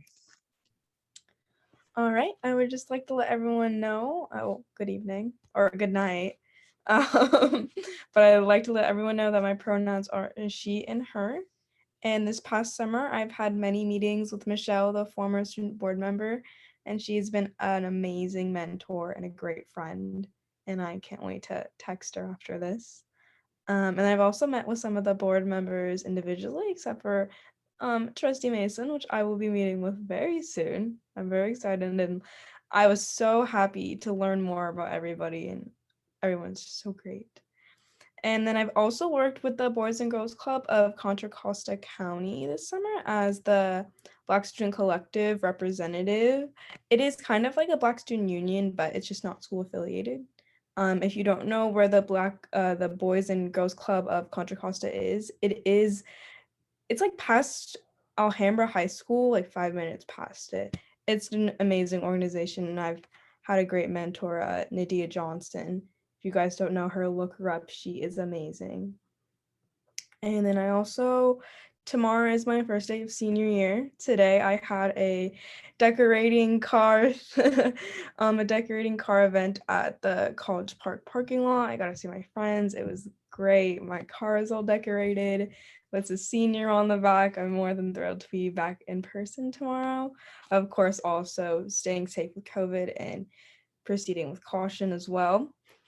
And then I would also like to point out the Walnut Creek Youth Commission applications has opened, which is a great way to get involved in local government. So feel free to email me if you want more details about it.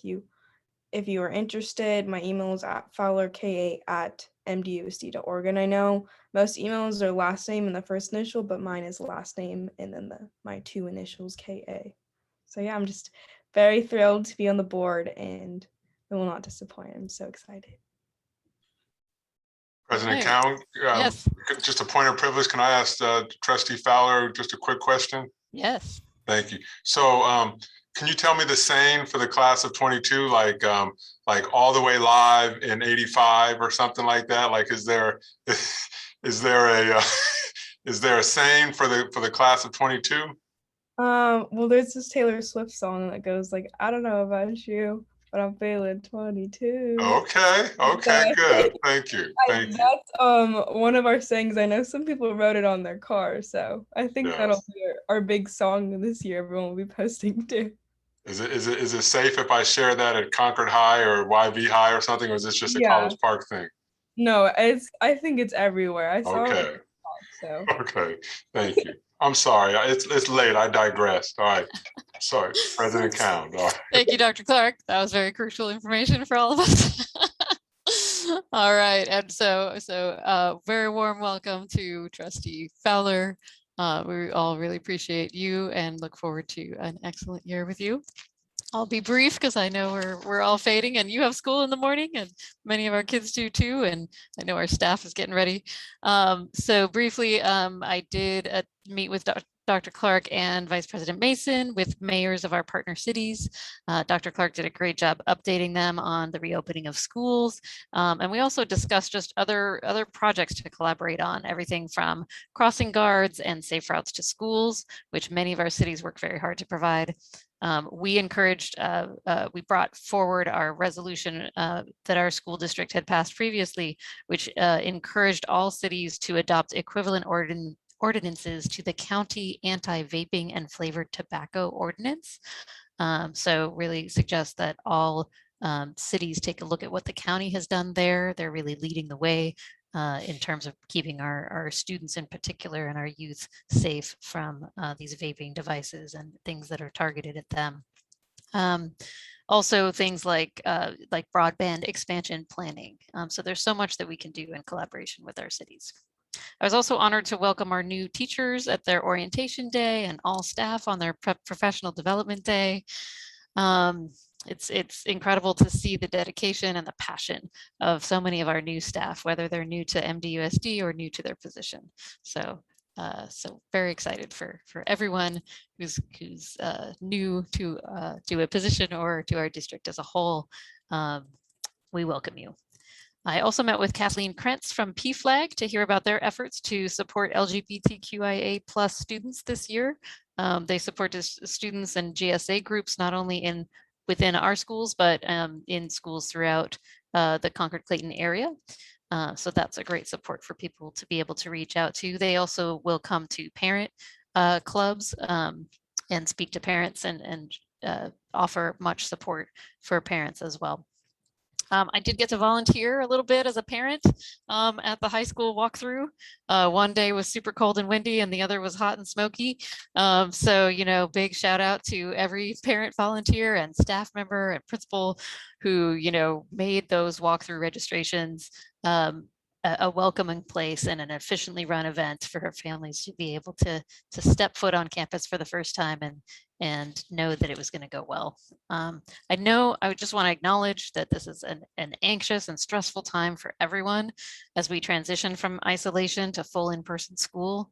I want to thank all the parents who reached out in all different ways with questions and especially solutions and ideas. And to thank our incredibly dedicated teachers, staff, principals, parents, and students who just have gone above and beyond to ensure that student needs are met and that we're reaching out to families of all languages and all cultures. Lastly, I want to thank Dr. Clark and the whole leadership team and district team for working tirelessly through the summer to ensure that we're up to date and ready on all fronts. There was a lot of work to be done, as you heard, as different regulations and laws were being passed and things were changing at the state level, and we needed to be able to respond to that in addition to our regular planning. So stay tuned for more from our board and leadership team as we set measurable goals for the year in each of the areas discussed: fiscal, technology, educational services, and we will be providing progress reports and full transparency updates publicly throughout the year. So with that, I believe we are at the end of our agenda, unless there are any future agenda items that someone wanted to mention. I think we've already gone over those. Okay. So with that, best of luck. Have a wonderful, wonderful first day of school, first thing in the morning. And we are adjourning the meeting at 10:30 p.m.